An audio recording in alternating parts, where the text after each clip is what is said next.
Dragonese missing, 3, but, the old coot's smile disappeared again, his eyes wide with pleading, can you come back quickly? Considering how cautious his tone was, Bai Yan could already see the miserable picture the other person would make once she's gone. Closing her eyes in aching pain over what she's trying to do, she eventually came to terms and spoke up, Grandpapa, I'll be back very soon, wait here for me, okay? The old coot nodded heavily, I will be good so you can't lie to me. Cross our pinkies? Okay, pinky swear. Once I find Dragony I'll return right away. Showing a dazzling smile, Bai Yan went ahead to hook her pinky around the elders to seal the deal. Great-grandpapa goodbye, Bai Xiachen waves his hand in the air as he and his mother departed for good, which only made the old coot even more pitiful in the background. For a while, only the lonely figure of an old man stood at the palace doors, not moving and not going anywhere until the sun set for the night. The Holy Dragon Mountain was located very far from the Demon City, therefore it took quite some time before Bai Yan and the steam bun arrived at the base of this place. Even worse, there's someone blocking the road up ahead. Mother. Bai Xiachen murmurs, his hand getting uncomfortably tense as he grabbed onto his mother's sleeve. It's this woman who tried to hurt me and Dragony before. She's the one responsible for sending us down into that underground world. Bai Yan didn't need to be reminded of this because she already knew who the other side was. Though their encounter was brief back then, it's more than enough to firmly engrave the vile deceiver into her mind. You're really alive. A complex look comes off of Ruoshi's face. There's resentment, hatred, and hostility. You should be reunited with the Demon King now, why are you coming back again? Isn't it enough for you to have one man, why are you coming back to steal the Celestial Lord from me? The way this vile woman said it sounded like she's very disappointed and that the other side chose the most foolish and disgusting choice possible. Bai Yan already had a negative view of this woman to begin with, but her words only made her even more irritate. Then that's when her gaze landed on the crescent moon amulet around the neck. Immediately, a series of fragmented memories came swarming back to her mind. It's a picture of two girls, two young girls to be precise. They were inside a dense jungle. One had an amulet in hand and was giving it as a gift to the other girl who was called Ruoshi. This amulet, it looks familiar. You're called Yun Ruoshi, correct? Showing a dominating smile, Bai Yan asks with force in her voice, if my memories serve me right, that amulet should be mine. Am I right on that as well? One could literally see the horror coming out of the imposter's face. It couldn't be helped. For Ruoshi and all that she held right now in her life, it's all derived from this crescent moon amulet. Without it, she's nothing. She's not the supposed savior of the celestial realm. She's not the most important woman in this world, she's nothing. Dragonese missing, 4, what are you talking about? Yun Ruoshi forces a smile to hide her inner guilt. Oh, I forgot you don't remember because you reincarnated. How can you remember the past? I bet you mistook this amulet as yours because of the fragments in your head. I'll tell you this clearly so you can stop wondering about it. This amulet is mine to begin with, then you cheated it off my hands for a while before I eventually got it back. Is that right? Bai Yan's smile deepens, but it's just a trinket. Why are you acting so nervous for? Can it be the amulet has some other uses you're trying to hide? Almost like a jerk reaction, Yun Ruoshi clenches the amulet around her neck and made a vigilant look across to the other side. This amulet is something my parents left me, of course it means a lot to me. But enough, we're not here to speak about my possessions. You've got Ditsang already, why are you coming out of the demon realm to pester the Celestial Lord? Regarding the story of Keeper Ling being shoved away by Chu-Yi God has already been passed onto the woman's ear, so she's well aware of the situation and what happened. Haha. Would you rather lose the world than lose her? When did Bai Yan hold such an importance position within his heart? How can he give up on the world for a mere single woman? I don't know this celestial lord you're talking about, and my one and only husband is Ditsang. In my heart, there can only be one person. As Bai Yan presses forward, her hand had already summoned out her Godslayer for battle. Sarcastic in her tone now, you are not going out of your way to pester him, but your existence is causing him to not forget you. Isn't it enough to have the demon realm in your palm already? Why do you keep coming to the celestial realm and show up in front of him? If it wasn't for this woman's temptation and seduction of the celestial lord, would he keep her in his heart for a millennium? Stopping there on the spot, Bai Yan's cold smirk devolved into an unamused one. I said it already, I don't know who you're talking about. Me and Di Tsang's purpose is very clear, and that's to exact revenge on the celestial palace. Why should I stop for the sake of a single person I never met? That only raised the anger level in Yun Ruoxi's heart. Quit pretending like you don't know the celestial lord is Chui God. Oh right, you shouldn't know he's him unless someone told you, isn't it? Fine, 1,000 years ago it was he who personally tied you up and brought you to execution ground. It's he who caused you to lose your unborn baby. A visible stiffness gripped Bai Yan's body in that moment. There's unbridled anger surging forward, but more were that of pain and indescribably regret. What did you just say? It's Chui God who killed my son. It's he who hunted me down by sending his men. Several times she had dreamt of an unknown person, but due to the individual always having his back turned to herself, Bai Yan couldn't make out who it was. Adding in the fact that the one in the dream had black hair and a white robe, the connection never drew a spark. Dragonese missing, 5, why does it have to be him? Mother. Bai Shechen felt the anger coming out his mother's face, so he subconsciously reached out to grasp onto her hand. Though the steam bun was still small in age, but he's nevertheless smart enough to know one of the reasons he's able to survive one of his encounters before was thanks to Chui God. Without that man, he and Bai Yan would be dead at the edge of the demon realm due to those shadow guard that day. Why should I believe you? A crunching sound comes off of Bai Yan's fist as she glared daggers at the other woman. All you have is a one-sided story, you got no evidence. Besides, you wanted to hurt my son before, that makes your story even less credible. A sneer comes off of Yun Ruoxi's tongue in return. If you don't believe me, then you can go inquire the details on your own. Most only know he's the celestial lord, but those in power all know him by his name, so some of your upper members in the demon realm should know. Bai Yan slowly closes her eyes, knowing she couldn't keep denying the other side story. It wasn't all that long ago where Chui God deceived her and nearly harmed her own son, but she still believed the man would give her a proper explanation. Yet, the person never came again. How can it be him? Why did he save Shechen and then nearly harmed him? Which side is the real him? Did he really kill the 4 sacred beasts, the same one in my dreams? This doesn't make sense. Why is everything so hard to figure out? The more she thought, the more tied Bai Yan was feeling inside. Part of her wants to believe in Chui God as a good person, but the other part of her said otherwise based on all the things that's transpired. So, for a time the lady couldn't move, only standing there in silence for a long time. Yun Ruoxi wasn't going to stand patiently and wait, of course. Showing bitter poison along the eyes, Bai Yan, if not for you then I would have been his wife for a long time already. You clearly got Di Tsang already. Why do you have to reappear again? What qualification do you have to hate the celestial palace? All you lost is a child, while I lost the happiness of a lifetime. That's right, in the mind of this vile being, a child was nothing more than a disposable object that doesn't hold a candle to her own happiness. Yun Ruoxi, what are you doing? Exactly then a cold rumbling voice cuts down from above. Going stiff due to the familiarity, the vile woman rigidly turns around and discovered that breathtaking face. However, instead of the cold and indifferent attitude like always, the person had on an outraged expression that has never been seen before. Lo Lord? Yun Ruoxi stutters this out from the mouth, her face going pale under that menacing gaze. Lo, let me explain, it's not like what you see. Chui God didn't pay any heed though, his entire attention only focused on Bai Yan, who sent him into a panic once their eyes met. Yener. Bai Yan laughed in that moment.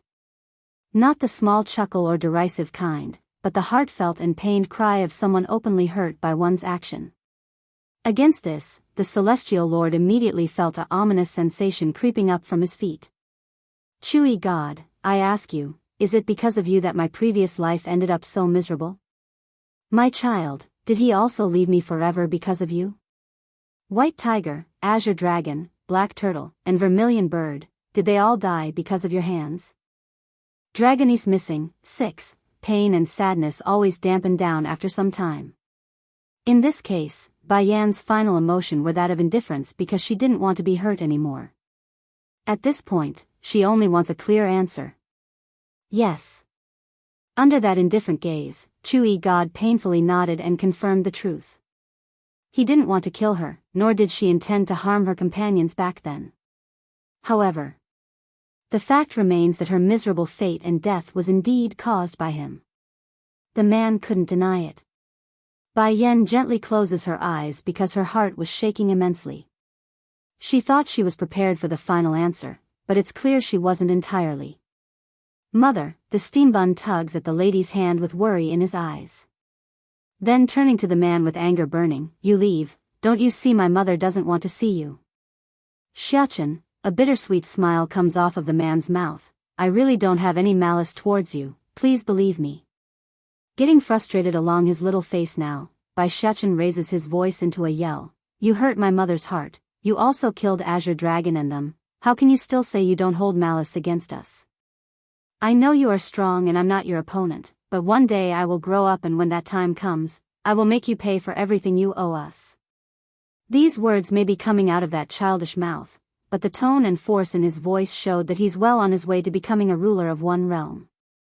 Chui God tasted a bitter sadness in his mouth at that moment. He could see the hatred coming out of the kid's eye, and the resentful tone shooting his way. It's then he knew, whatever hope he had of winning back Bai Yan's heart was forever lost, he won't ever have a chance again. Xiachen is right, one day we will pay back the blood debt. Bai Yan announces, her eyes hard and hostile now. Out of consideration that you saved my son that one time, I won't settle the matter with you today. However, the next time we meet is when we will put an end to everything. How could I have forgotten? How could I have done that? Celestial Palace. Chui God.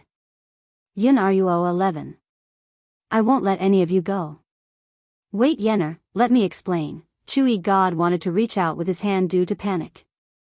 Unfortunately for him, his hand was promptly slapped away when near contact. Don't touch me.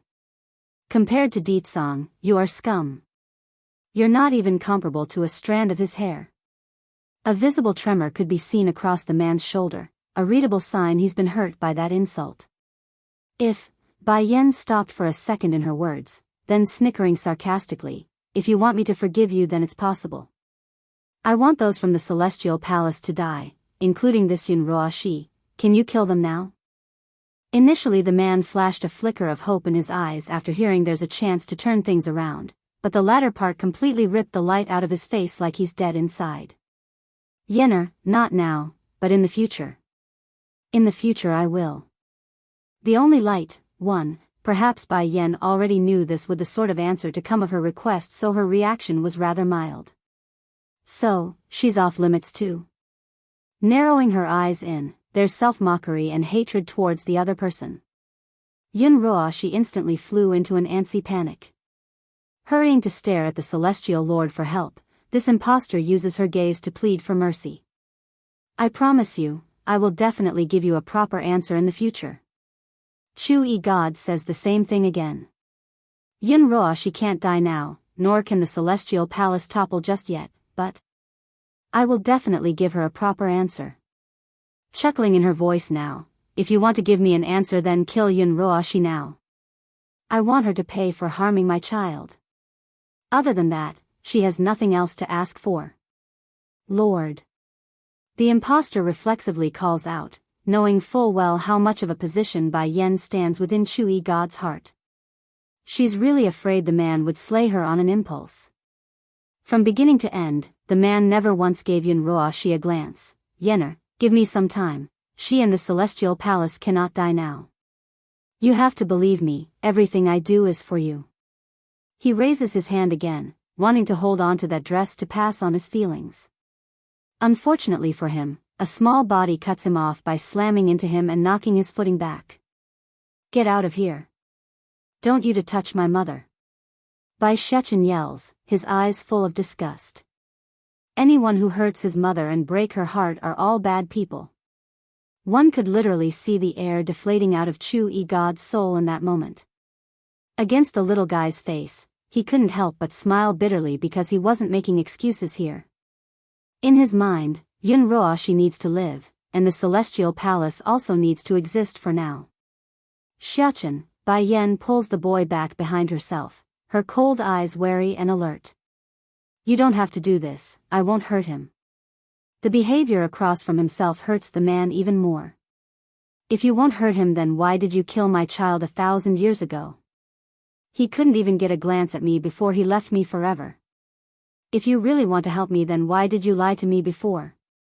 I can't even keep the last wisp of his existence with me because of you. Merely recalling the fact that her child died a lonely death was a piercing pain to Bai Yan's heart. So what if the little one is not human? At least he recognizes me as his mother.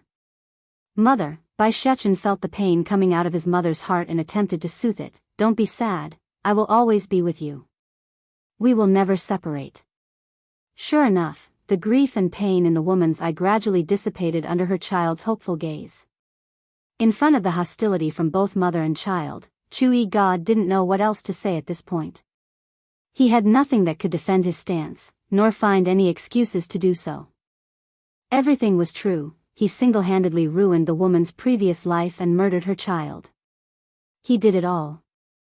The only light, 3, truly, Yun Roashi did in fact believe the man choking at her throat right now saved her because he liked her, not because of something like using her as a shield.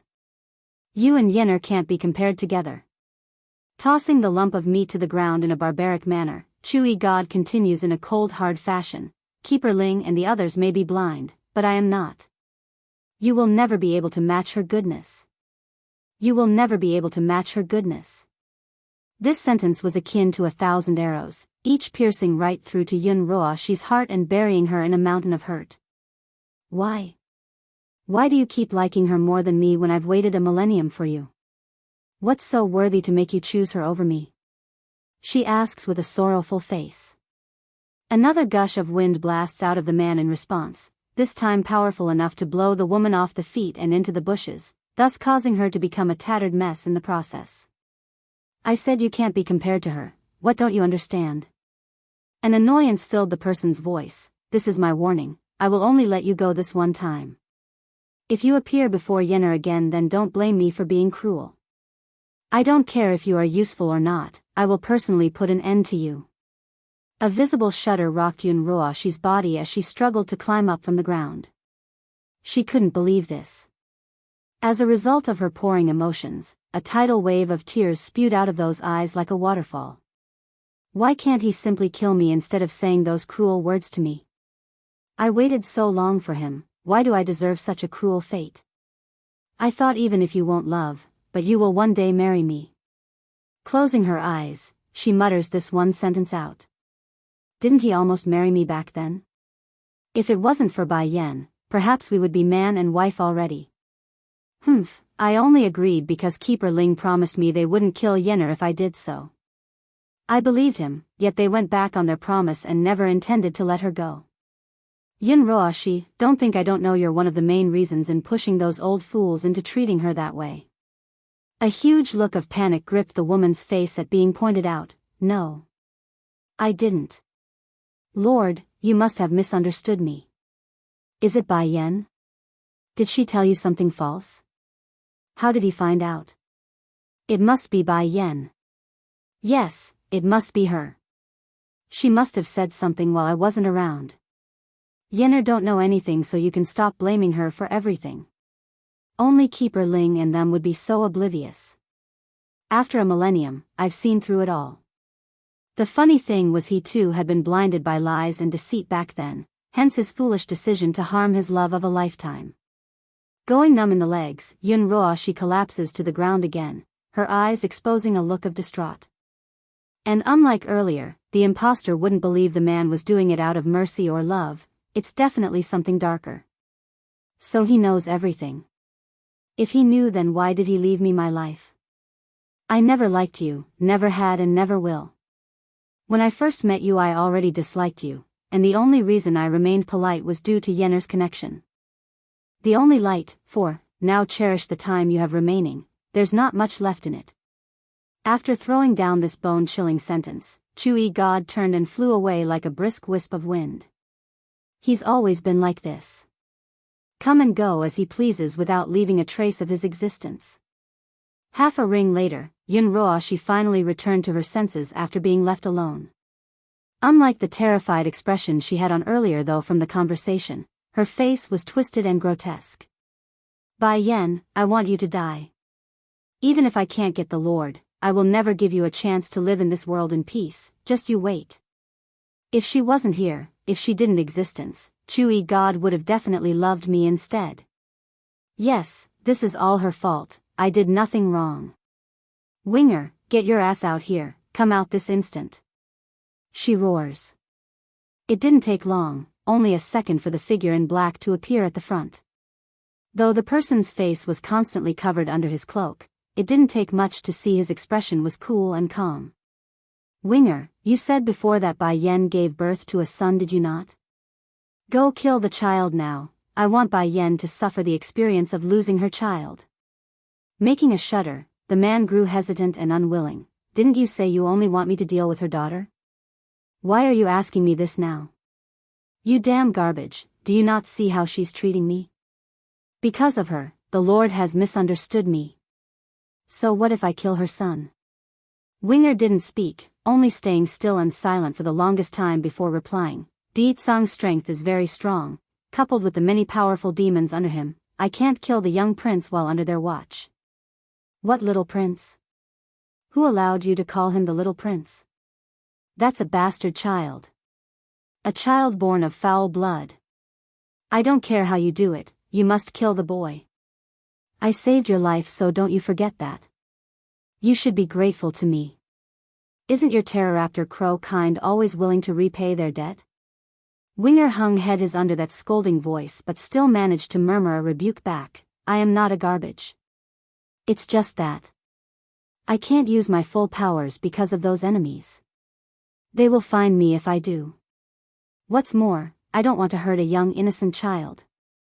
Roshi, I know you have a grudge against the Demon Queen, but you should be going after her and her husband, not. Upon seeing the livid face of the woman that's shooting a vicious glare his way, Winger promptly stopped and grew hesitant again. The child is only 2 years old, he doesn't know anything and haven't done anything. Please, I can't do this. The child can only blame himself for being born into that sort of family, he can't blame us. Getting bloodshot red in the eyes, Yun Roashi loses all her cool. I am ordering you now as your benefactor, kill him. Winger closed his eyes, feeling the throbbing pain thump away at his own consciousness. He's a proud member of the Pteroraptor crow family, a prestigious demon kind that's known to repay any debt they owe. But to do something this heinous and immoral, he's finding it difficult to accept. The only light, 5, Roashi, I won't do it. I can help you fight the Demon King and your enemies, but I won't help you harm an innocent child that has done nothing to deserve such a fate. This is final. From those cool eyes, a strong sense of unyielding strength comes forward. He had compromised too many times before, and for that, he regrets it. Now was the time he needs to put his foot down and makes a stance. There's more than one way to repay a debt, and it wasn't this way. Pack. The wicked impostor instantly flew into a rage and slapped the man across the face. It's loud and clear, leaving 5 red fingerprints along the skin. Garbage, you useless garbage. I wish you were dead instead of being so useless. Giving a cruel glare, Yun Roashi turns and left without glancing back. She's very upset and didn't care if her words hurt. Winger didn't feel angry or outraged as he watched that departing figure. To him, this was something that happens often, so he's numb to the insults already. What's more, he didn't care. For the Pteroraptor Crow clan, repaying a favor or debt doesn't mean they are forced to endure insult or humiliations. This was something he himself chose. One for the sake of being lifted from that dark place when he was young, the other being he also had a wisp of hope for the other woman to return to her old self. After a long while of not moving, Winger was finally ready to leave as well when a powerful pressure came pushing down from above. Immediately, his face got white due to recognition. How did those people find me? Bang! A ray of thunder suddenly strikes down from the sky, hitting directly onto Winger's body. He wanted to dodge this attack but failed due to how sudden it came. Next thing he knew was being flung to the ground from the impact, his mouth spewing blood as all color leaves his face. Although this thunder didn't have the same strength of a heaven's retribution, but it still left the poor man incredibly painful and injured. In his blurred state, he could vividly see the figure of the one person he wants to see most right now. Shi. He held out his hand, seemingly wanting to grasp onto the hazy image. However, instead of lending a hand like any kind person would do, the impostor only showed a fearful picture in her existence.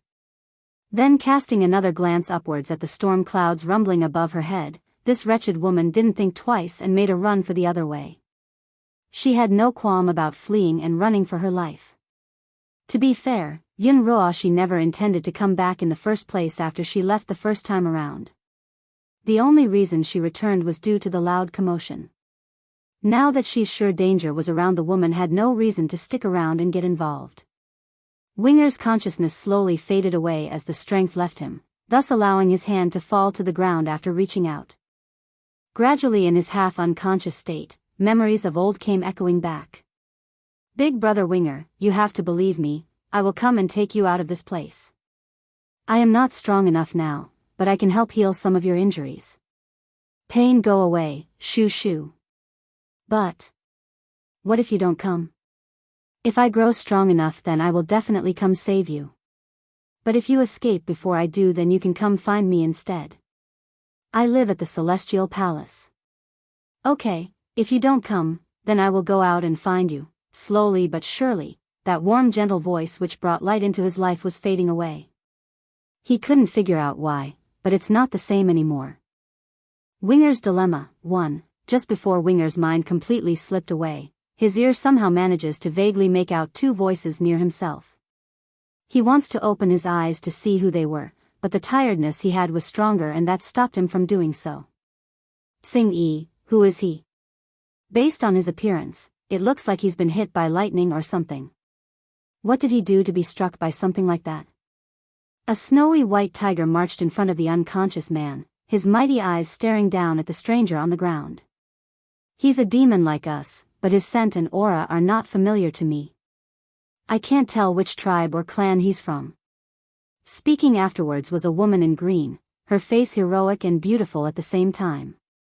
"Then what should we do with him?" The tiger asks again with a childish voice.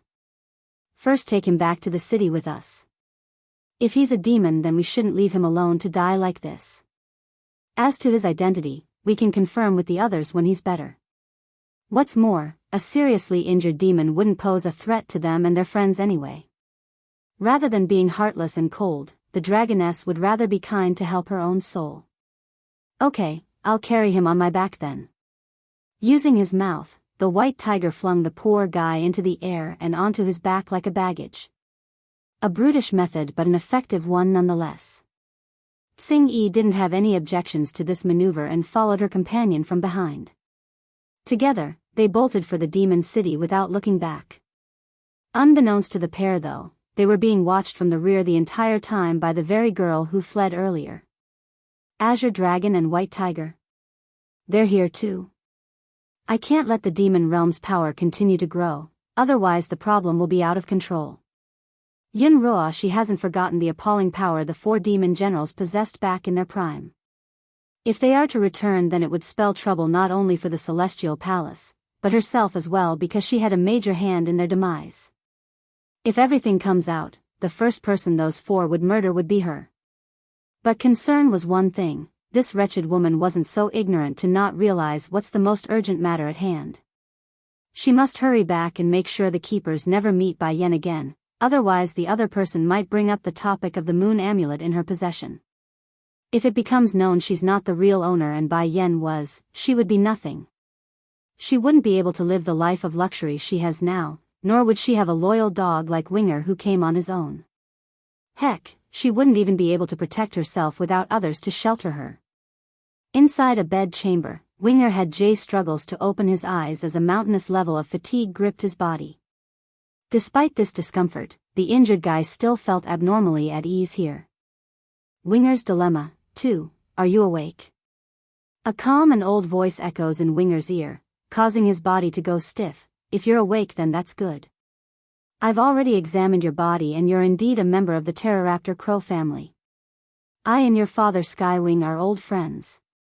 To think the old lad would manage to leave behind a seedling. Shooting his eyes open now at the mention of his family, the injured guy wanted to get up to get more information but fell back down as he did so. You know my father? Dragon Flame calmly nodded. You shouldn't be born yet when I was locked up, so it's normal for you to not know me. According to our connection, you should call me uncle. Does your father mention me often? Winger bitterly shook his head over the reminder painful memories. I don't remember a lot of things because I've been locked up in a dark place for many years. It wasn't until a couple hundred years ago did I manage to escape and come into the world. Where is this place? Did you save me? No, it wasn't me who saved you. It was Tsing-Yi and Little Rice who happened to find you in a forest. They brought you back after noticing your injuries. You're now inside the palace of the Demon City. Demon City's palace? Going rigid over this news, Winger's face hung low as a bittersweet flavor filled his tongue. I'm inside the city's palace? Why did it have to be the Demon Queen's people who saved me? Now what am I supposed to do? My clan rule requires me to repay an debt I owe to another, but they are the ones she wants to kill. How am I supposed to fit both sides? What's wrong? The old goat asks with a frown, not understanding why the perplexed and troubled expression of the young man. Shaking his head after realizing he's revealed too much, I'm all right. Do you have an alchemist here? How come my body feel like it's not hurting anymore? Oh, our queen is a alchemist, and it's the little princess who gave you a Dan pill. Boom. Instantly, Winger's mind went blank as it exploded. There are countless voices echoing in his mind right now, each vying to persuade him on a certain course of action. The princess? You said there's a princess in the demon realm? But the queen is supposed to have given birth to 2 boys, isn't that what the rumors say? Now this time it was the old goat to make a strange look. You right on the queen having 2 sons, but the second birth came as a twin, 1 girl and 1 boy. A buzzing sound rocked the poor man's brain after getting the confirmation. Closing his eyes, even his lips were quivering from shock. Why is this happening? Why is there a princess? Do I really have to commit to such a vicious act in the end? But I can't do it. I can't murder an innocent child. Originally Dragon Flame didn't have any doubts regarding Winger's motive or origin, but after this display of ups and downs in behavior, the old goat couldn't help but add an extra sense of alarm towards this new guy. It looks like I need to have half Ching Sing, Snake Woman, tail this guy in secret. Although me and his father are good friends, but I don't know too much about him as a person. I can't risk this because of my own ties. Though he thought that, the old goat still wanted to believe he's only overthinking this matter. Otherwise, he might just have to end his old friend's only son. That would be a regret he himself would be pained in. Winger's dilemma, 3, due to how troubled Winger was inside, the man did not notice the odd look coming his way. Then just as he's about to speak again, a soft crisp voice cuts in from the doorway. Grandpa Dragon Flame, is the uncle awake? This voice may be childish in nature, but it's more than enough to make the bedridden patient tremble. Looking over, he could see it was a baby girl that's probing her head through the entrance and looking at him in the eye. Princess, walk slowly, don't fall. Mooing speaks out after seeing the baby toddling forward in a quick manner. She's afraid the girl might trip over due to this and get hurt. However, it's also due to her careless remark that confirmed Di Ling Yan's identity to the assassin. So she's the princess of the demon realm? How could this be? Such a cute and adorable baby, it would require a truly beautiful woman to produce such a child. For a while, Winger's curiosity to learn of Bai Yan as a person grew, making him show a side that he never thought to be within himself. Uncle, Tsing-Yi said you were hurt, so I gave you my mother's medicinal pills. Does it still hurt? With big innocent eyes, Di Ling Yan asks after coming over to the bedside. Does it still hurt? Once again, memories of old came swimming back to him, causing Winger's heart to ache tremendously with turmoil. How long has it been since I received such warmth? That's right. That time in the darkness with her. Ever since she left that time, I never felt it again. Grandpa Dragon Flame, is something still wrong with this uncle? Di Ling Yen tilts her little head. Mother gave me a lot of Dan pills. Here uncle, you can have them because I can't finish it all. The old goat smiled with content at the baby's good sense. Of course you can, but if you give him everything then what will you eat, princess? Biting her thumb in a troubled fashion, that's right, they taste really good and I can eat a lot every day, but... Grandpa Dragon Flame, I'm sure mother will want me to do this. Me not having any will only mean I can't eat some snacks for a while uncle here is injured and needs them more. For nearly 2 years this baby girl has been protected very well so her heart remains pure and beautiful, thus winning most of the demons here in this city. This includes the old goat who showed a pleased smile. I really hope I'm overthinking this, otherwise. I can't imagine how hurt the princess will be if my speculations are true. Winger, do you remember the rules of your family clan? Dragon Flame's expression suddenly got stern and hard. The Pteroraptor clan is known to repay any debt they owe. Your life was saved because of the princess's graciousness by giving you all these Dan pills to consume. Without her, you would be at the death's gate by now thanks to the injury you sustained. The patient visibly stiffened over the news. Closing his eyes in pain, rest assured Uncle Dragon Flame, I know what I have to do. Winger's dilemma, for such a beautiful girl, how can I hurt her? I really can't do this, I'm sorry Ruoshi. Muing, you take care of the princess while I go finish some business outside. If anything happens, call me immediately. Dragon Flame leaves after giving this instruction. Though the old goat still felt uncomfortable trusting Winger completely at this stage, but he believes the guy wouldn't try anything while in the palace. It's far too secure and hard to escape if he does. Once they were alone, Winger's gaze promptly turned to the baby girl, his eyes warm. Princess, your mother the queen. What kind of person is she?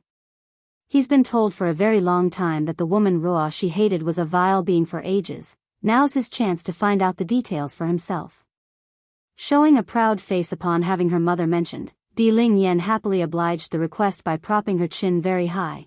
My mother is the best person in the world. She's beautiful and kind, and I want to be exactly like her when I grow up.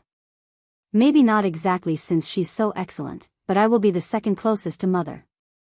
Speaking of the last bit in her sentence, the baby girl has gotten that brow furrowed up due to her own words.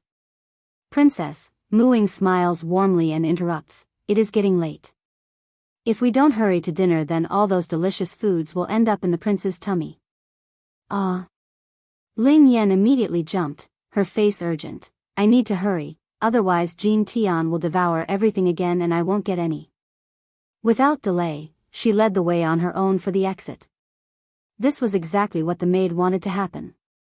She may not have any hostility towards this stranger, but she's not foolish enough to think he's a person that she shouldn't be wary of.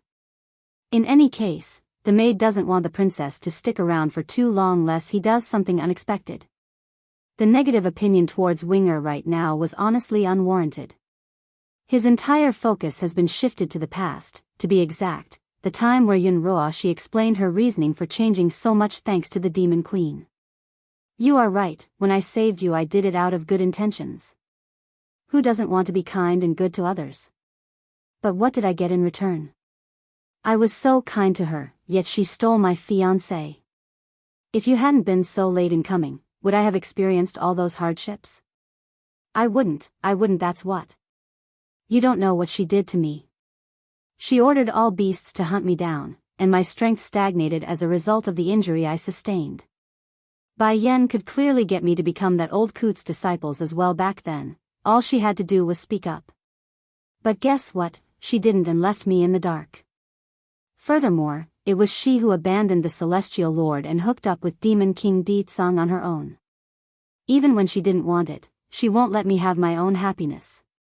That woman's heart has always been poisonous. At least I was good-hearted and saved you. If it was her who encountered you back then, you would be dead now. I really pity Di Tsang. A woman like her can't possibly educate a child to be good. Eventually she and her breed will be a scourge to both realms. By then everyone will be plagued by their evil. I rather die, 1, yet what he's hearing was a huge difference compared to what Roa she claims to be. For a while, the poor injured guy doesn't know what to believe anymore as he closes his eyes over this dilemma. Holy Dragon Mountain. It's reported that thousands of years ago, this holy landscape of the past housed some of the most sacred of relics to the dragon race. But due to various reasons and the war between demons and celestials 1,000 years ago, none of its original residences remain to this date. Now the only ones to ever come here were treasure hunters and those who wished to strike it rich. However, of course, many dangers lurk here from ages past. Traps, poisonous insects, and creatures of unknown origin, these were merely some of the known hurdles lurking from within. As a result, not many ever dares venture into the mountainscape, for not many ever returns alive. Yet today was not the case. There are many crowding around, some extremely powerful individuals capable of controlling a region under their fists. Senior Yu, is that dragon girl really in this place? Yes, the senior faintly nods his head in confirmation. That dragon girl stole the treasure off my hands and hid herself inside. Even if this place is dangerous and big, I will certainly find her. Don't forget what you promised us then, Senior Yu. If we help you locate that dragon girl, you must give each of us a level 13 Dan pill. The one speaking was a middle-aged man who licked his lip greedily after speaking. Within this celestial realm, there are not many people who could produce level 13 alchemic products like this old man. Since Senior Yu was a disciple of a certain elder within the celestial palace, he would certainly have said products like he claims. Sneering in contempt at the other side's greed, when have I ever gone back on my promise? That dragon girl stole something I need to treat my granddaughter, nothing but an abhorrent lizard that knows no shame. I will pay any price to find that monster.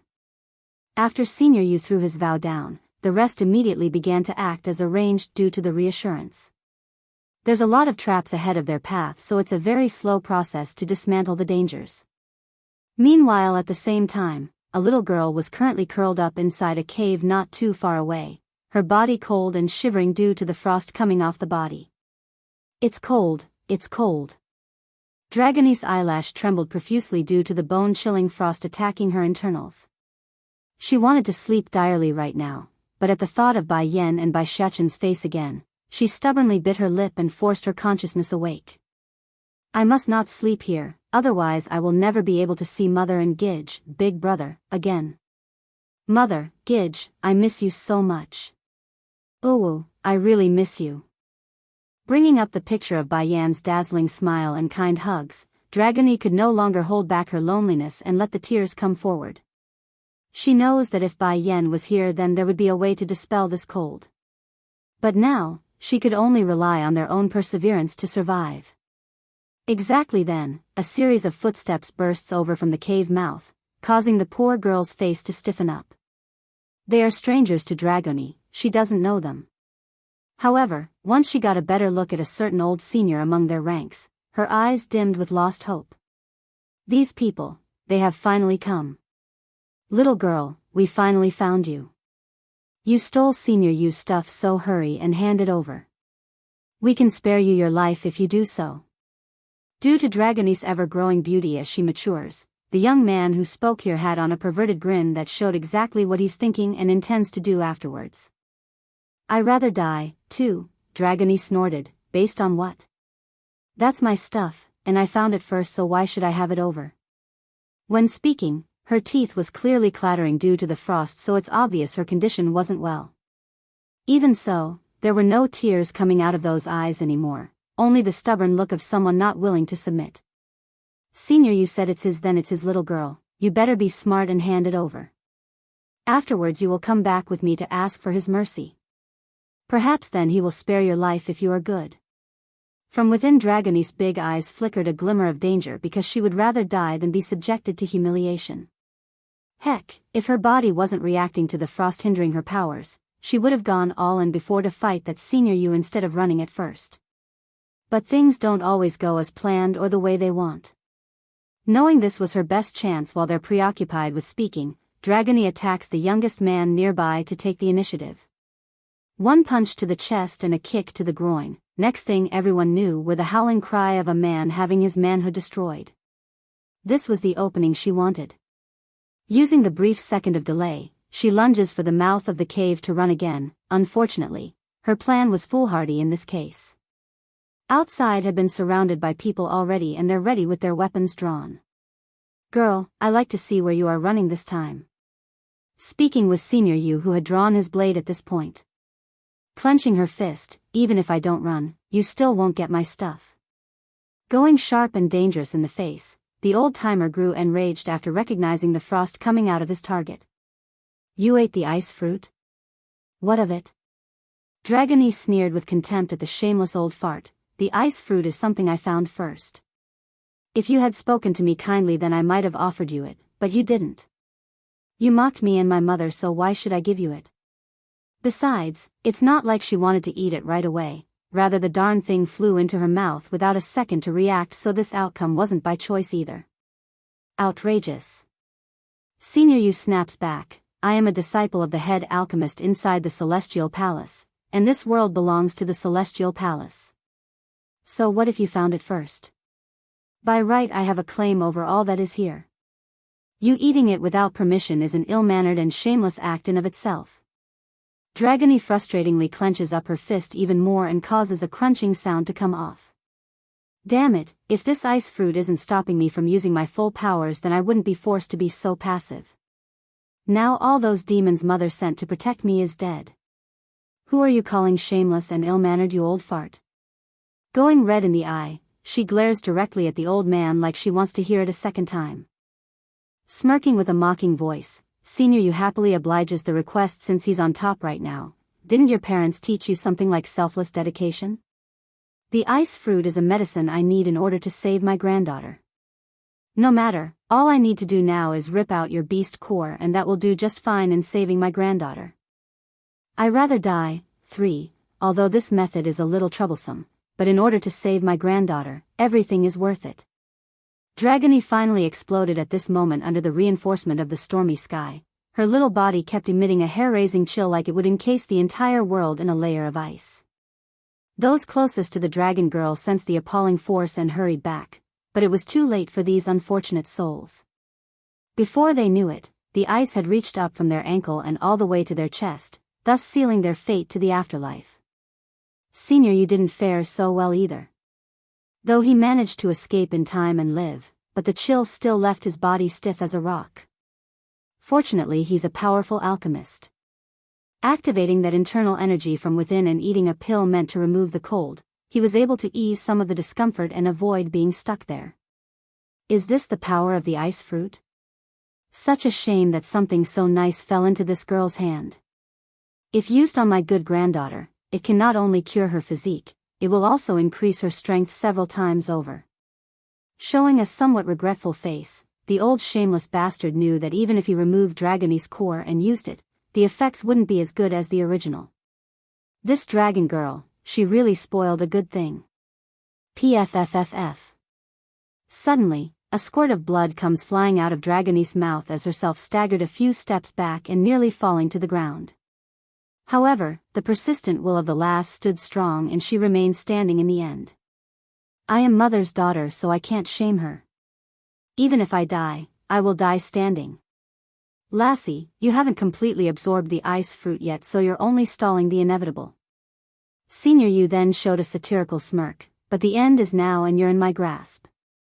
After getting that signal, the surviving humans all began to move forward. This time maybe I really won't make it. At least I didn't bring shame to mother in the end. Dragony thought, her eyes closing in acceptance. Senior Yu, this dragon girl's strength is not bad.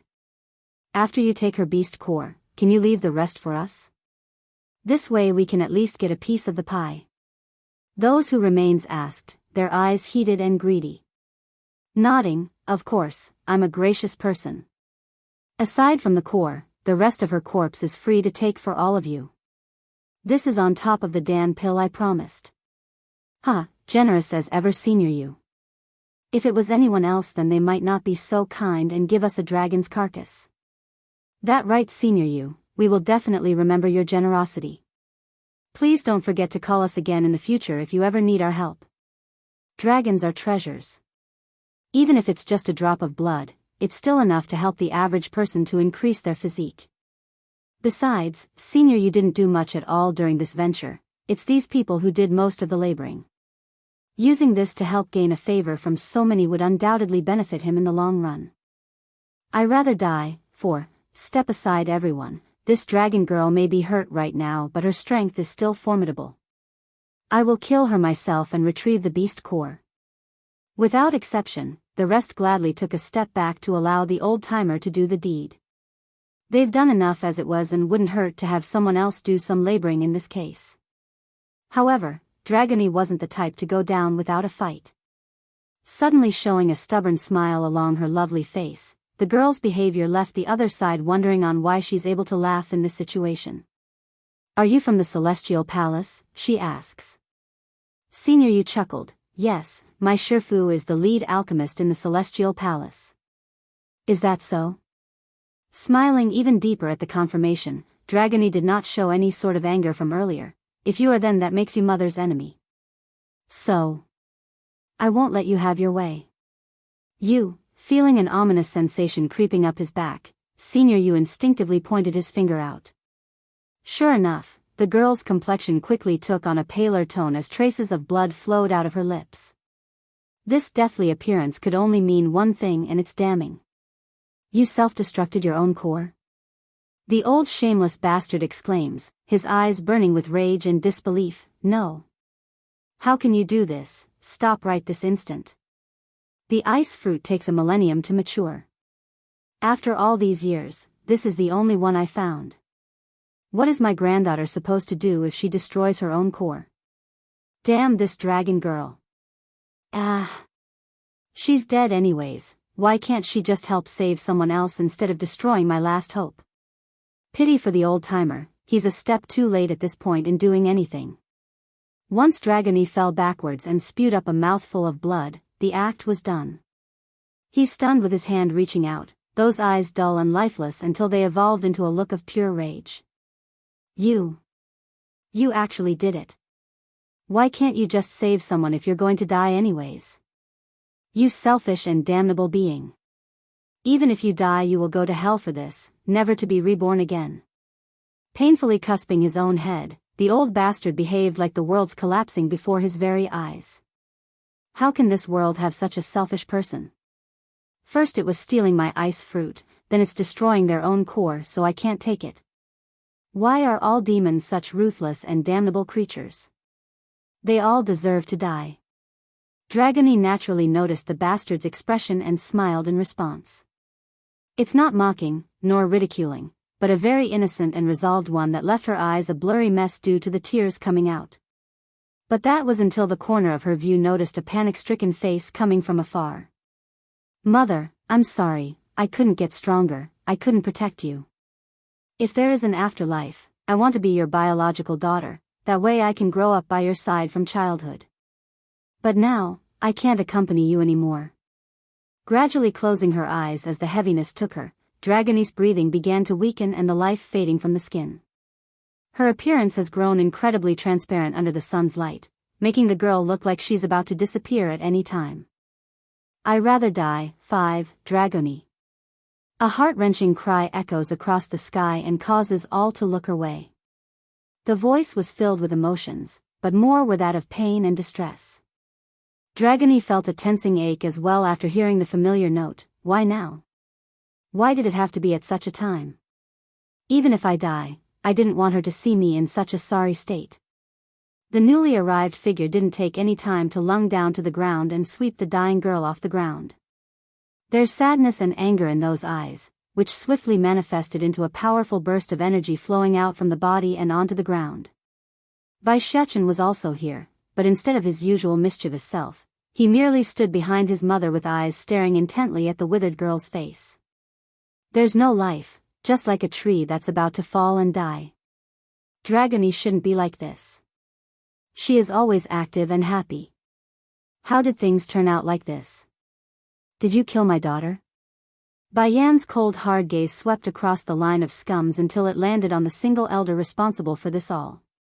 Immediately, the clouds boomed and a series of thundering rocked the sky. In light of the strong entrance, Senior Yu didn't back down in the least.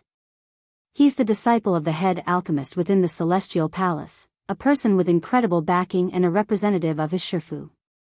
Regardless of the foe, he must keep face. What does it have to do with me when it's your daughter who's seeking death?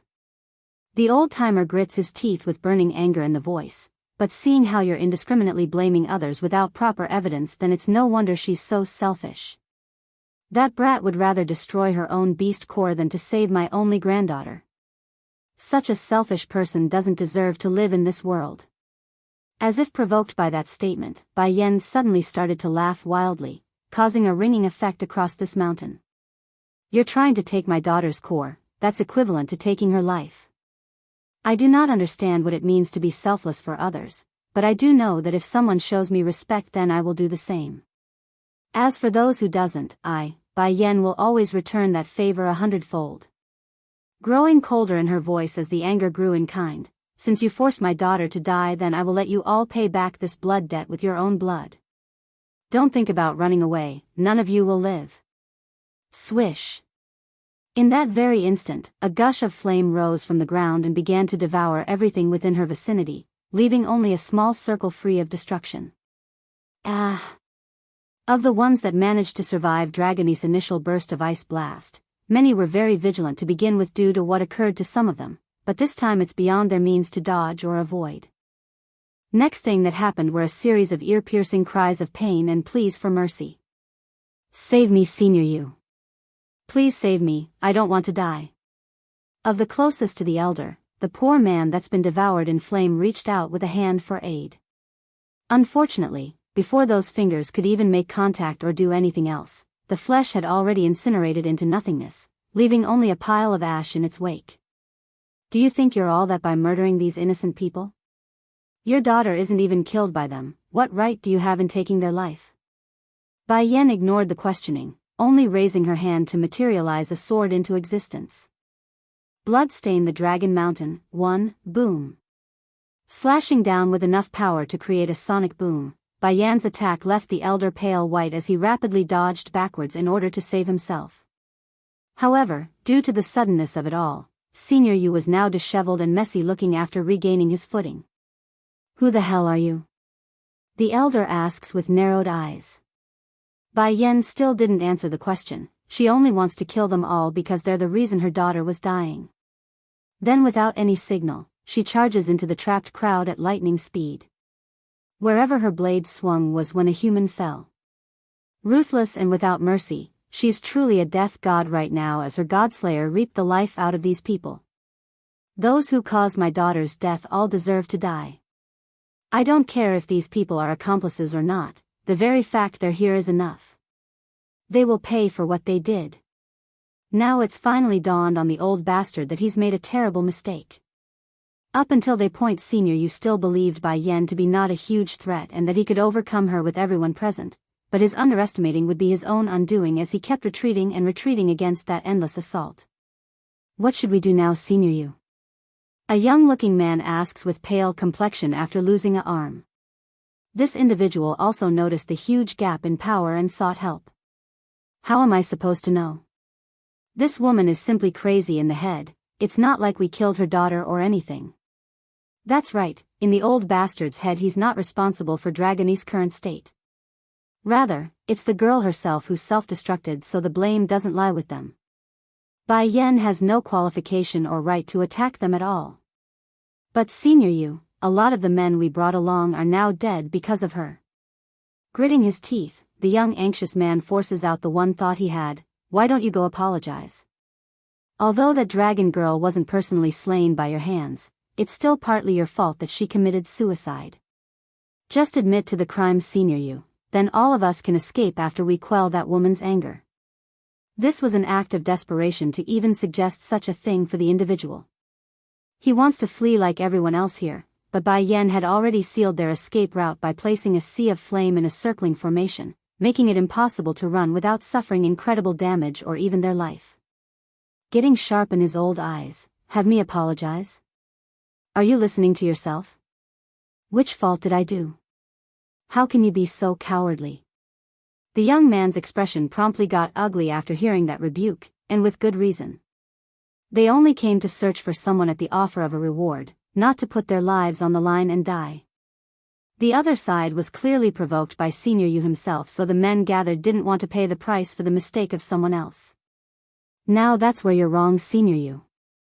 Yes, we accepted your deal of helping you, but the deal only involved us searching out the dragon girl. Why should we risk our lives when we never offered it? How about this, you go and prove to that woman that the rest of us are innocent. The old-timer sneered, Humph, you think it's going to be that easy? You've all accepted my deal, so I expect you to carry out your work without hassle. Don't think there's no risk after taking advantage of my offer. If I can't escape from this today, then none of you will. Bloodstained the Dragon Mountain, too. Even though there were countless mourning cries along this mountain right now, the old bastard's remarks still caught their ears and struck a nail into their already anxious hearts. They've always thought of Senior Yu as someone kind and righteous, a person deserving of respect. But here? What respect? He's downright selfish to demand them to die for him. Unfortunately for these poor souls, Bai Yan wasn't going to stand idly by while they quibble and slew another dozen or so of them before they could react. But one person was still one person. In light of this, many of them still remained. The only one who really wants the dragon girl to die is you, Senior Yu. As long as you confess to the crime and put in a few words for us, then she will certainly spare the rest of us. Why won't you save us when you're going to die anyways? The last bit of that sentence was exactly the same as the one Senior Yu used against Dragony earlier, and now it's their turn to use against the old-timer. What irony. After suffering another attack along the chest and coughing up a mouthful of blood at the hands of Bai Yan's swing, Senior Yu gets cruel in his voice. Humph, you all took advantage of me when the benefits are there, and now you're demanding I sacrifice myself when things turn bad? I admit this woman is stronger than me and that I can't resist her, but I won't go down alone. If I die, then I'll drag you all down with me, ha ha ha. Yes, why should he die for the sake of others? That just doesn't make sense for Senior Yu, who still felt he's being wronged here. Of course, the attitude he's showing enraged the young man that had already lost an arm due to his inaction. Then what is all that from earlier? You reprimanded the dragon girl when she refused to give you her beast core, and now you're doing the same. Why do we have to die for you when you refuse to be selfless and sacrifice yourself for your own mistake? We've truly been blinded by you. I thought you were a true man, a genuine person of character, but you're no better than a shameless bastard that hides behind lies and deceit. If I had known you were this kind of person, then forget about a level 13 Dan pill. I wouldn't come even if you gave me a bottle. Unfortunately for the young man who's lost an arm, there's no such thing as turning back time in this world after making a terrible mistake. Under the dreaded grayness of the dark sky hanging above this holy dragon mountain, blood stains the ground and creates a scene of carnage in its wake. Even so, this could never elevate the pain suffered by the mother who's lost a daughter today. Senior Yu's expression turns mad crazy, revealing a wild laugh as he yelled out his last will. I am the head alchemist's disciple. Killing me won't save you, woman. After the Celestial Palace gets wind of what happened here today, you and your family will all die, ha ha ha. Bloodstained the Dragon Mountain, 3. Senior Yu closes those eyes slightly and held a snickering sneer along his face. He's aware the end for him has come, and the only baggage he has left to worry about would be his one and only granddaughter. Bai Yan continued to act like she's deaf to the threat. Swinging her blade, she slashes down to give a lethal blow to the old-timer across the chest, thus sealing his fate. From start to end, she's never let Dragony down from her arms like a sleeping princess. One being she couldn't bear to let the girl go. The second was that satisfied smile there. It's killing Bai Yan knowing her daughter was smiling because she came but was too late to save her. Mother, Dragony won't die, right? She won't die. Bai Shechen crouches down on the ground, his eyes tearing up as he muttered this out. Mother, you must have a way to save her. As much as the woman wanted to say yes, she couldn't, she just couldn't. Hanging her head down in a displaced and guilty fashion, if I had come a little earlier then I might have, this is my fault for not coming faster. It's not like Bai Yan wasn't trying to come up with a method, but the core of a demon was equivalent to their life.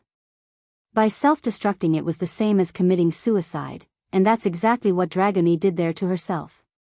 Knowing that fact, the hurting mother did something she's never done before, and as it so happens, that action was caught by the steam bun, who looked up after noticing the behavior. Mother is crying? Those bastards not only killed Dragony, they also made Mother cry. Promptly, a surge of monstrous killing intent pours out from the young boy's body, his face hard and serious like never before seen. Haha. Senior Yu saw the results of his deed and coughed up a weak laugh but sarcastic laugh. Even if you kill me, your daughter won't be coming back to life. Such a selfish person, she deserves such a ending. Boom. Unable to hold back her rage, Bai Yan suddenly turns to the dying elder and swung her Godslayer again. This time, instead of across the chest, it's to dismember his arm entirely from the main body. A fountain of blood spewed out as a result. What? You want to kill me because you're angry? Then go ahead, kill me. No matter what, my Shifu will definitely come avenge me, haha. Truth was, this mocking attitude was a deliberate attempt by the dying man to get his end faster. He's afraid the woman across from himself would try something else like torture. By then dying would be an act of mercy. Unfortunately, Senior Yu thought too lowly of Bai Yan still. From start to finish, this demon queen has never intended to let the old-timer off easy. She may have sealed the man's physical body's fate, but that doesn't mean she would let his soul off the hook. What did my daughter do to deserve this fate? She's always been well-behaved and sensible, never going out of her way to cause trouble. Smiling with a bone-numbing chill, Bai Yan's face would bring shudder to anyone who meets it. She may be a demon, but a life is a life. What right do you have to take someone else's life? Swish. Without hesitation, Bai Yan throws a stabbing motion out with her blade, piercing right through Senior Yu's chest and out his back. You forced my daughter to her death. For that, I will make sure you suffer a fate worse than death. Her voice resonated with power at this moment, like a vow to heaven's rule. The method to save her, 1, looks like this woman is just all talk with that foul mouth of hers. In the end she still stabbed me with her sword. Now I can move on and not suffer so much. However, Senior Yu soon realizes his momentary relief was short-lived after jinxing it. Next thing he knew was the woman reaching up to his forehead with a hand and made a gripping motion. Before he could tell what's happening, a difficult and indescribable pain shocked his soul like it's being ripped from his body. When he finally returned to his senses after a long while of being in a dazed state, what welcomed his eyes were the body of himself. To be exact, the dead version of himself with rolled eyes sprawled along the floor. As for the current him, he's merely floating there in the air like a transparent ghost. You, what did you do to me? Pop. Unable to say more, a flame suddenly took to life underneath himself and engulfing his ghost soul in the process. Senior Yu thought he experienced pain before already, but this torturous sensation was beyond anything he could ever imagine. There's no way to describe it, simply soul-reaching and causing his mind to go insane. I said it, you hurt my daughter, so I'll make your fate worse than death. Holding the cold body of the girl in her arms even tighter than before, Bai Yan's pained face told everyone she didn't feel any better after doing the deed. Not in the slightest. Why did it have to be like this? Avenging Dragony won't bring her back. Why did I have to be late? Crouching to the ground at the thought of her own failure, the crying mother wanted to use her own body's warmth to change reality. But try as she might, it's futile, causing the scene to appear even more lonely and sad. Exactly then, a grieving voice abruptly cuts through this silence, followed shortly by the clear sound of another belonging to a young man's. Molly, Piggy, why are you running so fast? Where are you going? Wait for. Yet the person couldn't finish his sentence because he could see the familiar figure crouching on the ground and silently weeping. What's going on? Why do I feel so hurt when seeing this picture, and so familiar as well? It's like I know someone similar and ached for them too. Ah. I can't remember.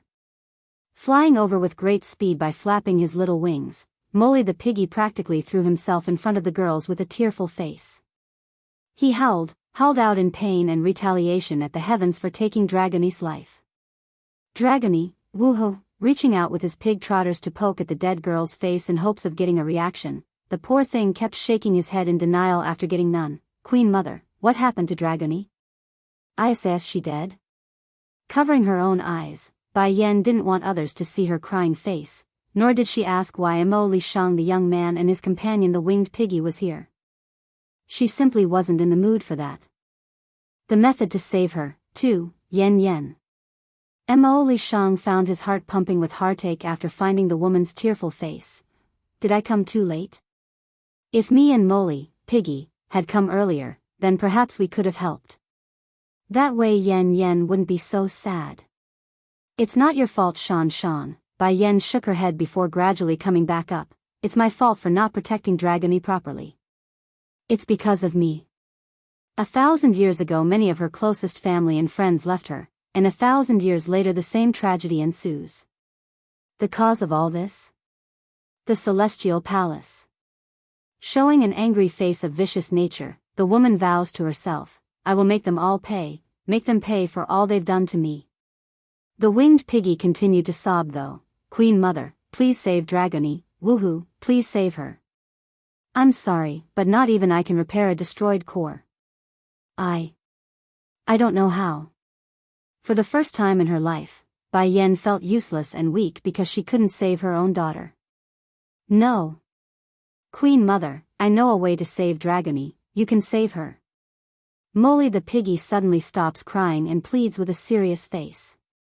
He had always heard a voice in his head telling him to do various things. For example, protecting Dragony was among one of them. Bai Yan's hand openly shuddered at the notion. Hurrying to grab the piggy with her free hand, the woman's eye was flaring with hope. Is it true? What you say is true. I can save Dragony? Tell me now, how do I save her? As long as she's able to save Dragony, then she would do anything and try anything.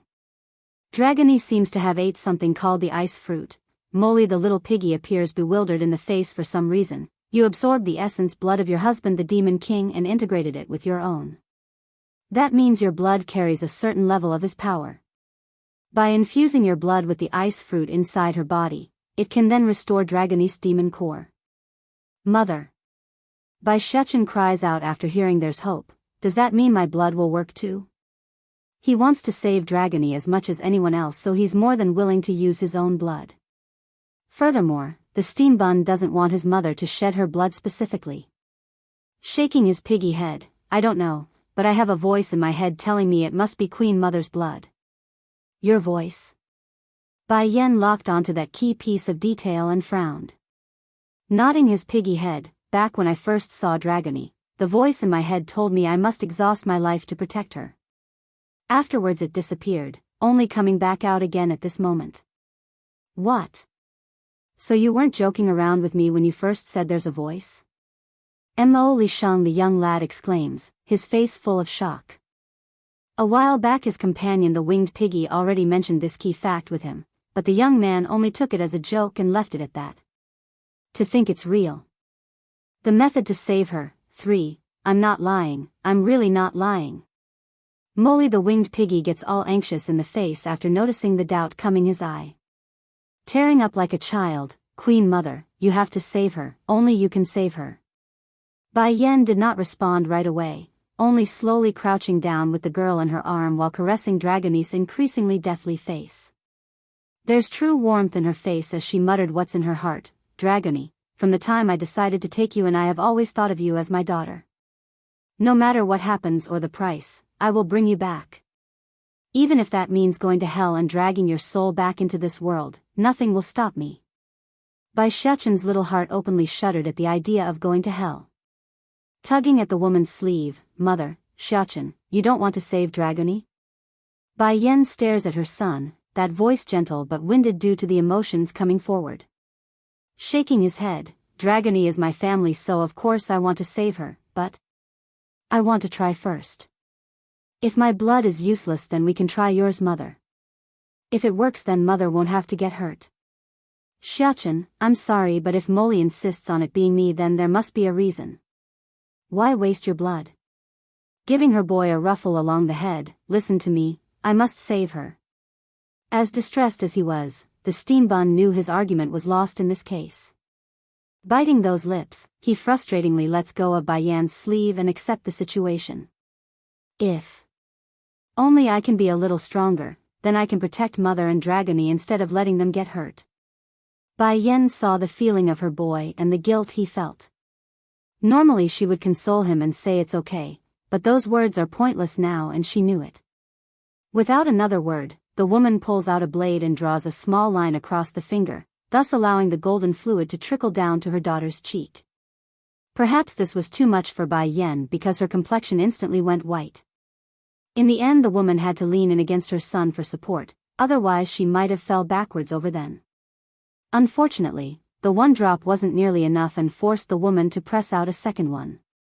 Finally, exuding a dreadfully vast amount of frost from the body, Dragony's soul stirred, but not in a good way. What's going on here? Bai Yan collapsed after nearly losing consciousness. It took her a good moment to regain her composure, but when she did, the following scene sent her into a panicking state due to it not working as she thought. Molly cries out as well, I don't know. The voice in my head tells me this is what we need to save her. Queen Mother, did we hurt Dragony, woo-woo?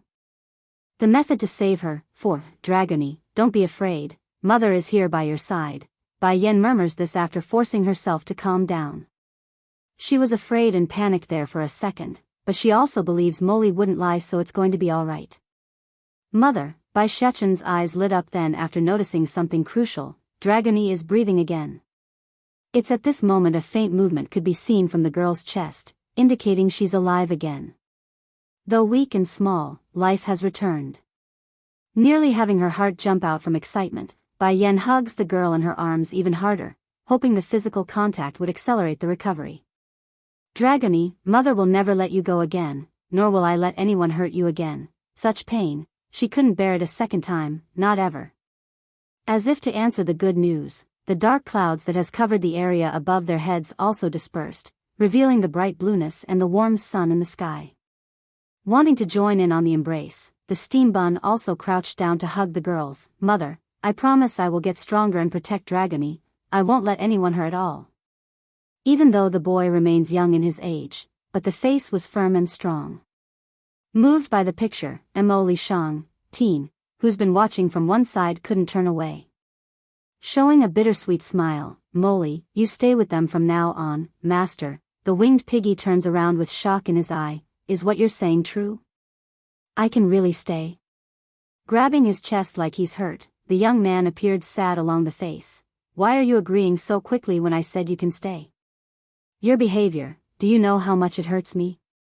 We've been living together for so long, you rascal. But you're not comfortable leaving Queen Mother alone. Nor do I feel comfortable either, so why should I feel guilty about staying? You agree, right?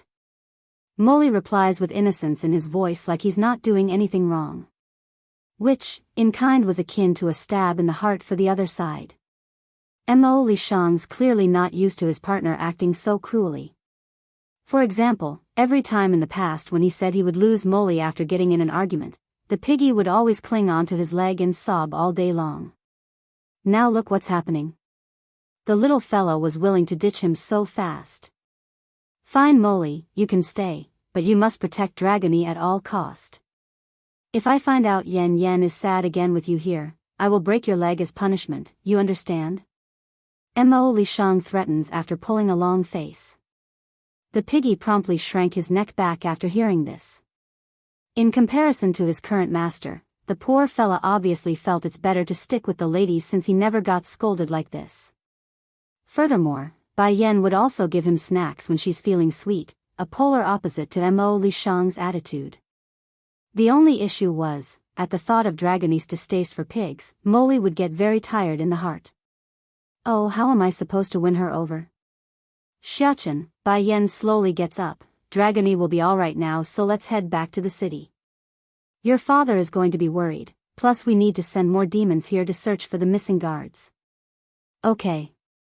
Bai Shechen cleverly reached out to hold the woman's hand, but his eyes never left the little girl's frail body. But mother, won't Dragony be cold like this? Do you want me to help warm her up a little? The method to save her. 5. The ice fruit is automatically helping repair her core. We can no longer do anything else at this point aside from wait. She will wake up on her own once the time comes. It could be months or even years before that happens, but one thing was for certain, Bai Yan won't give up on this daughter of hers.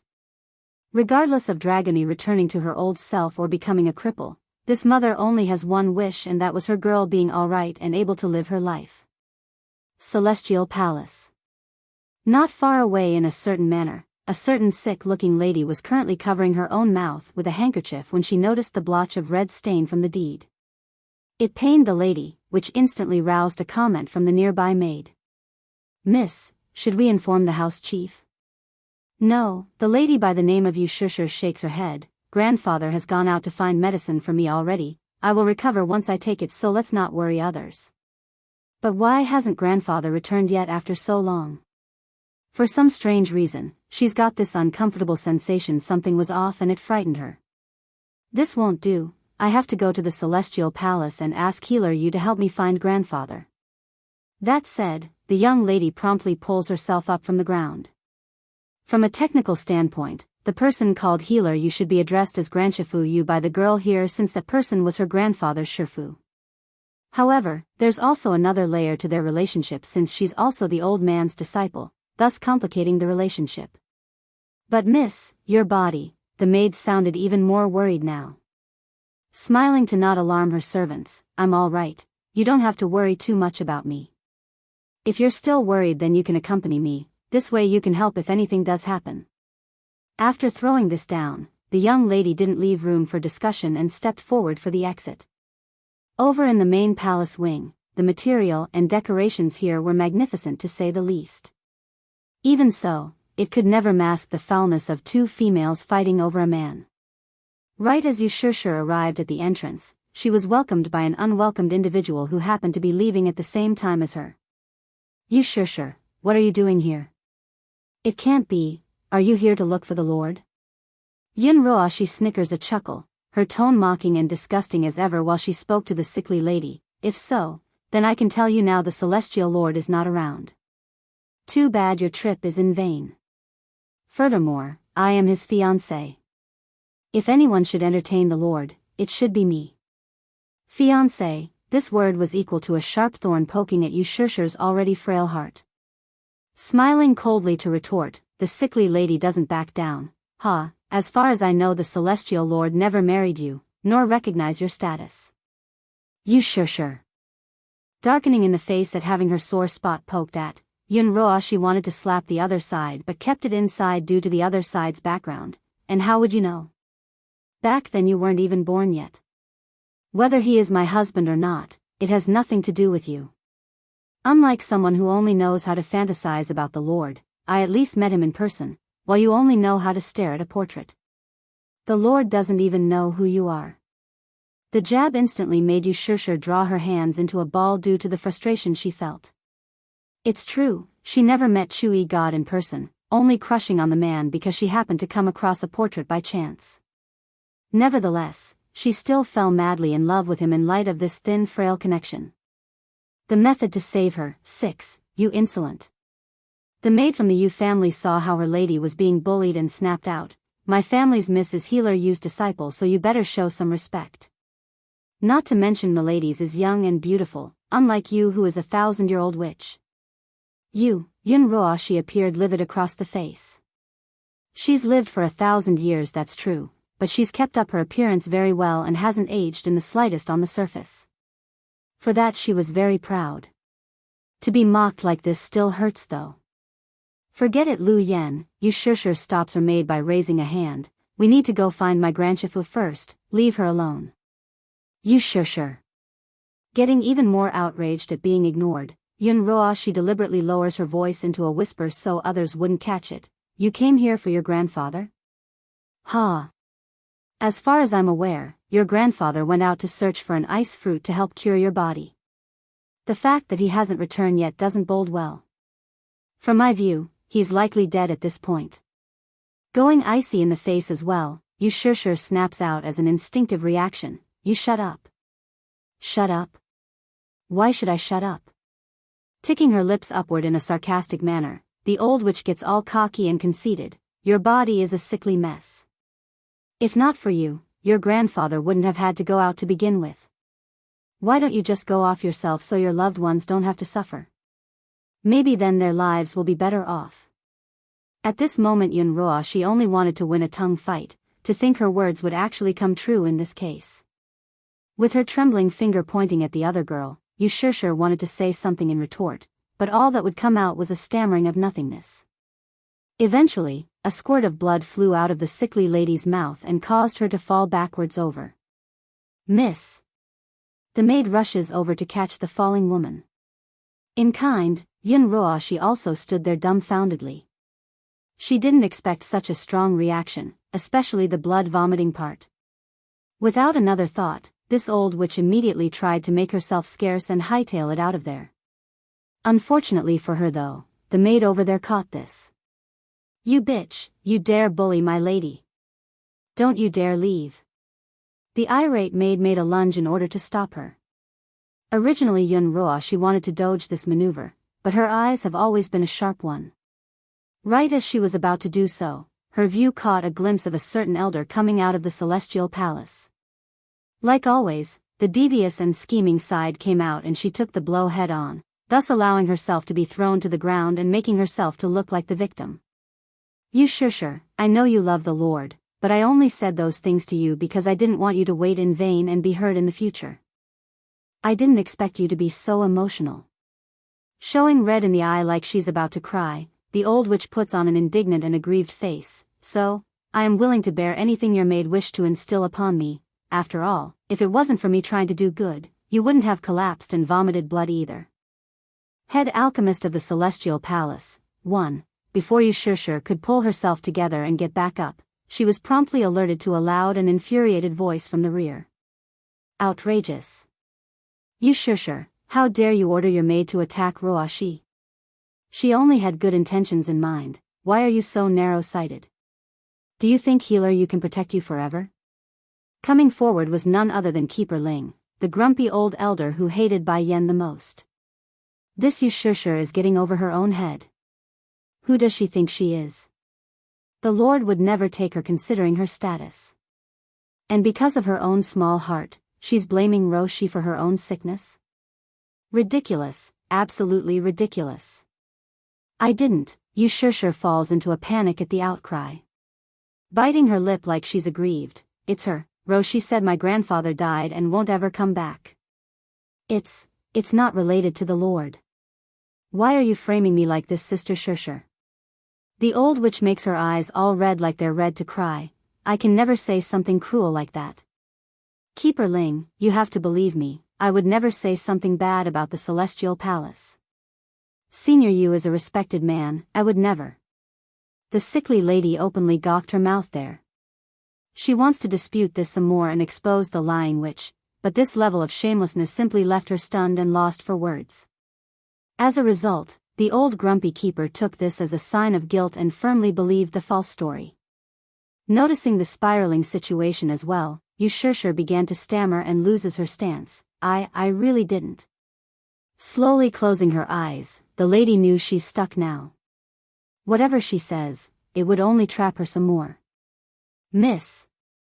The maid flew into a rage after seeing how her lady was being wronged. You shameless woman. You clearly framed my lady, how dare you frame her, you. Bang. Exactly then, to silence the loud mouth, Keeper Ling attacked by waving his hand and sending out a shockwave. In an instant, the loyal servant who only wanted to help flew up into the air and slammed into the ground again, causing her to vomit blood like she's severely injured. Quick, go find Healer Yu, only he can save the miss. Another maid who has kept quiet until now cried out to her peers, who promptly rushed into the palace for help. Lu Yen. Yu Shishir cries out, her eyes burning with frustration and anger at having her friend hurt. Keeper Ling, my grandshifu is the head alchemist of the Celestial Palace. Even if he hasn't appeared in public for many years, it doesn't mean he would stand idly by after this. I want to remind you who it is that provides the Dan pills for this place. Don't you think what you did there will make his heart go cold? Sure enough, Keeper Ling went quiet for a while.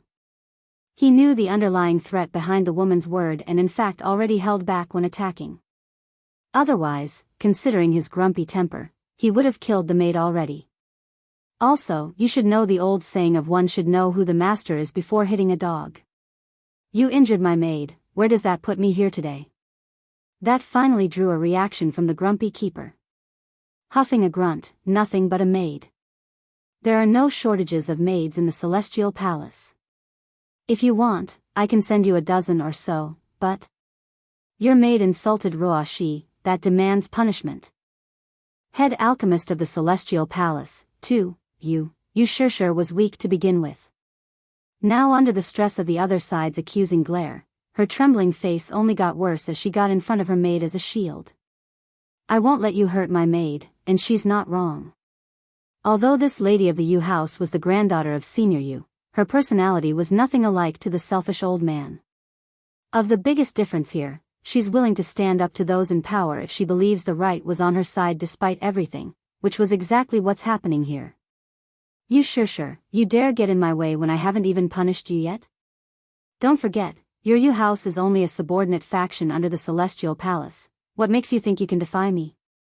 Gradually darkening across the face, Keeper Ling bluntly states this without a hint of mercy. In light of the threat, the lady did not move though. She may be weak, sickly, and powerless, but that won't hinder her stubborn nature. Sure enough, a sarcastic smirk forms along the lady's lip. No wonder the Lord never returned to the palace for so many tears, he's likely chilled to the heart by this group of people. Such a place where everyone blindly believes in this Ruoshi's words, what meaning is there to stay here? I'm willing to be punished, but you need to let go of my maid. You sure bit her lip but kept her firm expression of unyielding nature. Alright, in that case, you'll take 3 of my strikes. If you can withstand it then I'll let your maid off the hook. Keeper Ling says, his eyes flashing a cold menacing light. Of course, because of how sick and frail the other girl was, the old grumpy man would never use his full force and control it in kind. Nevertheless, it still doesn't mean he wouldn't make it hurt to show a point of who's in charge. He's not afraid of Healer Yu coming out to demand explanation, but he won't allow any loss to come to the Celestial Palace. As an alchemist capable of creating a level 14 grade Dan pill, even he as the strongest keeper around must think twice of crossing the other elder's path. Yu sure didn't struggle over the demand. Closing her eyes, she confronts the bastard with her pale face, causing the injured maid in the rear to grow increasingly urgent. The poor maid wanted to cry out several times there, but she didn't have the energy and fell over multiple times in the end as she struggled to get up. However, fate wasn't going to let Yu sure meet her end so quickly today. Right as Keeper Ling's palm strike was about to make contact, a loud thundering voice booms over and sent the whole place into a shock. Keeper Ling, what are you doing? The ground rumbles over that echoing voice. Next thing everyone knew was an old elder running a white alchemic robe descending in front of the girls and meeting the attack head-on with his own fist.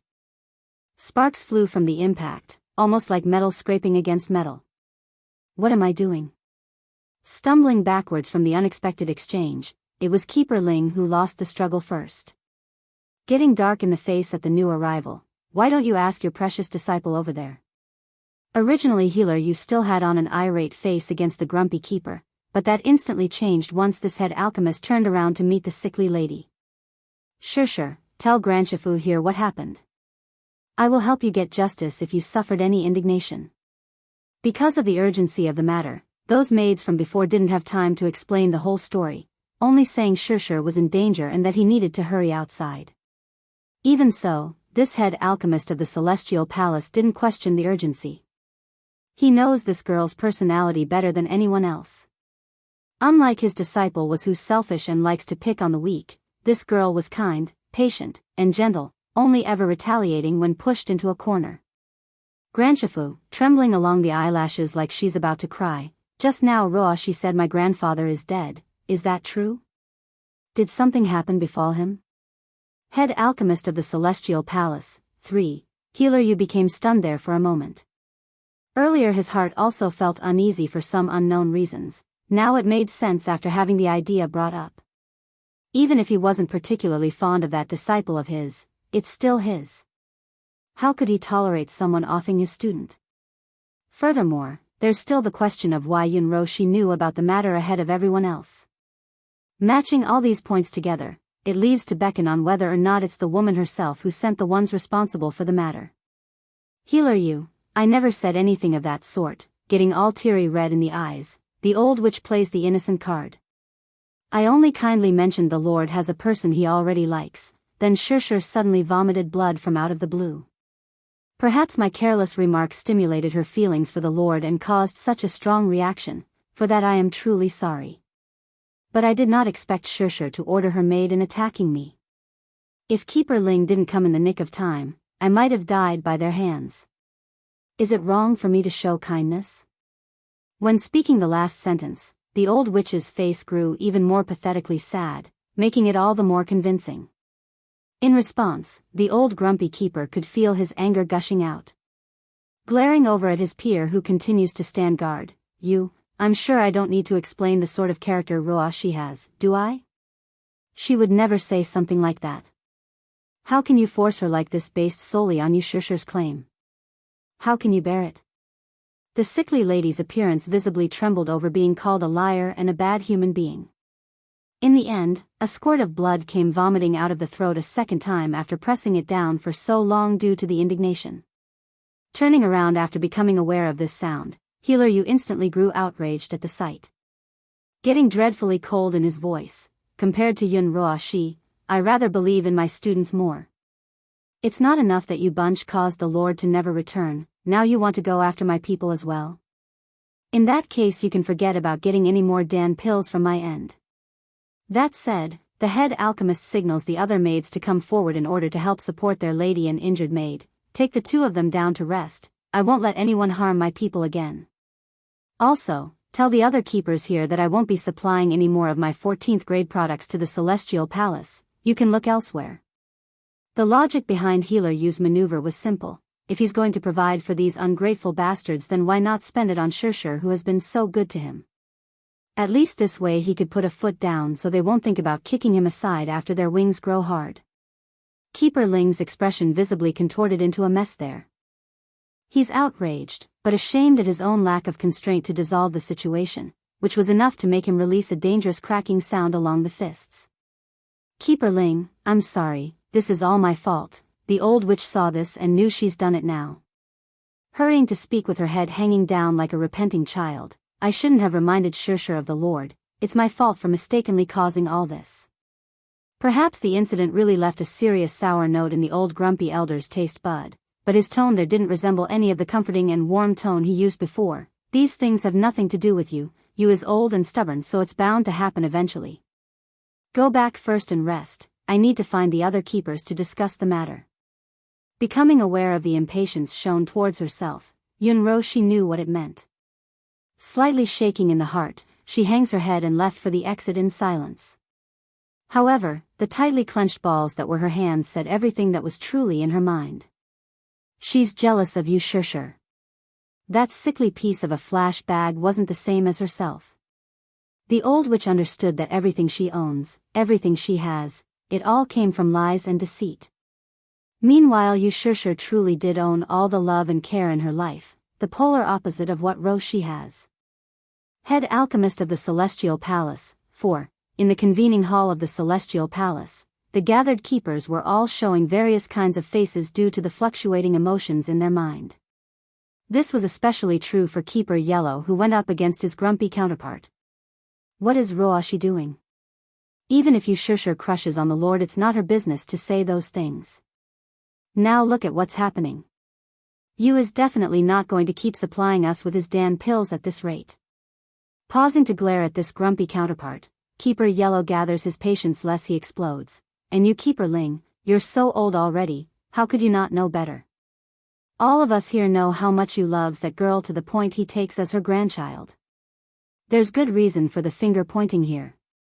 Unlike the gathered elders in this hall, Healer Yu was the only one capable of concocting alchemic pills of the 14th grade in this whole palace, and it's not a guarantee each time either. Keeper Ling's expression also darkened as he huffed a grunt. Then are you expecting me to sit back while Roashi is being bullied? Is that what you want? A sense of awkward embarrassment filled Keeper Yellow's face over the rebuke. I also cherish Roshi, but this dispute is completely unnecessary. With the calamity so close, our strength is also very important and must be taken into account regarding the overall situation. In other words, he's accusing Keeper Ling of not considering the whole picture and offended Healer Yu out of self-interest, costing them a major opportunity to get the much-needed supplies for the impending fight. Can you all say less? We have enough on our tables as it is. Keeper Zun frowns and stops them all. This time it's clearly Roashi who's in the wrong first. Out of consideration for everything and to placate Yu's anger at us, we will need her to put up with the grievance and keep the girl away from Shishir for the time being. Also, Keeper Ling, I want to remind you Shishir's body have always been weak and frail. If your strike really did land on her, do you think she would be fine? Even if she lived, she would be bedridden for good because of that. You need to be more cautious next time. This time there were no rebukes from the grumpy elder. He knows the matter was partly his fault for being so rash. In fact, he's starting to regret the matter somewhat. Outside the gathering hall, Yun Roashi's been quietly listening in on their conversation like usual. However, her expression had grown ugly and disgusted after hearing what they wanted her to do. It's like someone pulled a hand into her chest and wrung at the heart, making her twisted and grotesque along the face. Based on what? Why should I be wronged? When have I ever been wronged since I came to the Celestial Palace? That never happened even back when Bai Yen was here. Heaving a long breath to calm her unstable emotions, the old witch turns and left for the outside in anger, never once looking back. I'm going to let them know that you Shishir can never be compared to me. They will pay for this, they will all pay. About the same time that was occurring, Yu Shishir the sickly lady was currently sitting inside a laboratory type of room, her face anxious and impatient while staring at her grandshifu. Head alchemist of the Celestial Palace, 5, half a ring later, Healer Yu finally opens his eyes and revealed a somewhat pale complexion along with a layer of sweat covering that forehead. Grandshifu, did you find my grandfather yet? Yu Shishir urgently asks from across the table. No answer came, only silence and a pair of clenched fists from the exhausted elder. Please tell me, did something happen? Now getting even more worried, the sickly lady started sobbing uncontrollably. Don't worry, I can bear the truth. A faint sigh comes out of Healer Yu's mouth at this scene, his old eyes filled with grief. Your grandfather, he's gone. Boom. Like a sunny day suddenly being covered in darkness, Yu Shishir's body collapsed and nearly took to the ground. The only reason the lady didn't was thanks to the wall from behind, keeping her back straight and not breaking apart. How did this happen? How could something have happened to grandfather? He promised to come back quickly. I won't believe it, I won't. As she shook her head, tears continued to roll, thus making the picture all the more heartbreaking. I don't believe it. Grandfather is so powerful, who else in the world can kill him? Yun Roashi. Yu Shishir suddenly glared upwards with veins showing in those eyes. It must be Yun Roashi. She must have killed my grandfather. It must be her. Yun Roashi. Healer Yu's expression deepened into a frown. She doesn't have that ability. No, the lady shakes her head to refute the denial. I accidentally came across her with a very powerful individual before. The person looks like a demon. Furthermore, how could she have known about grandfather's death without us being aware of it first? She must have done it. A burning fire resembling hatred now filled the sickly lady's face. That's right, it must be Yun Roashi who ordered that demon, it must be her who's behind all this. Healer Yu's eyes narrowed in as well. Are you absolutely sure about this? I saw it with my own eyes. She called that demon Winger, it must be that demon who killed my grandfather at her order. In this world, the most important person for this sickly lady was her grandfather and grandshifu. Now that she's lost one of them, a dark side that has never seen the light of day has come forward in the girl. We will leave it at that for now, Shishir. The first priority is to locate your grandfather's last known location before his death. After we retrieve his body, then we can settle the debt with that Yun Roashi. Getting ugly as well along the face, Healer Yu growled viciously at what has befallen his disciple. If it really is that old woman, then I won't let her go for this.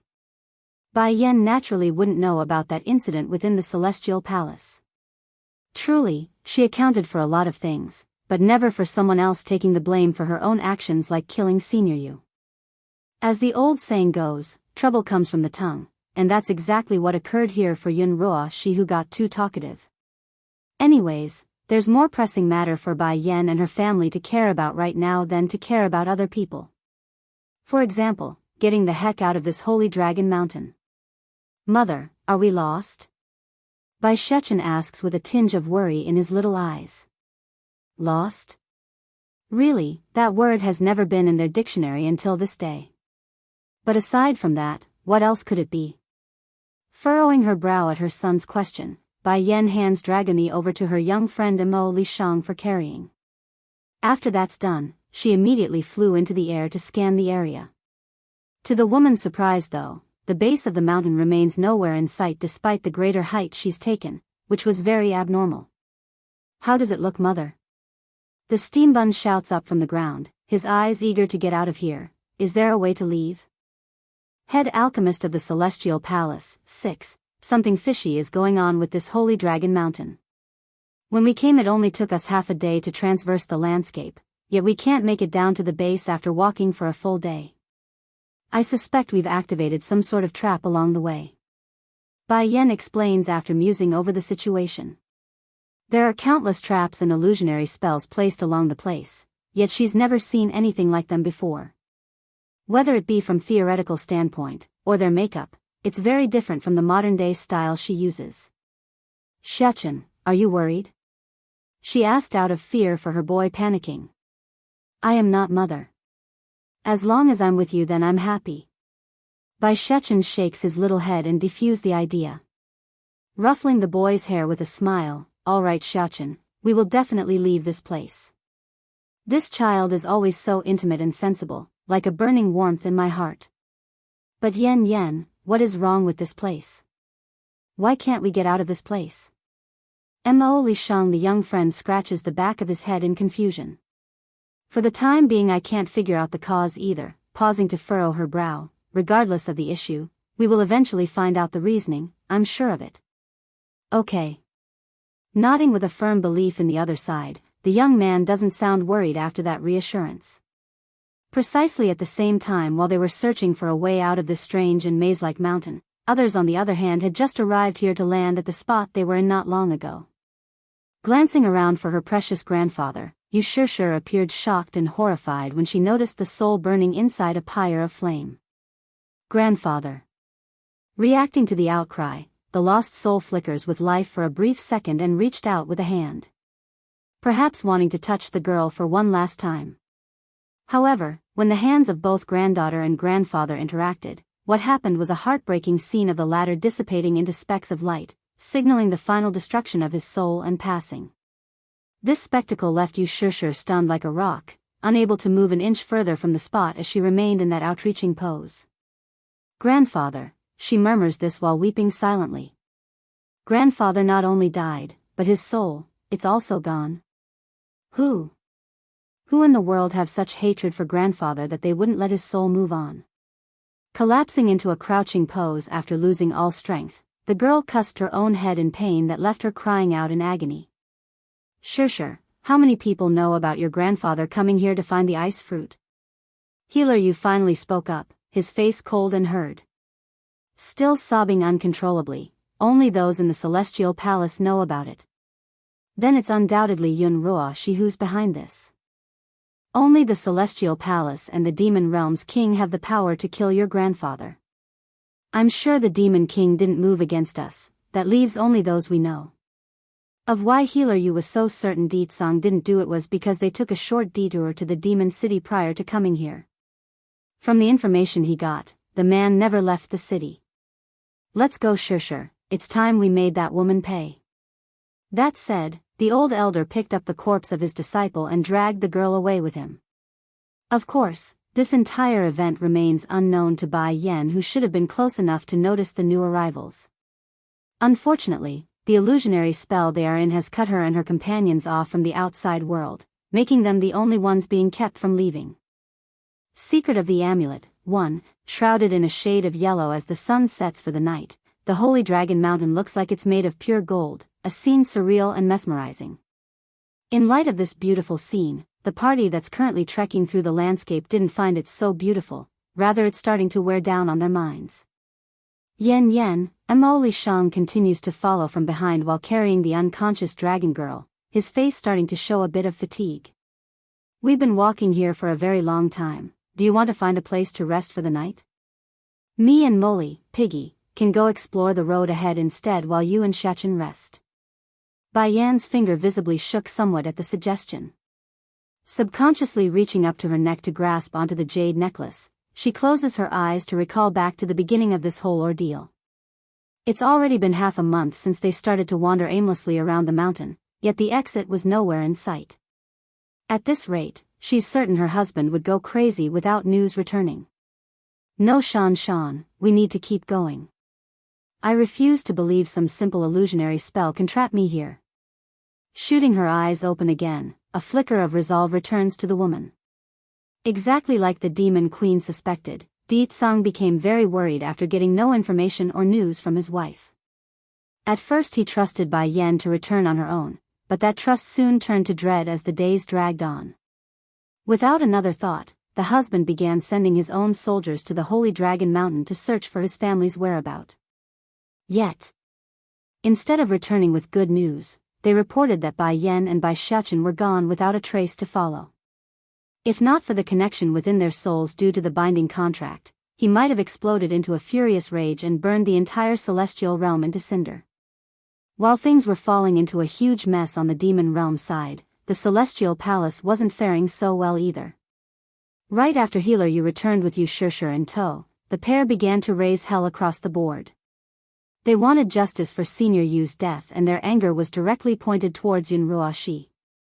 The student and master claimed the old witch sent assassins in secret to carry out the deed, which shocked many of the public. Naturally, a long series of quarreling ensued as a result of this incredible accusation. Healer Yu wanted Yun Ruoxi's head, while the keepers defended the old witch saying there's no evidence. Even so, the main lady herself had already been scared out of her mind by the added attention. Before anyone knew, Yun Ruoxi had snuck out of the celestial palace on her own and headed for the demon city. Inside the new demon palace, Winger was currently standing watch over two little milk buns that were playing in the garden. Unlike before he came here though, that smile of his while watching the kids didn't look like a zombie anymore, but a genuine expression of warmth. Suddenly, the bird felt a tremor in his heart, causing that beautiful face to shudder and reveal a look of pain. He knows, the time has finally come. Ruoxi is here, she's summoning me. Uncle. Just as Winger's about to turn away to meet the dreaded old witch, a crisp and beautiful young voice calls out from behind, causing his body to freeze up. Secret of the Amulet. 2. Di Ling Yan, the cuddly and adorable little princess, blinks and blinks as she asked, Uncle, are you leaving now? Will you come back? For some unknown reason, just hearing the baby girl's cuddly voice was enough to melt Winger's heart and bring sunshine to his world. Showing a faint smile as he replied, Princess, I'm only going out to take a breather, I have no intention of leaving, so be assured. Over the years, aside from the brief moment of warmth he experienced in that deep dark void, no other light has come into his world. And this warmth, he's getting it again from Di Ling Yan right now. That's why the girl, it's another light for him. Then Uncle, you need to come back early and not be like Mother. After mentioning that, Di Ling Yan's head visibly deflated like she's sad. Mother left for so long, I really miss her. Why did she take Big Brother and not me? Taken aback there, Winger softens up his voice to comfort. Her Highness didn't take you because of safety reasons. There are many people out there who want to hurt you. Why? Raising her little head in a naive manner only reserved for a child of her age, I've always been good and obedient, never doing anything wrong. Why do people want to hurt me? Although the girl was more sensible and smarter than the average baby, she's still only a baby.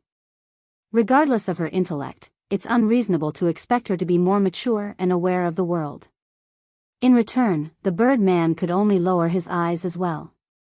That's right, she didn't do anything wrong, yet the celestial palace still wants her dead and won't let her go. Why is the world like this? Why is it so cruel and dark towards the kind ones? Because, Winger's voice sounded shaky and pessimistic, some bad people do things for no reason, so, Your Highness, you be good and stay in the palace. No one can hurt you while you're here. Biting her thumb, okay, I will be good. If I be good then mother will come back quickly. It's the first time she's been away from her mother for so long, hence the strong level of yearning for Bai Yan's return. Then I'll come back soon as well after taking a stroll. Feeling the tug from the old witch again, the bird man couldn't stay anymore and decisively turned for the exit. Unbeknownst to him though, right as he did so, a shadow has been tailing him from the rear. Above the quiet mountain road, Winger could soon see that familiar figure anxiously scanning the area for him. There were countless emotions spilling forward then, but more leaned towards helplessness and pain. Why did you come so slowly? I've called you a few times already. Can't you move faster? Scolding and harsh in her voice, Yun Roa she only had negative emotions swelling out after recognizing who it was. Sure enough, the moment they were close enough, the old witch actually went ahead to slap him across the face. This slap, the bird man did not avoid it, only bearing it bluntly and allowing the trace of blood to leak from the corner of his mouth. Once again, the warmth he had earlier disappeared, replacing it only with a cold expressionless one. I had something to do earlier, that's why I'm late. Secret of the Amulet, 3, something to do? What is there more important than me? Do you know how much I've been wronged in the Celestial Palace? That old fart Yu's apprentice died, and now Yu Shusher is pinning the blame on my head without any evidence. Where were you at the time? While yelling out her grievances, Yun Roa she visibly shook across the body due to her own rage. Yet, the old witch apparently forgot something crucial. All this happened because of her own foul tongue and not anyone else. Originally Winger still wanted to defend himself by explaining, but his sight soon noticed the patch of blood staining the woman's chest. You're hurt? What do you think? It's that blasted Yu and his precious girl Yu Shusher. They almost killed me before I came here. Baring her teeth in a vicious manner, she huffs a grunt before continuing, You useless thing, you can't do anything, not even to protect me. Winger simply hung his head there, I can take you away from the Celestial Palace, as long as you're willing, I can take you away. Then those people won't be able to hurt you anymore. Leave the Celestial Palace? Why should I leave? I have the protection of Keeper Ling and the others, why should I be afraid of a head alchemist like you? Clenching her fist to reveal a murderous glint along those eyes, enough, I came to you this time for one thing, go to the Demon Palace and kill the young prince. I want his beast core. The bird man's body visibly froze, not moving an inch like a statue. I'm sorry, but I told you before, I can't do it. Winger, have you forgotten how Bai Yan treated me? I am your life-saving benefactor. Do you not hate her in the way she treats me? Livid and green across the face now, Yun Roashi's expression grew tenser and tenser until that voice started to screech. But instead of showing concern, Winger opened up his eyes in a confronting manner. Roashi, is what you say about the demon queen abusing you really true? Looking at that skeptical face, the old witch actually shuddered like she's been exposed. What do you mean by that? Why would I lie to you? I don't know. A smile bordering on the line of mockery reveals itself from the man, showing he's starting to doubt the supposed truth in his world. How could Bai Yan raise such a well-behaved daughter and be vicious? It doesn't make sense, none of this makes sense. How dare you? Stepping forward to do another slap, the old witch held nothing back and caused the man's cheek to go red and bruised up. Huffing a grunt at the injury, Winger didn't retaliate, only quietly standing there like usual. I owe you, that I admit, so I will bear with whatever you wish of me. However, I won't help you murder an innocent child. Unlike his past deeds of murdering and assassination, he has never killed the innocent and young, that's his final straw that he won't break. Even if the other side that's demanding it was his benefactor and savior in that dark abyss. Alright, fine. If you won't help me kill the brat, then I will kill you instead. Flushing red across the face, Yunruo, she looked like an insane bitch that would tear the other side apart. If he is of no use to me, then why should I keep him? In an instant, a dark shimmering blade of deadly light materializes from the old witch's sleeve, its tip pointing straight for the man's throat.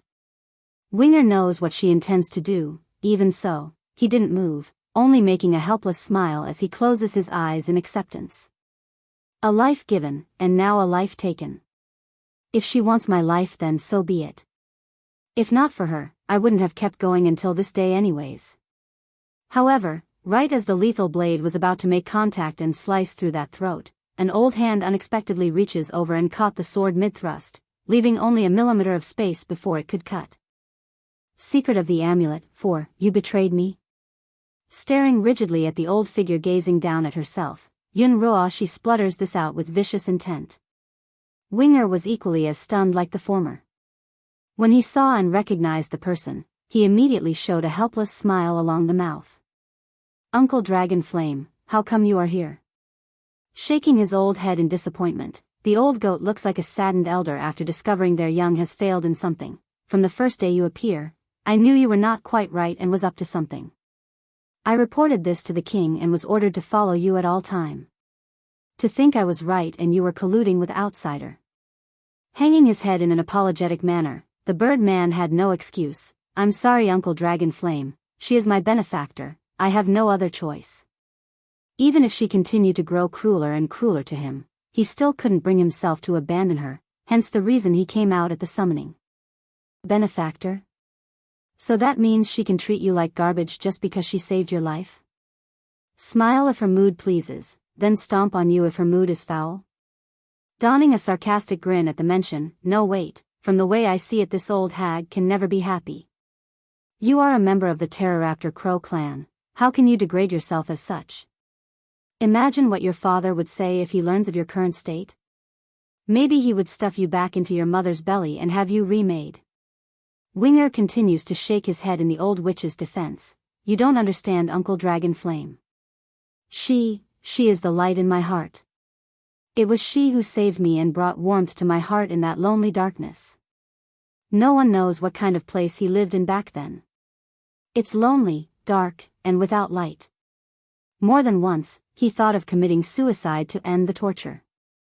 If not for that brief speck of light coming into his life, he would have long left this world due to decay.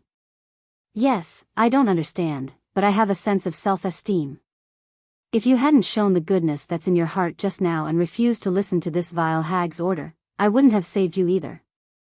Uncle Dragon Flame, cutting the other side off with a cold snap of his glare, the old goat wouldn't hear any of it. You scram over to the side, I'll first deal with this woman, then deal with you. He always knew Winger had some motive, just not this level of betrayal.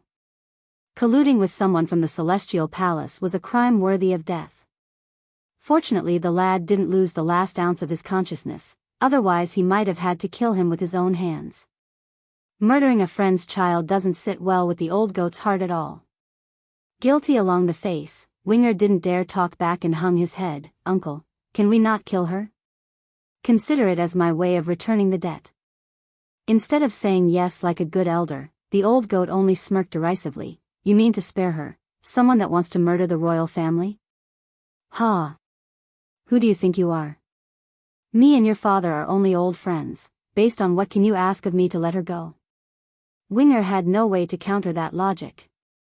Yes, the old goat was only his father's friend. Based on what could he himself ask this of the elder? In fact, he now owes Dragon Flame for saving him from Yun Ruoshi's blade. Snorting at that pathetic and speechless face, the elder returns his attention to the old witch to finish the deed. However, as soon as he did so, his eyes immediately fell upon the crescent-shaped moon amulet along the neck. That thing. How come it's so familiar? It's like I've seen it somewhere. Secret of the amulet, 5. He gently closed his eyes, allowing the image of a young human to emerge from the deep passage of his memory. It's a female donning a red dress of amazing makeup, and hanging along her neck was that crescent-shaped amulet. This. Why is it on you? This amulet is clearly that woman's. Moreover, that woman has now become the demon realm's current queen. Although Bai Yan hasn't admitted to being the same person in Dragon Flame's memory from many millenniums ago, he could still recognize her through the aura coming off of the soul. It's identical, an unmistakable trademark of the individual regardless of how many incarnations they go through. Why is the queen's stuff on this woman? Yun Ruoshi's expression promptly changed for the worse. Grabbing the amulet in a protective manner, what do you mean by that? This thing is mine, what's wrong with it being on me? Dragon Flame narrowed his eyes in like a fierce beast eyeing a prey. Quit trying to deceive me with your nonsense. That thing on your neck clearly belongs to that. When he was about to speak the last bit, his tongue stopped and changed the wording to a more proper term. That amulet clearly belongs to the queen, so how can it be yours? No wonder I haven't seen it on her highness's neck at all, it's been stolen by you. Boom. As if struck by lightning on a sunny and clear day, Yun Ruoshi went deathly pale at being exposed. Why does the old man know about the moon amulet? Why does he know it belongs to that bitch Bai Yan? You're talking nonsense. Eager to hide her own guilt, she snaps back in a frantic manner like a banshee's howl. What right does a person like Bai Yan deserve to have my amulet? This thing is clearly mine.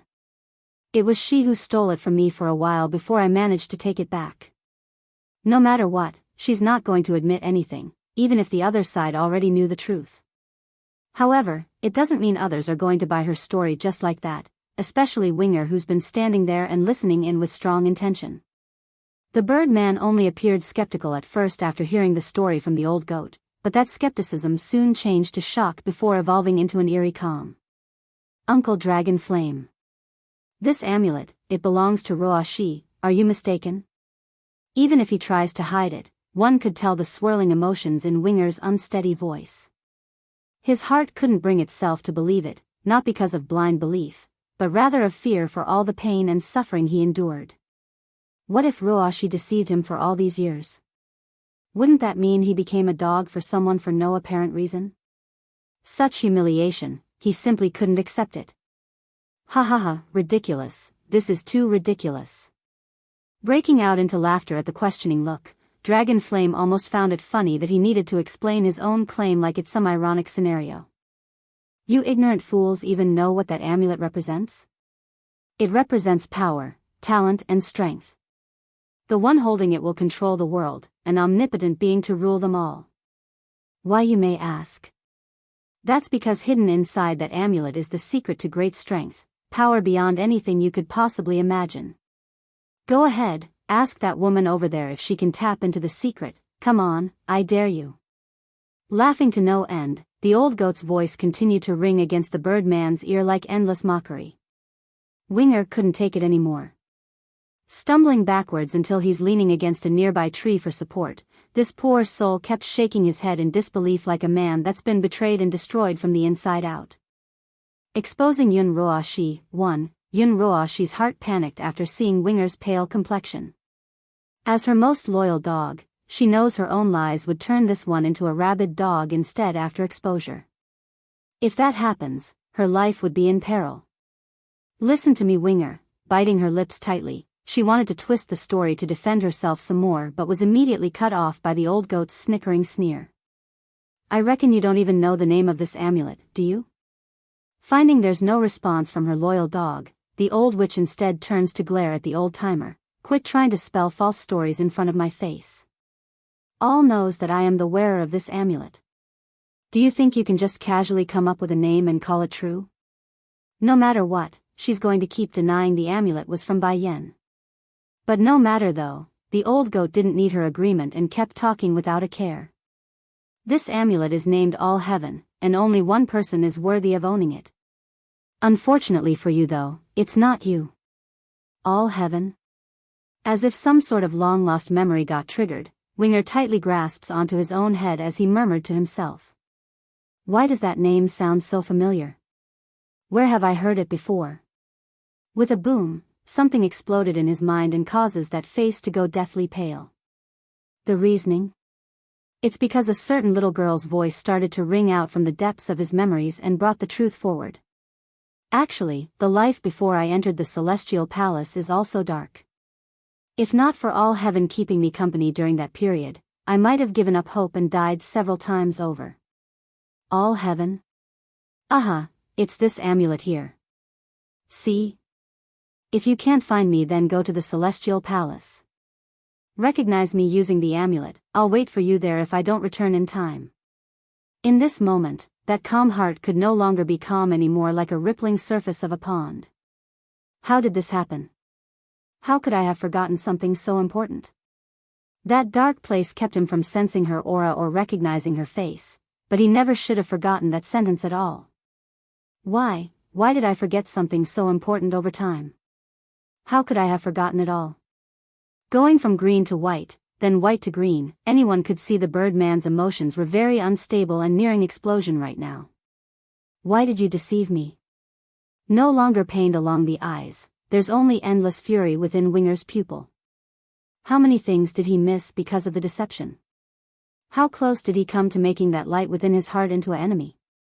Fortunately, he didn't listen to Yun Ruoshi's word and did something he would have regretted for life.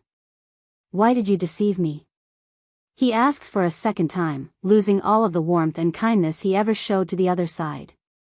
The old witch naturally cowered backwards at the intimidating pose. What are you talking about? When did I deceive you? This amulet is the queen's belonging.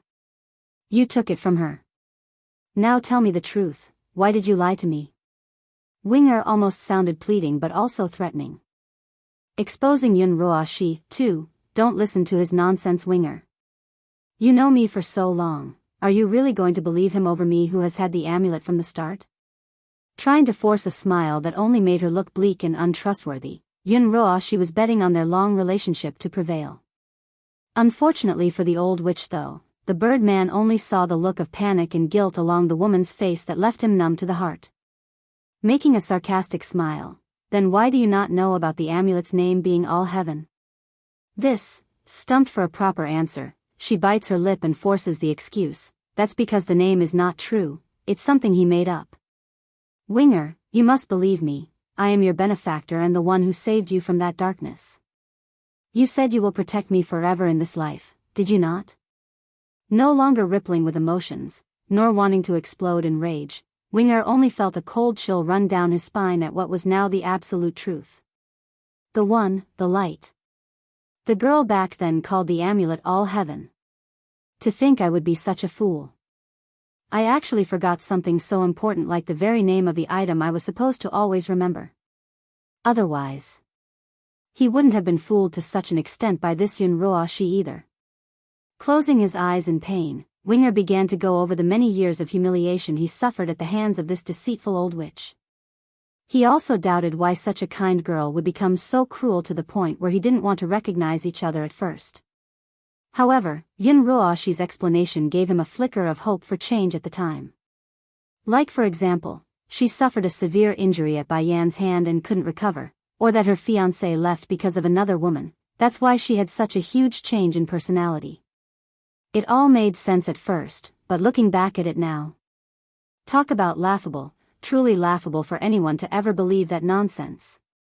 Stumbling back as she sloppily tries to gain some distance, Yun Ruoshi now knew what foolishness meant as she fixed onto the once loyal dog.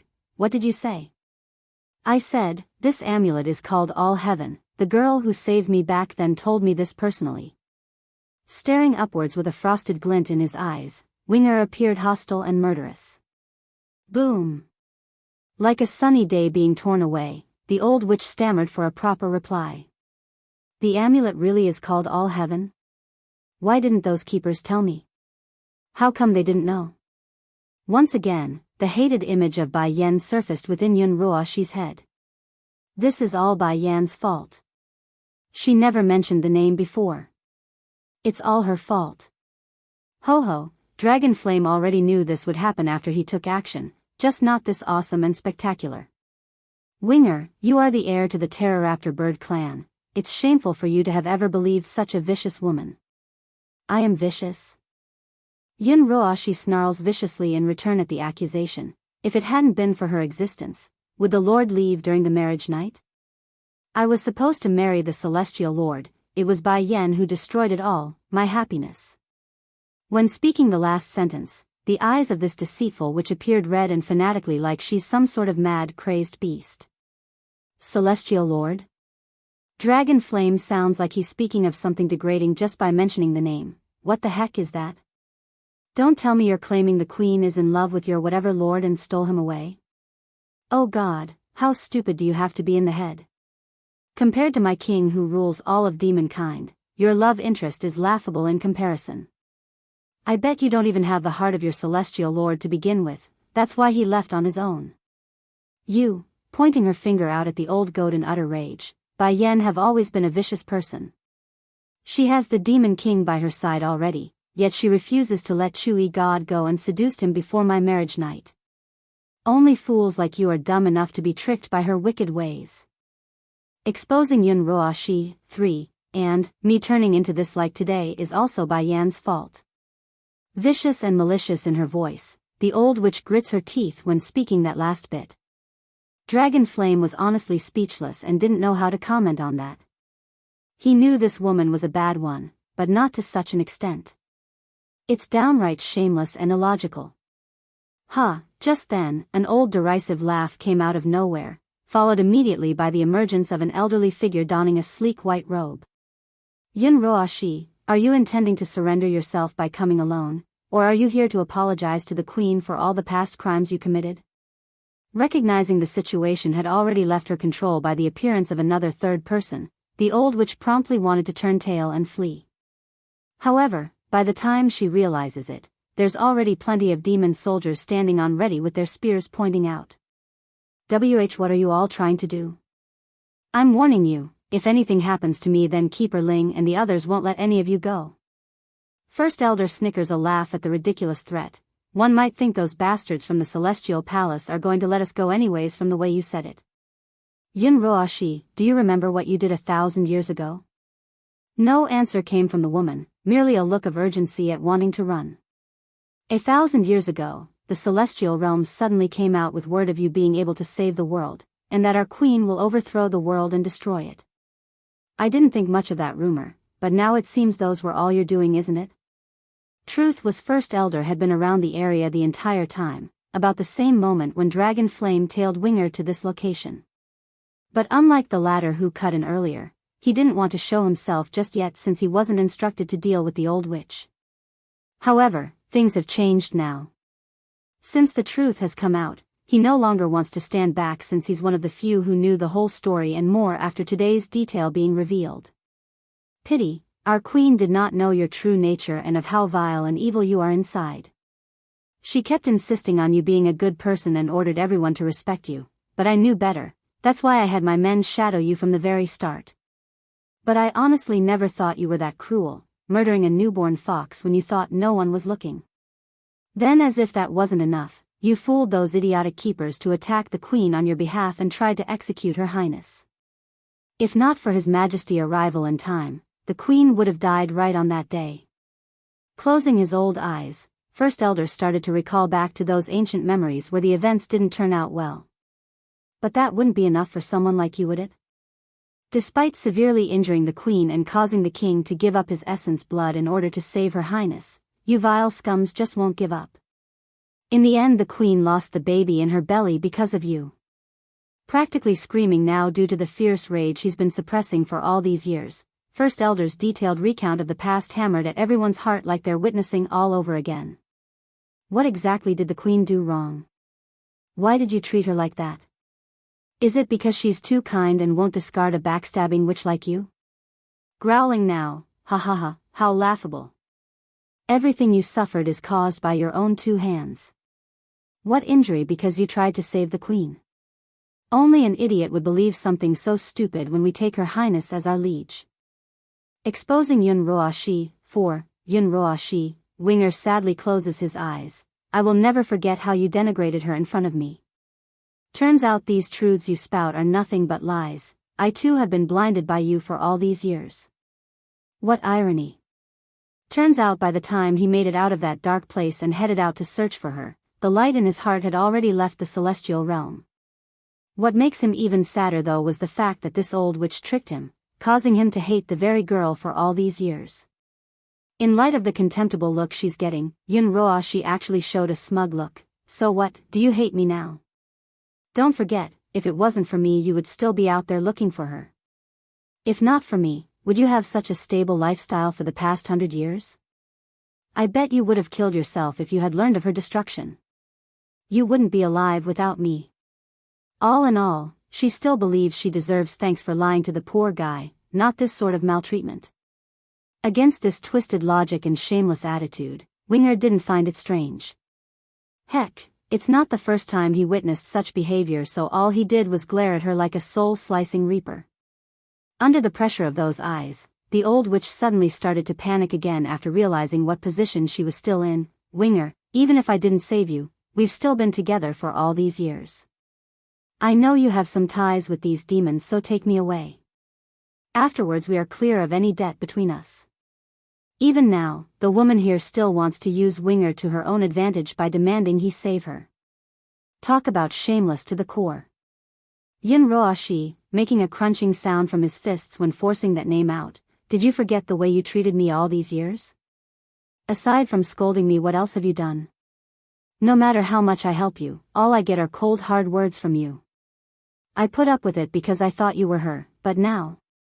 Forming a condemning smirking, you should be happy I'm not killing you myself, so what qualifications do you have to expect me of saving you? No one could possibly understand the level of pain he felt on the moment he discovered Yun Roashi wasn't the real one. It's enough to send the weaker-minded into insanity, that's how intense those emotions were. You can't kill me. The old witch cries out in fright, Keeper Ling and the others won't let you do this, they will come save me. First Elder was done listening to the rambles of this insane woman. Ignoring the struggling witch, he reaches out with his hand and ripped the moon amulet right off her neck with a swipe. No. This can't happen. I can't lose the amulet. A look of desperation gripped Yun Roashi's face upon touching her own neck. Give that back. Give it back. Without a care for her own safety now, she madly rushes the elder in an attempt to retrieve said item. Unfortunately, this woman clearly doesn't know her own ability and challenged someone she shouldn't have. Following a heavy huff from First Elder and a wave of his sleeve, the shameless and vile witch was instantly repelled several meters into the air, landing only after slamming into the ground and causing a massive outpour of blood from her mouth. The amulet is mine. Bai Yen gave it to me, so it's mine. How dare these people steal my thing? Exposing Yun Roashi. 5. First Elder. What should we do with this woman now? Dragon Flame asks with a frown along his face. Faint and unemotional in his reply, First Elder's gaze showed he was looking at nothing more than a piece of garbage. The queen's stuff is back in our hands now, so there's no reason to keep her alive. Make sure she suffers a lot for what she did. I don't want to make it too pleasing. Yun Roashi had just finished climbing back up to flee again when she overheard that statement. Immediately, a look of horror filled that face. These people, they really want to kill me? No. She cries instinctively. I don't want to die. Stumbling back to gain space, tears filled that face to make her all the more pitiful. If it were those from the Celestial Palace, they would surely take notice and lend a hand. However, these were members of the demon realm. Even if the soldiers here didn't witness the events of the past in person, they could still imagine the heart-wrenching scenes based on the details they got today. Since you like to act all pitiful so much, then I will make sure you can't ever do it again. Swish. Following a casual wave of his hand, a sword swiftly flashed across Yun Roashi's face. The latter didn't react at first, but as the tingling sensation gradually came through, that's when the woman noticed the slight warmth trickling down the cheek. My face, Ishich. My face. She howls like a banshee, causing those nearest to flinch at the intense screech. Nevertheless, the sound didn't hinder the demon soldiers from enacting their rage at this old witch. They are frustrated and angry as well, but for a different reason of the demon realm being sealed away for a millennium. Scram!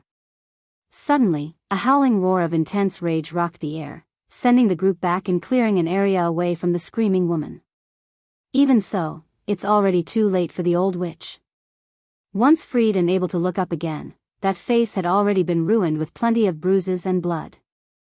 There's nothing left to show what her true contour was before this. Ruo Shi. Keeper Ling went red in the eyes after finding the terrible state the old witch was in. How are you, Ruo Shi?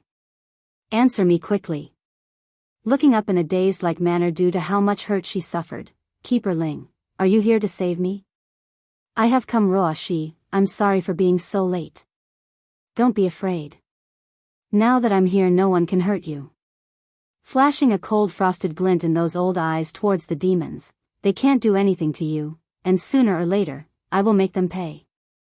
Going quiet for a few seconds, the old witch simply stared upwards before breaking out into a miserable cry of agonizing pain. Keeper Ling. Healer, you wants to kill me, so I got scared and fled out here. I didn't want to die before being able to save the world, but during my escape, these demons caught me halfway, and that's when I met this man. That said, she points to Winger, he snatched my amulet away, then shamelessly claimed it belongs to Bai Yan. I wanted to take it back, but then they tried to kill me. Growing increasingly irate along the face after finding the missing amulet along the girl's neck, Bai Yan is a traitor to humanity, so how can she be worthy of holding the amulet? They're only jealous of you and wants to steal what's yours. Don't worry, they can never do that because it's your destiny to own it. Exposing Yun Ruo Shi, 6. What you said there is good. First Elder snickers derisively at his foe's sentence. What belongs to others can never be stolen. Ha ha ha. Letting go of the girl, Keeper Ling returns with a mocking sneer of his own that radiated danger. Then we're of the same opinion. I'm here today to overturn the demon realm. If you demons are willing to return the amulet, then perhaps I will let you die swiftly instead of suffering. Otherwise, the fate awaiting you all will be worse than death itself. Retracting his smile, First Elder also got serious along the face. Do you think you scums of the Celestial Palace really have the ability to overcome us from the demon realm? If it wasn't for you lot scheming against our king back then, something like sealing our realm never would have happened, let alone letting you bastards climb above our heads for so long. Oh, is that so? Keeper Ling snickers again in a contemptible manner, like he thought otherwise. Then I will let you know what true power is. I did not want to use this, but you've left me no other way. 1,000 years ago, the keepers as a whole all knew there would come a time where the great calamity would arrive. In order to combat this threat to the world while Yun Ruo Shi couldn't cultivate or grow, they secretly hid away a certain power within their arsenals and never used it even during their clash with the demons. But now, with the ever-rising threat of Deetsong and his followers, this old grumpy keeper knew it's time. Closing his old eyes, Keeper Ling took a moment to gather his breath before opening them again to reveal a gaze that's as sharp as a blade. Where's the Demon King? Is Deetsong such a coward that he wouldn't dare show his face after murdering one of my own? The comment definitely made the demons gathered here turn very ugly, but as soon as Dragon Flame wanted to retort, that's when an overwhelming force came down from the sky and covered the entire landscape in a layer of strength. For Yun Ruo Shi, who was immediately caught by the sudden appearance of Deetsong, this would be the first time she's meeting this man again after 1,000 years. Even if she already had Chu-Yi God in her heart, the woman couldn't deny her heart fantasied of being wooed by such a powerful man. It's also one of the main reasons she hated Bai Yan so much and persuaded the keepers to attack the demon realm. She's jealous. The story actually went like this. On one of the days she secretly followed her former friend to an unknown location, Yun Ruo Shi saw how Deetsong would pester Bai Yan like a shameless dog in order to win her heart. She wanted to feel the same way, be wanted and cherished like a queen. However, nobody acted that way around her due to her lackluster origin and talent. Eventually that jealousy evolved into hatred, causing this old witch to report the incident to Keeper Ling and starting the whole war between the two realms. Demon City's Incident 1. Recalling back to all the different kinds of treatments in the past, Yun Ruo Shi's eyes once again firmed up and showed the vicious side to her nature. She's unwilling to go back to that feeble existence, nor be reduced to an unwanted person like in the past. I hear you are here to make trouble for me? Cool and unemotional, Deetsong gazes down at the foe and asks with a contemptible glare. Huffing a grunt to shirk off the pressure, Keeper Ling doesn't seem fazed though. I'm not here to make trouble for you, I'm here to kill you. As soon as this grumpy elder finished saying that, a long sword immediately materializes from his sleeve and instantly stabs down at the ground, releasing a huge amount of power in doing so. Boom! The floor rumbles, shattering along in veins like a roaring lion, only to be followed swiftly by the constant hammering of electric might from the sky. Then, as if instructed, one of the lightning strikes down and aims directly for the Demon King's head in a devastating fashion. Ditsang evaded with ease, of course, using his incredible speed, but that didn't mean the same for some of the less fortunate demon soldiers that could do nothing to save themselves. They were incinerated, destroyed until nothing but a giant crater remained to indicate they ever existed. This, Winger mutters with rigid stiffness after seeing this. Why? Why are these powers so similar to the ones hunting me? Where did the keepers get such a power? Exactly then, while the Birdman was still in hesitation over all this, his ears suddenly caught the loud thud of Dragon Flame crashing to the ground. Uncle Dragon Flame.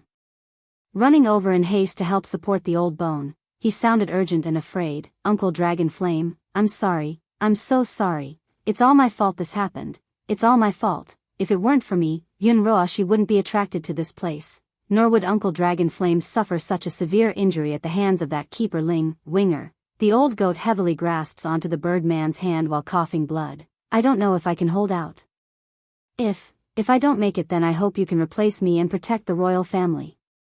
Please protect the princess, and the queen. After saying that, the old-timer gradually began to close his eyes like he's depleted. He knew beforehand taking on the thunder would cause severe injury to himself, but to this extent was beyond even his imagination.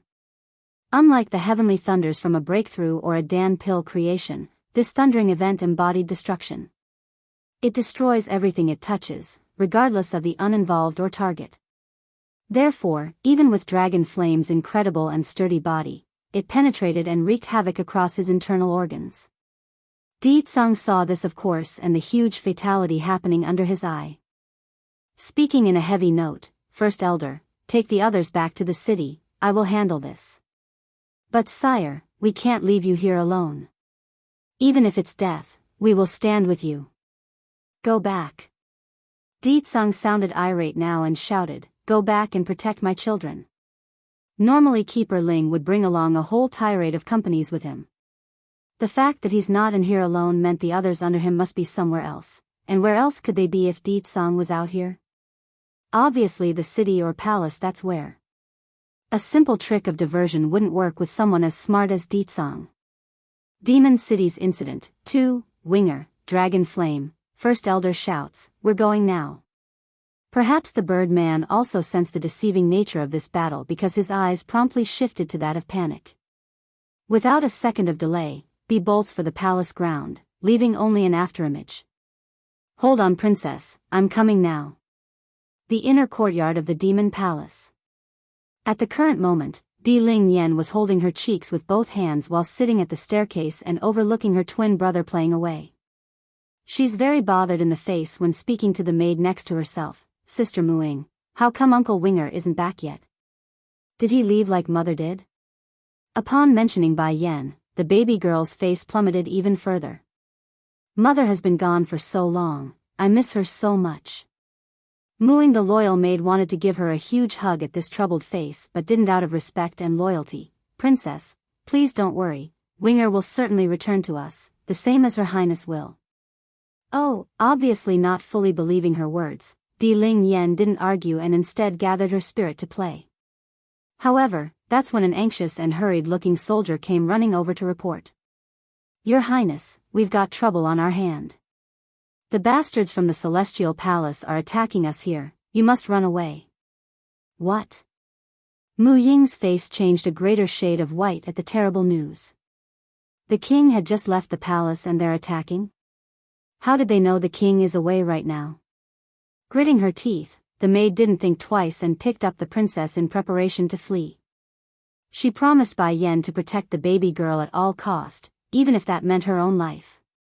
Yet, fleeing wasn't exactly in the dictionary of Di Ling Yan's mind right now. Scanning with her big bright eyes at the surrounding area, where's my father? His Majesty already went to fight the enemy. Please, you must flee, princess. The soldier cries out again, his face growing more dire by the second. Will father be in danger? I want to leave with father. Biting her lower lip, the baby girl almost sounded pleading now. You must go now, Ling Yan. It's then Jin Tian. The little glutton steps in, pushing his twin sister away. Sister Muing, you take my sister and go now, that's an order. But Prince, you need to come too. Muing also got anxious and tried to reach out with her remaining free hand to lift the boy. Slapping it away with his chubby fingers like a proper man does, Jin Tian puffs up his little chest to make himself look bigger than he was. I am the older brother and a man, so I have to protect my sister. If I escape, then those bad people will find us. When they do, they will surely know of Ling Yan's existence and not let go. Though the little glutton didn't quite express his meaning in a detailed manner, it's more than enough for Muing to understand. I'm not leaving my brother, I'm not leaving. Cry as she might, the baby girl simply didn't have the strength to wrestle out of her maid's arms. You are a man, but I am also a woman. I am not afraid. I don't want to leave you. She continues to make her case to no avail. Seeing the increasing delay, the soldier who first came to bring the message couldn't take it anymore and urged the maid to make a decision. And sure enough, Muing did and handed the crying princess over to the demon soldier's own dismay. You leave with the princess first.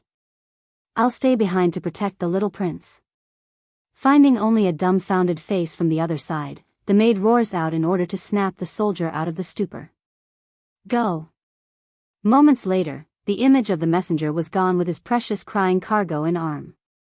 There's no doubt this individual would stake his life on the line in order to ward the princess from all harm, but it's another question on whether he could achieve such a feat with his feeble abilities. Prince, are you afraid? Demon City's Incident 3. I'm afraid. Jin Tian may have kept up a good appearance initially, but he's still only just a child. Once his twin sister was out of sight, he promptly lowered his mouth into a timid frown as beads of tears rolled down his cheek. But Big Brother said I must protect my sister. Those bad people want to take her away, so I must stay and protect her. Muing naturally knows the little glutton's choice was the right one, so she didn't object to him staying. For the bastards from the Celestial Palace, their information remains limited and doesn't know if Bai Yan gave birth to a girl or a boy. If she really did take both children and ran, it would surely cause a huge mess and they would search everywhere. By then it would be impossible to hide Ling Yan's existence. Don't worry, Highness, even if it costs me my life, I will ensure your safety. Firm along the face, the maid meant it and held no hesitation. Sister Muing, will father and everyone come save us? And uncle? Uncle left home to find mother. If uncle was here, then I wouldn't need to fear those bad people. They will, they definitely will. Soft in her voice, Muing wants to comfort the baby boy some more when the worst-case scenario occurred. The attackers have arrived at the compound and has surrounded them. Seeing all these ferocious and glaring looks coming his way, Jin Tian instinctively hid behind Muing. It's obvious he's scared right now. This should be the son of that demon king. A man in charge of this attacking force snickers a grin before waving the others to move. Take the boy and tie him up. Let's see if that demon king will disobey us afterwards once we take his son. Keeper Ling never gave up on having Di Tsang's daughter. Even if it's not from Bai Yan's belly, the old bastard still intends to force the issue, even if it meant him going at it with another woman. That's how this idea came into existence. By kidnapping Jin Tian, Keeper Ling could then force him to have another baby. Sweaty across his little hands, Jin Tian remained stubborn in the face when speaking. I'm not going to be taken by you bad people. You lot bullied my father. I won't let you people get away with it. The man snorts at the pointless threat. Your father and mother did not listen to our persuasion, that's why they deserve what's coming. You as their son should act better and think of the big picture. What's a simple daughter compared to the whole wide world? They can always make more. Swish. As soon as his words came forward, a small contingent of the attackers had begun to move without further order. Muing saw this of course and hurried to meet the kidnappers with her blade. Thankfully this mission only came with some weaklings led by a couple of high divines, otherwise the loyal maid would never be able to contend with a powerful keeper in their fray. Even so, as middle divine, stalling for time remains a difficult task for the woman who has to fight multiple targets at once. Di Ling Yan's Fury, 1, PFF. Suddenly, a strong gush of wind came flying over, slamming right into Mu Ying's shoulder and blasting her backwards from the impact. Blood came pouring out of her mouth as a result of the injury. Sister Mu Ying. Getting all teary along the face after seeing how the maid tried to protect himself, Jin Tian tightens up his lips and asked, "Are you hurt? Is it painful?" The loyal maid didn't falter though in light of the huge disadvantage she faces. Rather, she's only feeling warmth circulating across her veins right now. From the very beginning, the prince and princess has never once treated her or any palace attendants as servants or anything beneath themselves. So, how could she cower when the time has come to show her mettle? Ignoring the stinging pain, she rushes at the crowd once again, leaving a trail of blood in her wake. There's incredible strength in her eyes right now. At the same time as well, the palace guard who left earlier with Di Ling Yan in arm was about to make it past the palace gates when they bumped into a crazy-looking figure.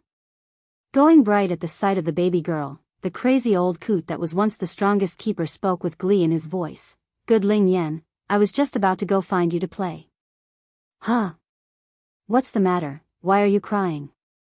Since Bai Yan left, the old coot has done nothing but either playing with the kids or running off by himself to the back mountains for some rest, hence his belated arrival. Crying even harder now over the question, "Great-grandpapa, please go save Jin Tian." "Ooh, please hurry and save second brother, not dilly-dally at all." The old coot gets all serious in the face after seeing how terribly sad the girl was. "Where is Jin Tian? Did something happen to him?" "Second brother is in the backyard. A group of bad people barged into the palace and wants to capture him. I wanted to stay too, but second brother won't let me and said I must flee. Please hurry before they take him away." "What?" Mad and crazy as he was in the head, the old coot had enough sanity left in him to know what the consequences are if someone intends to kidnap the little glutton. Flaring up with rage, "Which asshole dares to kidnap my good little boy?" "Don't worry Ling Yan, your great-grandpapa here will go deal with those assholes right now." Having said that, the old coot's figure was gone like a gush of wind. Wiping the tears away, Di Ling Yan also firms up in the face. "Mr. Guard, can you take me to find father? I'm worried about father." Greatly startled by the request, the guard immediately shakes his head, "No. Princess, I can't do that. The king is currently locked in battle with those bastards from the Celestial Palace. If you go then they will certainly know of your existence." Hanging her head after hearing that, "But the one they want to take is me. If I do not show myself then they will continue to hound father and mother. I am their daughter. I won't hide in the shadows while everyone protects me. Father, mother, big brother, second brother and everyone in the palace are all my family. I must also fight to protect them. But princess, the ones from the Celestial Palace will always be our enemy regardless of you showing yourself. Enough, I must take you to a safe place to hide for now." Di Ling Yan's Fury, 2, "But Mr. Guard, I must see my father. I'm afraid something might happen to him if he's left alone." Grasping onto the demon's shoulder and putting on a pitiful face to play her charm, the baby girl's face could melt hearts if the situation wasn't so dire and permitted it. Unfortunately for both girl and soldier, the two of them weren't going to have the time to make a decision here today. Exactly in the moment when the latter's about to give in due to that face, a series of footsteps startled them and caused the two to look over in the other direction. Among the new arrivals were multiple powerful targets, but the obvious one leading the new group were a kind-looking old man who kept smiling the entire time. Those eyes were locked onto Di Ling Yan, carrying a light of greed and delight at what he's discovered. "Your Highness, it's your father who tasked me to come pick you up." The old man lies without batting an eye. Right away, Di Ling Yan knew that wasn't true and reacted by clinging nervously to the palace guard's neck like the other side would bite if they got any closer. "Don't be afraid," the agitated guard promptly backed off as well to gain some distance. "I believe you got the wrong person. She is not a princess, only an orphaned fox picked up by the king somewhere during his travels." Despite the excuse, the smile coming off of the old man there only deepened. "Do you think we can't tell the aura coming off of the child is that of the Demon Kings?" Little girl, don't be afraid, we won't hurt you. Come with us and we will go see your father. The old man's smile was extraordinarily kind right then after that last sentence. He just couldn't help it because the reward awaiting him would be unfathomable, especially when he thought all was lost after coming in late. The guard's heart pumped with adrenaline after the blunt statement. He knew there's no turning back from a fight since they're this close. Worse was the fact that he could have turned back with the old coot to where Jean Tian was, that he could find shelter under that former keeper instead of confronting this second group of assailants by being overly cautious. I'm not going with you, said the little princess with her stubborn face. You are all bad people, trying to hurt my father and mother and big brother. I won't leave with you. Unfazed and still smiling with that kind expression, little princess, your existence is too important to the world for you to be so selfish. Do you want to see the world destroyed? The girl snorts with her tiny nose. Don't think you can lie to me just because I'm small. I know you are here to kill me. My mother told me that before already. I have no relationship with you people, so why should I sacrifice myself for you? Mother taught me being kind is all and well, but it's not all right to be foolishly kind. Di Ling Yan's fury. 3. In Di Ling Yan's view, the only ones that could demand sacrifice from herself would be the ones she cared about. For example, her parents and siblings, or the friends she's made in the palace. Whereas these unknown strangers would be considered just that, strangers that she owes nothing to. The old man's face suddenly sank, causing his smile to disappear completely as well. If you won't come with us, then that leaves me no choice but to use force. All of you go, take this demon princess down. Understood. Those that came with the old man promptly drew their weapons and readily charged at the pair. The palace guard could see this, of course, and understood the time has for him to put his life on the line.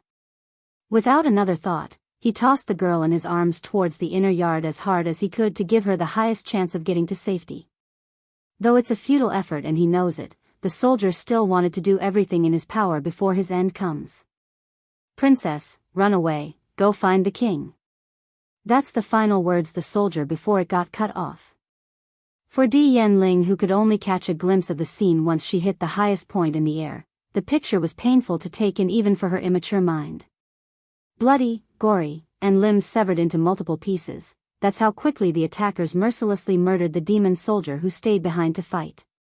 It's a completely one-sided battle that ended in seconds, yet that's all it was needed for help to arrive. Right before Di Ling Yan came face to face with the cold hard ground, she had closed her eyes for the impending hurt. However, the impact never came in her shyness from pain, rather it's the sensation of a powerful pair of arms catching her mid-fall. Princess, Winger gently whispers his words into her ear. I'm sorry for being late. Obstructed by her own tears, the girl cries while speaking incoherently. Hick. Hick. Did I do something wrong? No, how could you have done anything wrong, princess? Winger found it absolutely distressing to hear such sensible words. It's not right to demand this of someone so young. If I've done nothing wrong, then why do these people hate me so much? I've listened to mother's teaching and kept my heart pure and kind. Why does second brother have to sacrifice himself to protect me? And why does Mr. Guard back there have to die to protect me? I want to grow up just as strong as big brother. That way I can keep others from being hurt because of me, nor die for me. That's right, in this poor princess's view, the only way she could stop all this pain was to become stronger. Princess, he's a demon guard, it's his duty to protect you, no. He and Sister Muing are my friends. Everyone in the demon realm are my friends. The ones that deserve to die are those bad people and not them.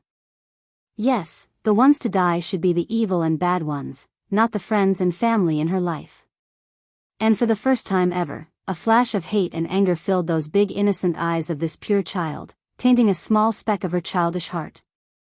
It's then, First Elder and the others also arrives on the scene. They could see the state of the situation, but they were more concerned with the intruders from the Celestial Palace who had also chased over after removing the obstacle.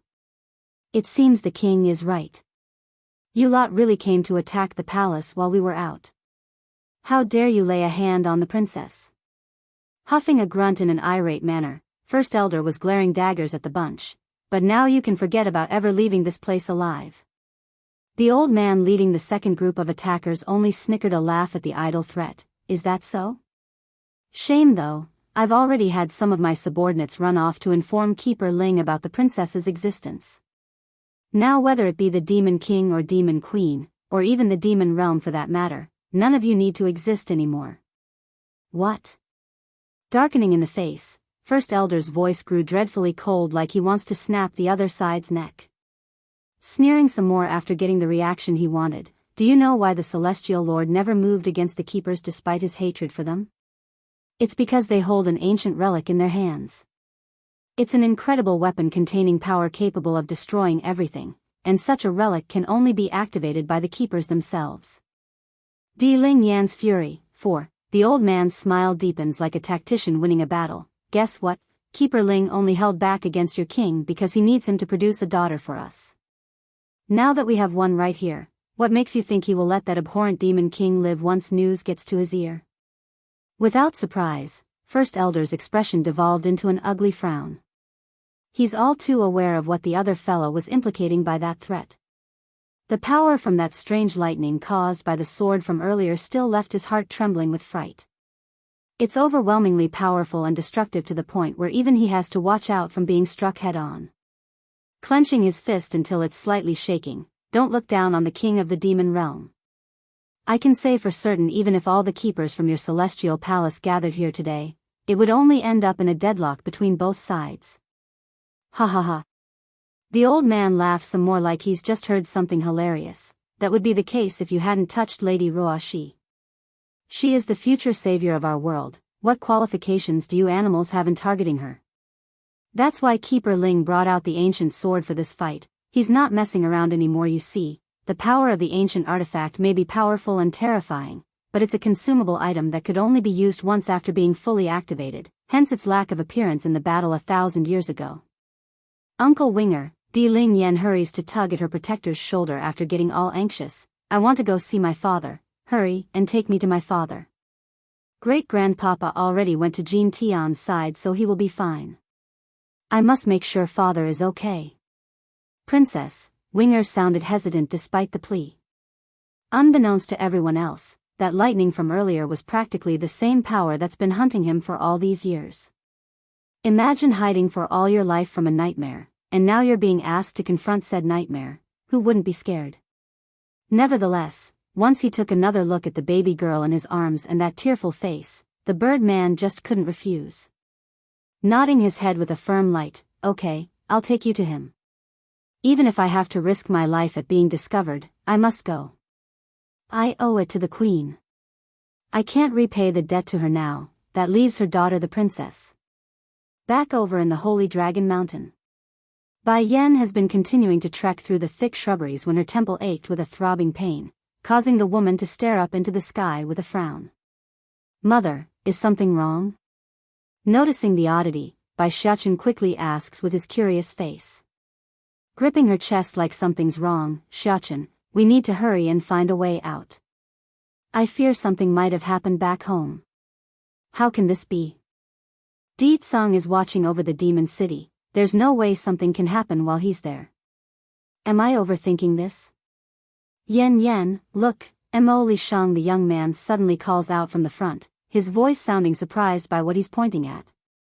Looking over as instructed, Bai Yen too was surprised by the scene. It's a huge lake of icy blue color which reflected the sky like a crystal mirror. Dragon Spirit Lake. Molly the winged piggy promptly jumped out of his master's arm and started to flap his wings excitedly. "Hurry, Queen Mother, we need to put Dragony into the lake. The lake water will help her wake up." Despite her own woes about a strange lake that seems to appear out of nowhere, Bai Yen wasn't going to doubt the little fella's decision. From the very beginning, this piggy has done nothing but look out for her goddaughter with no indication of that ever changing. Di Ling Yan's fury, 5. Originally this cold lake should have been enough to turn any person into a greenish hue due to the insane low temp, but as Bai Yen slowly placed the girl into the water, what came of it was nothing short of serene. There's a little bit of flush red filling Dragony's face, making her look like someone that's peacefully asleep. "Do you feel it as well?" Bai Yen turns to Mo Li Shang, the young man, after checking the air. the atmosphere here is very thick with spiritual energy. It's a suitable location for training. The young man nods in agreement, indeed. Unfortunately, I don't have time to train here now. Let's look around first, there's bound to be a way out of this place. The panic and unease have grown much stronger by this point, making the woman more urgent to return to her husband's side. Okay. Sensing the tension as well, Moli Shang didn't dally around and quickly began the search.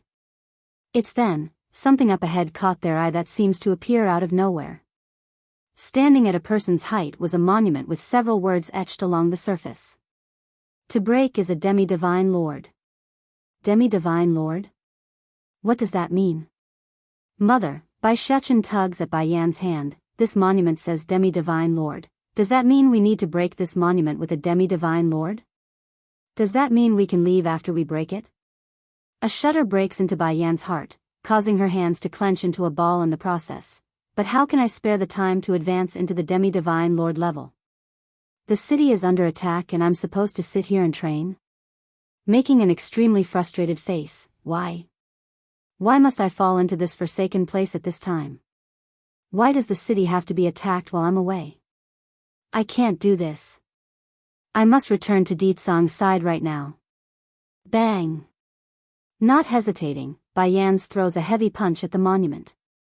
The force used could crush a rock, but instead of showing a single crack, the recoiling force from the impact actually bounced her back to the ground.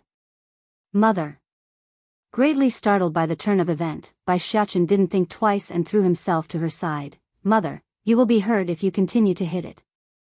I don't want you to be hurt. It's okay, son, move aside and let me do this. We can't stay here and continue this endless wait while your father is in danger. Climbing up again, Bai Yan pummels her fist for a second time and roused a similar outcome. Not conceding, the attack continued, only to repeat itself time and time again. Eventually blood came seeping out of the woman's messed up fingers that had clearly been scratched to the point of showing bones at some point. Demi-divine lord, why is it only a demi-divine lord that can break this? I refuse to believe that's the only way. Even if I'm only at the high divine stage, I will break this blasted rock. No one can stop me from going back to Ditsang's side, let alone a monument in this forsaken place. Yen. Moli Shang sounded distressed now, especially when his gaze fell upon the female's hand. He wants to stop her from doing this, of course, but against that strong level of determination, he just couldn't bring himself to do it. Moreover, he's far too aware of how much Bai Yan loves Ditsang. To ask his friend there to stay put and train patiently would be equivalent of killing her while the husband was in danger. Very soon, a trickle of blood came trickling down the woman's lip due to the continuous recoiling force of her punches. She's at the point of sustaining an internal injury if she keeps this reckless assault up. Dragonese father, 1, click. From out of the blue, a crisp sound rang out from the study structure. It's a clear sound that echoed across the environment. Moli Shang was the first to react here and he could see the cause of that sound. Right in front of his eye was a small tiny crack along the stone surface. Though it's hardly worthy to be called a crack, but it's more than enough to make him gawk. How can it be? That monument clearly said that only a demi-divine lord can break it. Yen is only at the high divine level, how did she manage to make a crack on it? For a while, the look self-doubt was all that was plastered along the young man's face. He's obviously having trouble believing his own eyes despite reality being in front of himself. Bai Yan on the other hand didn't let up though. She's unimpressed and continued to barrage the monument further and at an increasing ferocity, until... boom! Like a rocket making impact on its target, the structure suddenly exploded under the final punch from the woman's fist. She's expended after this achievement. Collapsing backwards like a wilting flower, Bai Yan's condition wasn't any better than the very thing she destroyed at this moment. Mother! Bai Shechen cried out and dashed over to catch the falling body. The child wanted to do something to help elevate that pale complexion, but all he managed was a reckless frolicking of his arms in the air like a clueless dote that he was in these situations. Exactly like his old man. Mother! Does it hurt? It's my fault, I couldn't help you. In the steambun's view, he's a man of the family and should be the one carrying the weight of any problem. It didn't help his consciousness either when he saw those messed up fingers of Bai Yan's. I'm fine. She forcibly pulls herself back up from the ground and scanned the area for change. The monument is broken. Why are we still stuck here? Yen, Mo Li Shang runs forward and picks up a yellow scroll from the spot where the rubble was. This appeared after the stones shattered. I believe there's a clue in it. Taking it over without a second of delay, Bai Yan quickly opened it and read the content to her own surprise and frown. If the monument is broken by a demi-divine lord, then one shall stay forever. If broken by one not of thee, they shall stand after the break. By now Bai Xiachen had also gotten a look at the scroll by gleaming up from the side. Cringing up his face in confusion. What does that mean, mother? What is this stand after break? The woman didn't answer her boy's question though, only tightly clenching onto the scroll and making a deep frown. Xiachen, Mo Li Shang steps in to explain. I speculate the meaning is that the stone monument can easily be broken by a demi-divine lord's power. However, it also means they will be forever trapped here if one did so. Respectively, those that are beneath said level like your mother may not have an easy time breaking the monument, but it's possible and it's the key to our escape from this place. This time the party has gambled it right, and it's also due to Bai Yan's love for Ditsang. If not for that powerful emotion, they might have really stayed to do as the word said. By then they really would have been trapped for good. Dragony's father, too, is that so? Bai Shechen nods like he's enlightened now before turning back to Bai Yan. But then why is mother ignoring me? Mo Li Shang also noticed this oddity at this point. Furrowing his brow while looking over, Yen? Unfortunately for the two lads there, their words aren't going to reach the woman's ear at this moment because something else was happening under their very eyes. Right now inside Bai Yan's mind, a haze of fog blinds her sight of view. Where is this place? Who's messing around? She scans the front vigilantly for signs of attack. It's then as if to answer her call, a surreal voice speaks out from all directions. Fated one, if you are able to come to this place, then that means my daughter is with you, right? Daughter? A slightly confused look took hold of Bai Yan's eye. There are only two females in their party. One being herself and the other being her goddaughter.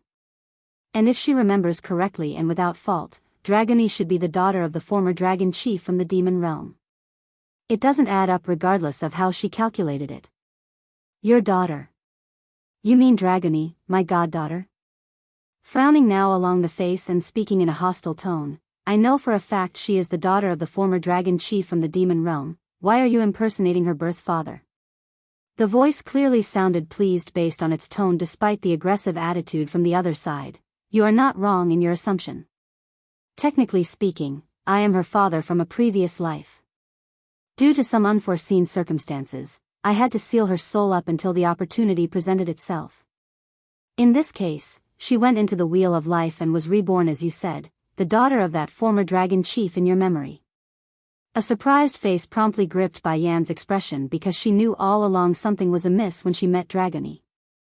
The attachment she held towards the girl was strange to say the least, especially when they never met before until her first arrival at the Demon Realm's palace. In light of her own shock, Bai Yan didn't hurry to follow up with more questions, rather she gathered her wits to get to the bottom of the current dilemma.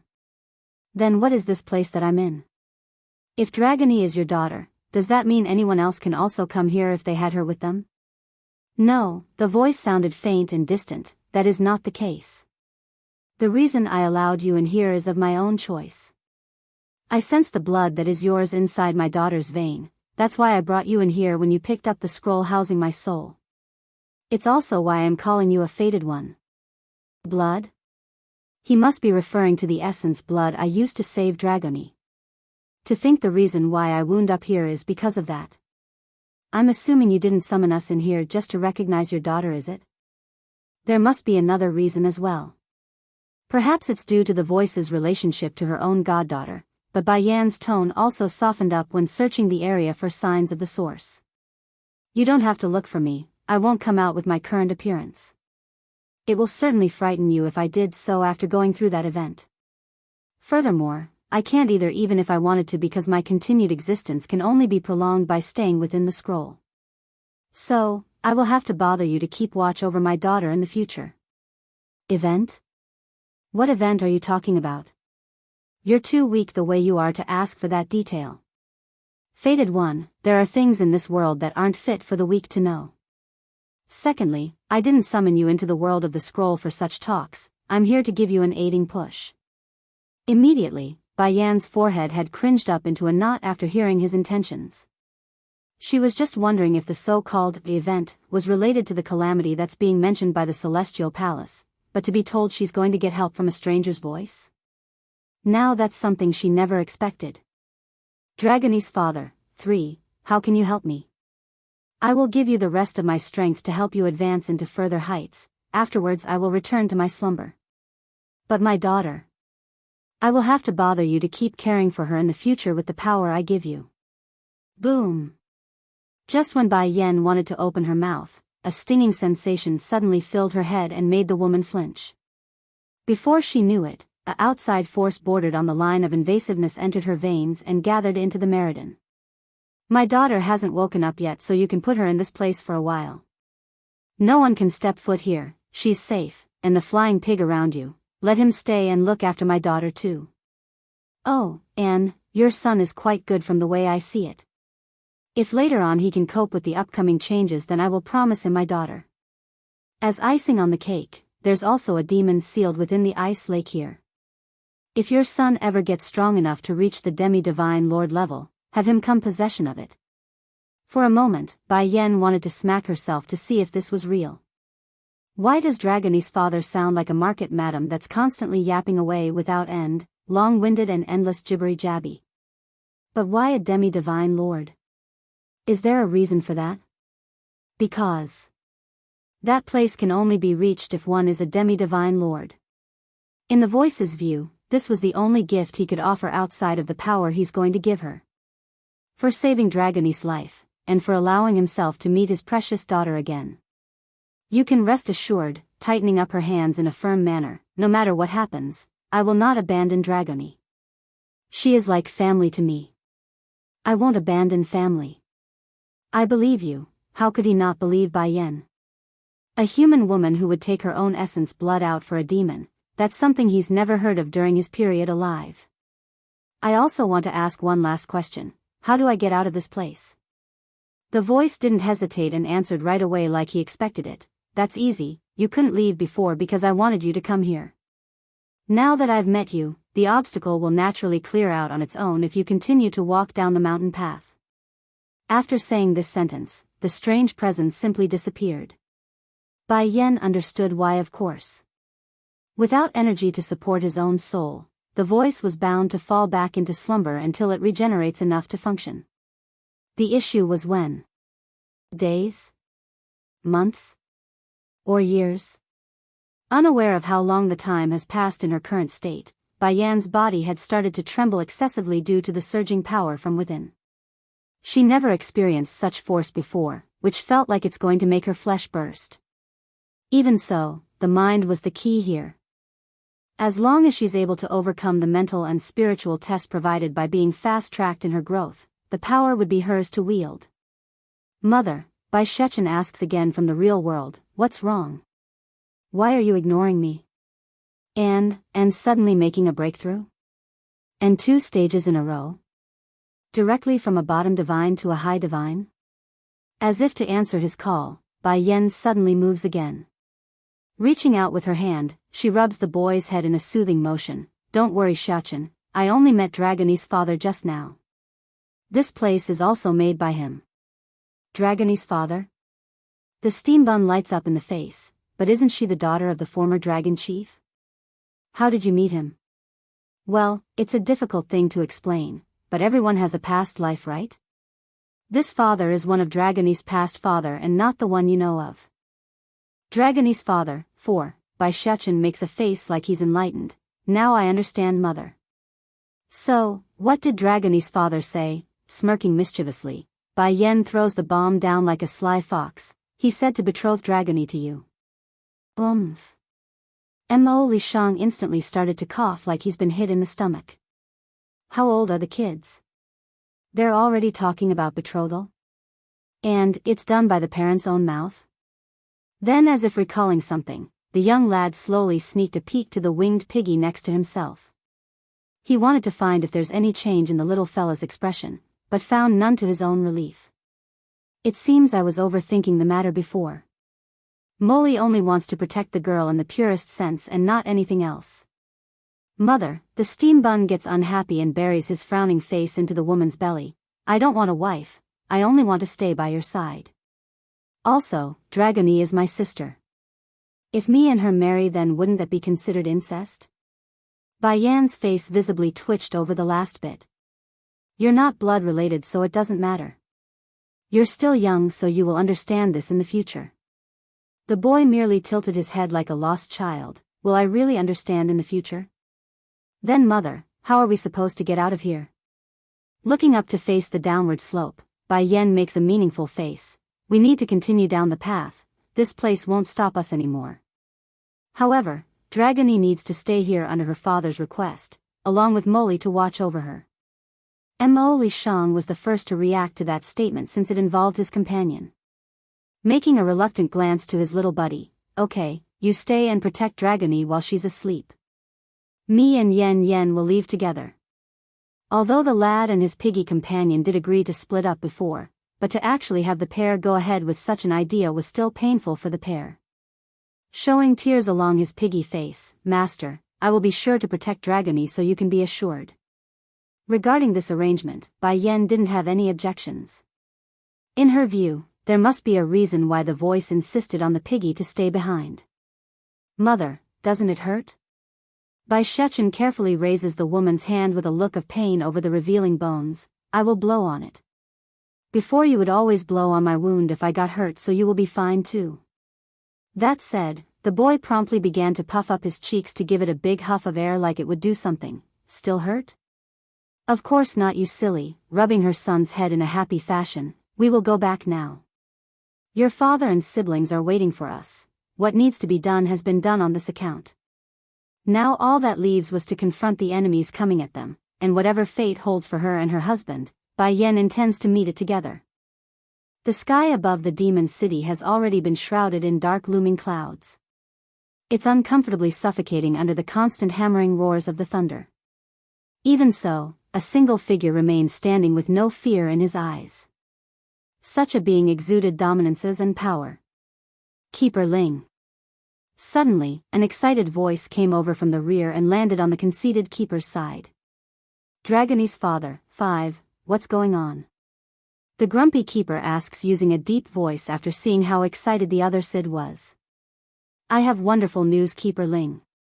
The demon realm actually has a princess that's only 2 years old. Back then the demon queen didn't just give birth to one, but a pair of twins. Boom.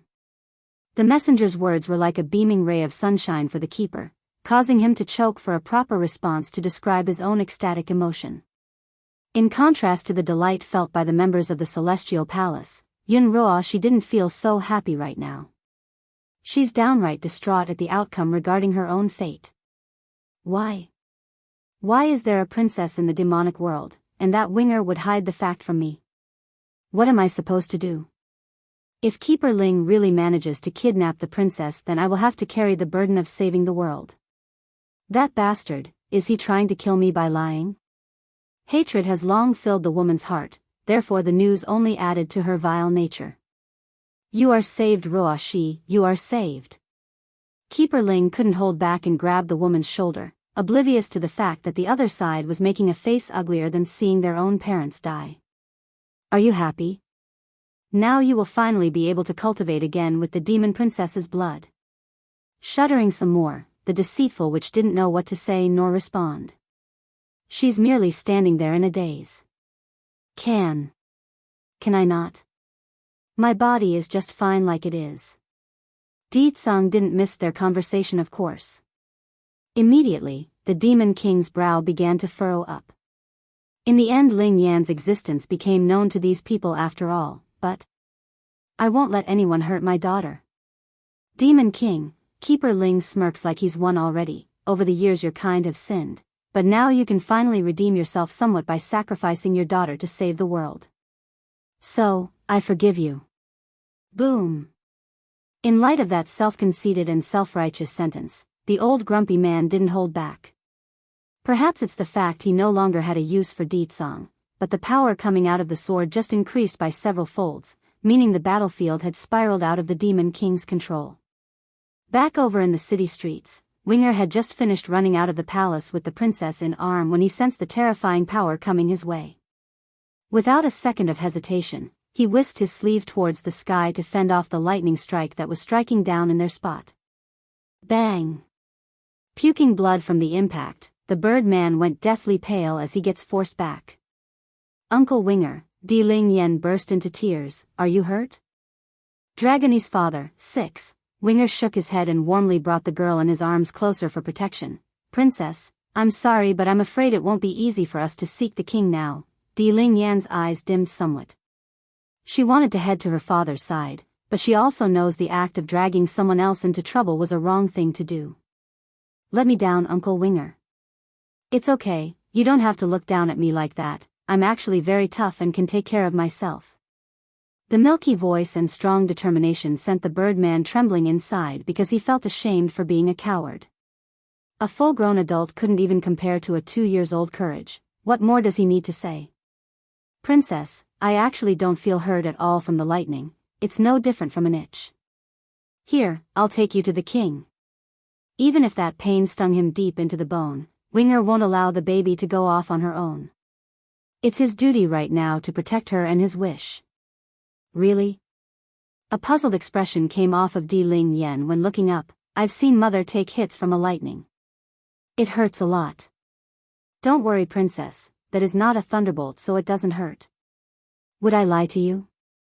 Look at my face, does it look like someone that's hurt? Though palish in color, Winger's expression remains relaxed on the surface and even showed a slight smile to emphasize his point. Okay, Uncle Winger, I believe you. But first let me down, I can walk on my own. No, princess, we have to go to the king faster so let me carry you. He tries to persuade her by speaking softly. Nodding over the suggestion since it's reasonable, Di Ling Yen didn't object. All right, we will go find father. I don't want anything to happen to him. Okay, let's go. With the nod given, Winger began to move with the girl firmly protected in his arms. He's making sure his entire body was acting as a shield when the lightning bolts come down again, otherwise it would surely hit the princess if he's not careful.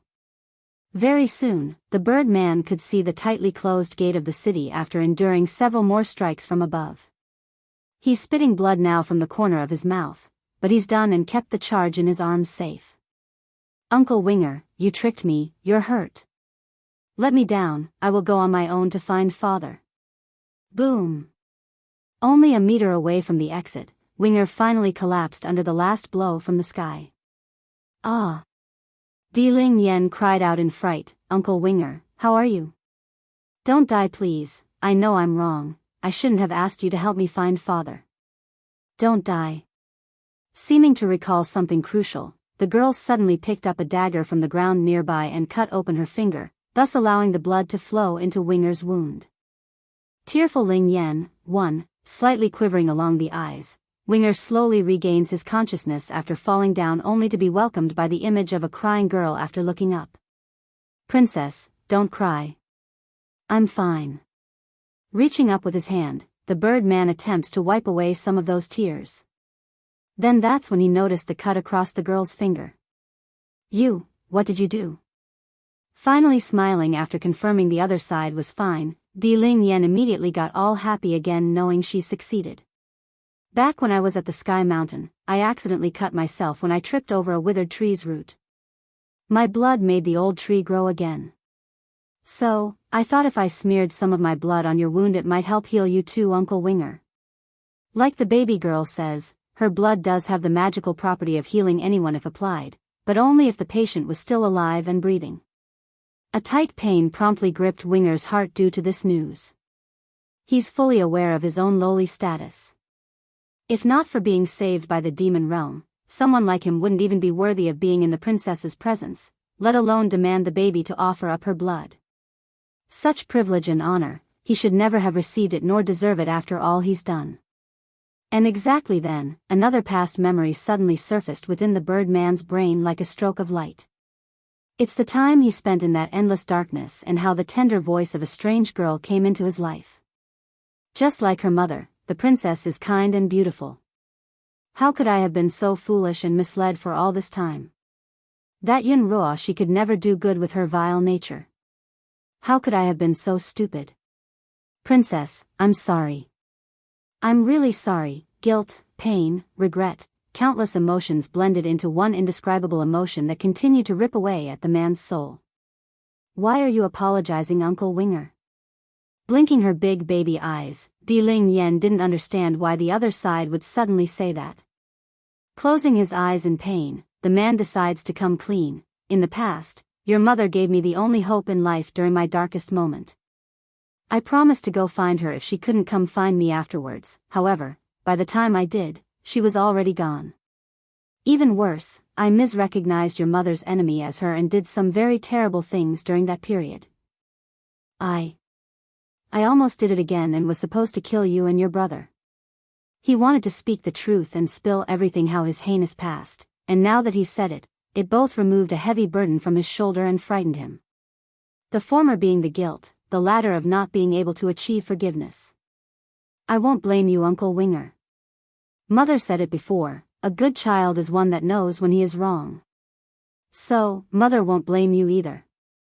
Awash with purity due to that clean voice, Winger never felt so refreshed in his entire life. But your mother, she doesn't seem to remember me anymore. If she had remembered me, she would have gone to find me long ago, probably. Isn't that easy? If Mother doesn't remember you, Uncle Winger, then we can remind her. Tilting her little head, Di Ling Yan's answer to the problem sounded so simple yet so obvious. But Uncle Winger, have your body recovered yet? Tearful Ling Yan, too, feeling much better now after his brief recovery, Winger stands up and readies himself. I'm ready, Princess. We can continue to look for the king. Outside the gates of the city, all was in ruins due to the massive damage to the landscape. Even so, Di Tsang remains firm against the constant hammering of that destructive thunder and hurricane-level winds. Against this level of devastation, not even Keeper Ling could keep his old heart at ease. There's shock and there's fear plastered all over his face right now because he expected the battle to be over by now. Has this demon king grown to such an extent? If it was anyone else from the Celestial Palace taking on those bolts, they would have fallen long ago. Pity. If only we had destroyed him properly back then when we had the chance, then I never would have needed to waste the precious sword's power on him today. I can't let this go on. If this demon king continues to grow at the rate he's doing now, then it would just be a matter of time before he overturns the entire celestial realm. Gritting his teeth at the thought, Keeper Ling once again reaches out to grab at the ancient sword's handle. However, instead of wielding the blade like some would expect, the artifact seems to have a mind of its own and came alive by sucking the old fella's energy dry like it's a black hole. In contrast to the withering look of the user, the lightning above in the sky only grew in kind, giving off a sensation that it's tearing apart the world due to the new influx of fuel. This was a terrible turn of event for Di Tsang, of course. He's been drained already after being repeatedly bombarded by the destructive bolts of electric might, and now that body of his had started to show signs of depletion, meaning it's a matter of time before he falls if nothing was done. Naturally, the king of all demons couldn't allow that under any circumstances. There are his subjects behind himself that needs protecting, but more importantly, there's his children that's still hiding in the palace. No matter what happens, the man and father won't and couldn't allow himself to fall. Suddenly, the blurry image of Bai Yan's face seems to materialize within Di Tsang's view in this dire time. It's just that instead of the iconic red dress that she's always worn, the dazzling and gorgeous woman had on a pearly white garb, giving him a smile so wonderful that it's captivating, exactly like 1,000 years ago where his heart was swept away with one simple look. Demon King Di Tsang, 1,000 years ago you would never have allowed yourself to be placed in this predicament. Aren't you regretting it, regretting all your past deeds? If not for your brash act of barging into the Celestial Palace and saving that wretched woman, none of this would be happening today. Seeing the other side's about to give, Keeper Ling decides to put the final nail in the coffin by spewing out the snarky remarks. Make no mistake though, this arrogant and grumpy keeper may have the upper hand right now, but even he knows that without this ancient artifact in his possession, he would never be able to overcome the other side. Narrowing his eyes into a glare, Di Tsang stares down menacingly at the annoying thorn that wouldn't shut up. You emotionless old fossils could never understand what it means to love a person, that's why you can say such idiotic things to me. Yen Yen is my world. Without her, this world means nothing. I will give up my body and soul if it means saving her. 1,000 years ago I did so, and 1,000 years later, that is today, I will do the same if needed. Di Tsang may not be able to remember everything from the past, but he more or less remembers the crucial bits of why he became so weak. Tearful Ling Yen, 3, the jealousy inside Yun Ruo, she was quickly making her go crazy right now. It's true she loves Chui God from the hearts down, but seeing how Bai Yen could get such deep love from someone else still drove her to the edge. Why? Why is the two most beautiful and handsome men in this world loving her like so while I get nothing? Why? Keeper Ling naturally didn't notice the vicious jealousy surging within the woman's eye when he snarled sarcastically, even in death, you won't regret it? Di Tsang made a very simple reply to get his message across, and that was to openly laugh. I still haven't loved my wife enough, why would I die? In this world, no one can kill me except Yen Yen. In this man's view, only his wife could take his life, no other person out there could. You, the grumpy keeper gawked, not able to comprehend the logic behind the other side's speech. No matter though, the Demon King didn't need others to understand his thinking, he only needs them to understand by experiencing his will. Without ado, an enormous aura suddenly blows up around Di Tsang's body and turned the sky around in his favor. Losing his breath at this incredible surge of power, Keeper Ling almost cowered there. How can he do that? The power from the sword should be enough to destroy him, so why is he able to put up such a strong front? I never felt such pressure even back in the day during his prime. Suddenly, a clicking sound came from below his gaze and caused an ominous sensation to creep up his spine. The old fella didn't want to look down, of course, knowing full well what it indicated. However, he also knew he had to, since the concentrated lightning bolts above the sky had started to act erratically like lost flies in a swarm. And sure enough, his entire body went stone cold once he confirmed it with his own eyes. From the sword that was firmly planted into the ground, there's a small tiny line of a crack starting to form along the blade's surface.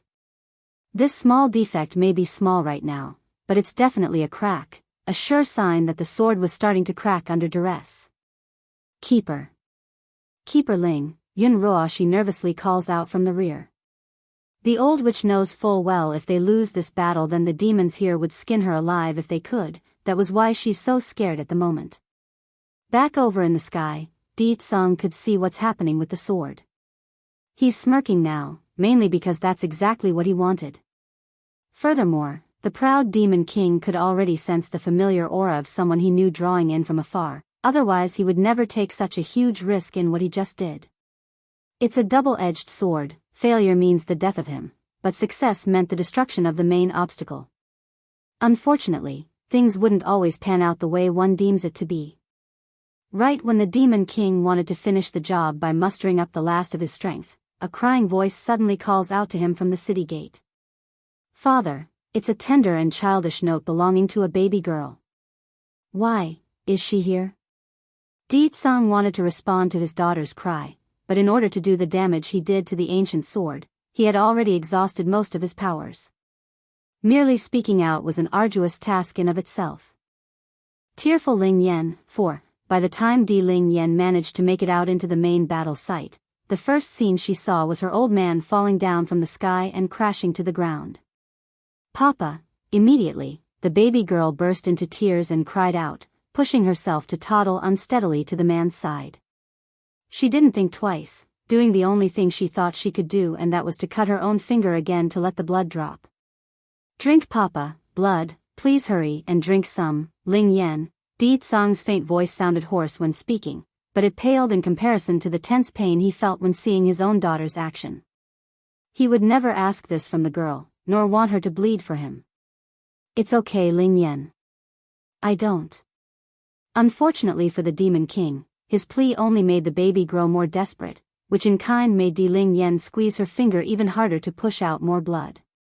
Nevertheless, the added effect of the magical blood did help soothe the poor man's health somewhat. It's not very effective, but it did give a flicker of power back into the Demon King, just enough for him to stop panting like he's about to die at any moment. Di Ling Yan didn't know what's happening, of course. All she knew was that her blood didn't have the usual effect of instantly healing the patient. Turning to the bird man behind herself, Uncle Winger, what is happening? Why is my blood not working? My blood is usually more useful than Mother's alchemic pills. Why is it not working on Father? Shaking head in a helpless manner over the girl's tearful face, Princess, the king. He's like this not because of an injury, but because he expended too much power. Regarding the consequences of overextending one's power limit, Winger didn't want to say it because it would only hurt the demon baby even more. Even so, Di Ling Yan's instinct told herself it couldn't be good, and that was enough. Di Tsang also knew the consequences of his own actions and what it meant if there's no help from an outside source, but as a father, he's more worried about calming his precious daughter's mood than his own health. Reaching up to wipe some of those tears, the Demon King's complexion continued to grow worse. Why?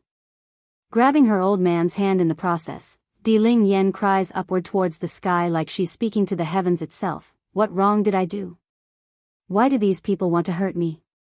Her helpless voice only added to the pathetic nature of such a plea because everyone here understood there's no such thing as fairness in this world. In a timely yet unwelcomed moment, Keeper Ling Yan's pompous and arrogant voice cuts in, "Ha ha ha, Demon King Di Tsang exhausted himself in order to ruin my sword, and now his daughter came running out on her own volition. Fate really is on my side." That said, the old grumpy elder continues to grin but had locked onto the baby girl's presence. "Little girl, don't worry, I will give you a painless death when I take your life." Di Ling Yan didn't care what others had to say though. All she did was cast her eyes downward at her own man like she's in her own little world. Nevertheless, the muttering response she said told everyone she's well aware of the situation. "My life is given to me by Mother. I may be small and don't understand much about this world, but I know enough that aside from my mother, no one else can demand me to die." She may be childish and young, but the girl's words were more than enough to make Keeper Ling grind his teeth in hated anger. Why are all of Bai Yan's children like this, so lacking in virtue and teaching? Just like her mother, this demon princess is so selfish and arrogant, she doesn't give one care about the world. The sneaky Di Ling Yan, one, ha ha ha. Though he's laughing, Keeper Ling's tone nevertheless gave off a creepy chill that's unfitting to his style. "Little girl, your parents have done too many evil things in their life, and now we are merely trying to help you because only you can gain redemption for your parents."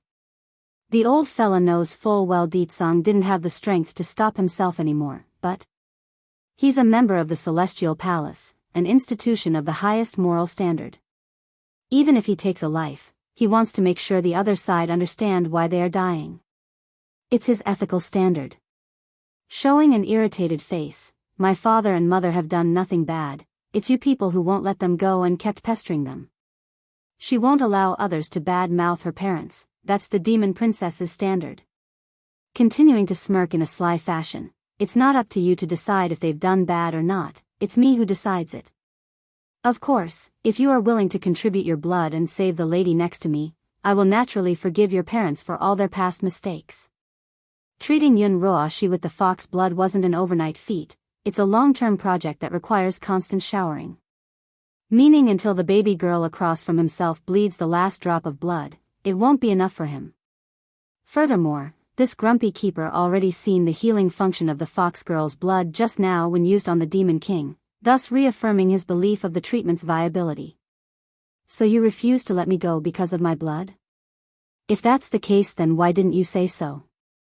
Di Ling Yan's childish and surprised-sounding voice causes Winger to be puzzled from the back. On the way here, he's told the princess on what these crooks from the Celestial Palace wanted, so it didn't make sense on why she's being so surprised like she didn't know. Obviously it's an act, but why? "I'll just give you my blood. I hate to have you people constantly hounding me because of that reasoning." Despite the pure and innocent words of the baby princess, Di Ling Yan's complexion was as white as it would come for someone that's about to have her blood drained. "Princess." Winger's heart began to pick up as he pulled the princess behind himself in a protective manner. "Believe in me, Your Highness, I can protect you, and the demon realm." Last time, He only managed to get away with only being injured because he retracted his own aura right away, thus sustaining a severe but not life-threatening injury. However, if he were to take this battle today and release his full might to fight, then it's without a doubt those hunting him would let loose the full might of that lightning. By then, it's likely he won't survive the ordeal. Slowly closing his eyes, Winger's expression gradually becomes firm, and by the time he opened them again, there's determination and strength. For the sake of Her Royal Highness. For the Queen and the demon realm. So what if those people find out? These two are the ones I most want to protect. Even she has forgotten me, I won't regret it. Uncle Winger. It's at this moment when the Birdman's about to release his all and step into the realm of no return, Di Ling Yan's crisp clear voice cuts in and interrupts the act. Believe in me, Uncle Winger. I am a princess of the demon realm. Sacrificing myself for the sake of my home is expected and only right. There's no brightness in the girl's smile anymore, only the sternness of someone ready to meet their end when she pulled out a random bowl from somewhere. It's what she intends to use to hold her blood that's dripping from the finger right now. The sneaky Di Ling Yan, too, perhaps it's intentional, or the girl simply cut herself a bit too deep back inside the city, but her finger wound didn't need further splitting when trying to drip the blood into the half-filled bowl that she tossed over. Shocked and taken aback at the primitive method, Keeper Ling frantically caught it midair before the blood could spill. Even so, the rude act couldn't hinder the elation that's showing across the old face. Hurry, Roshi, come take this blood. He personally watched the baby girl bleed herself there, that's why the old fella didn't suspect a thing on why it went so smoothly. Furthermore, these keepers from the Celestial Palace are all individuals who are not prone to the scheming and conspiracies of the human world, hence the reason why they are so easily deceived, especially by the old witch who's been having their heads wrapped around her fingers. Yun Roa, she didn't show the same kind of elation like the other side though. She's downright panicking. Keeper Ling.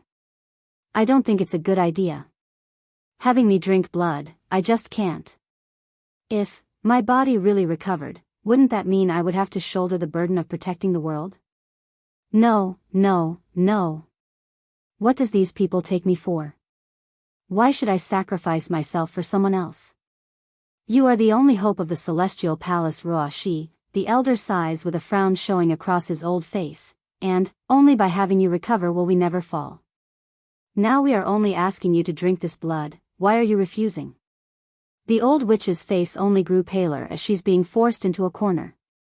There's simply no excuse she could use to refuse without her lies unraveling. Accepting her fate, Yun Roa she decisively takes over the bowl and chugged the reddish liquid.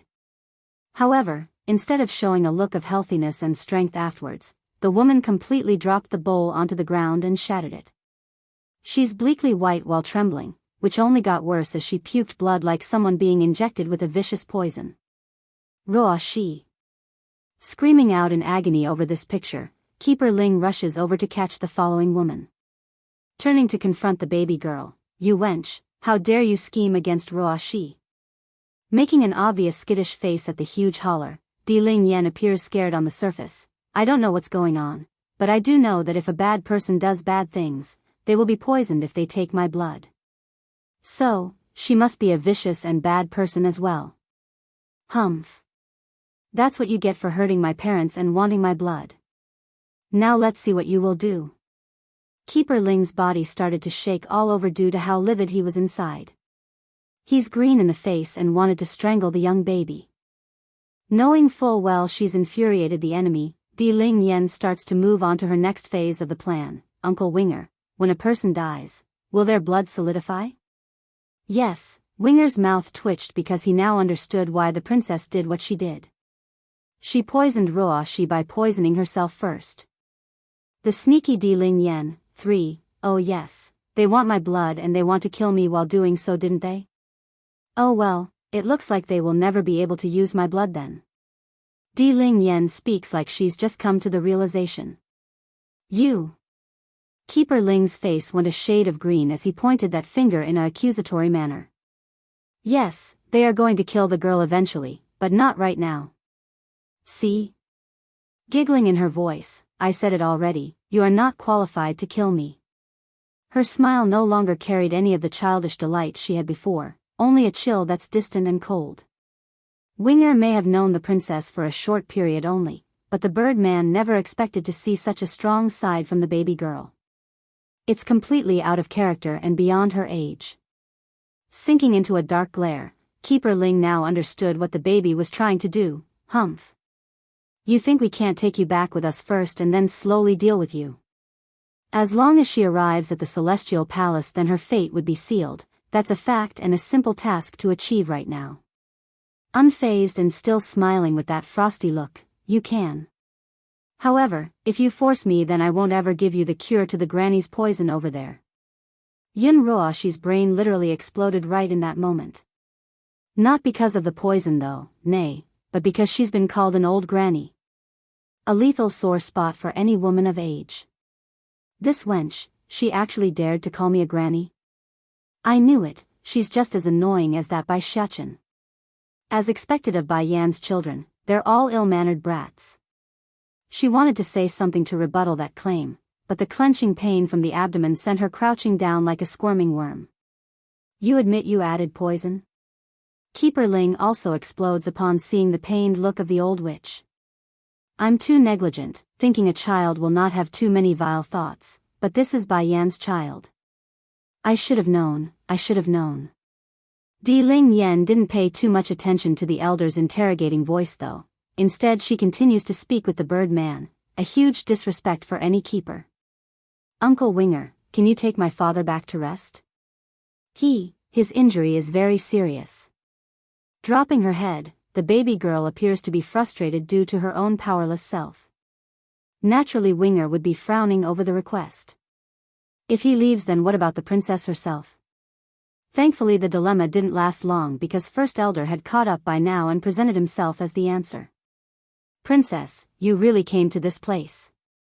What if something happens to you? Her Highness the Queen will skin us alive if she finds out. Quivering in his lips, First Elder said the first thing that came to his mind before noticing Di Tsang lying there in a pit. The king. Tearing up in the face now, Di Ling Yen promptly answered, First Elder, my father is hurt, can you take him back to rest? I'll be all right. First Elder didn't move though.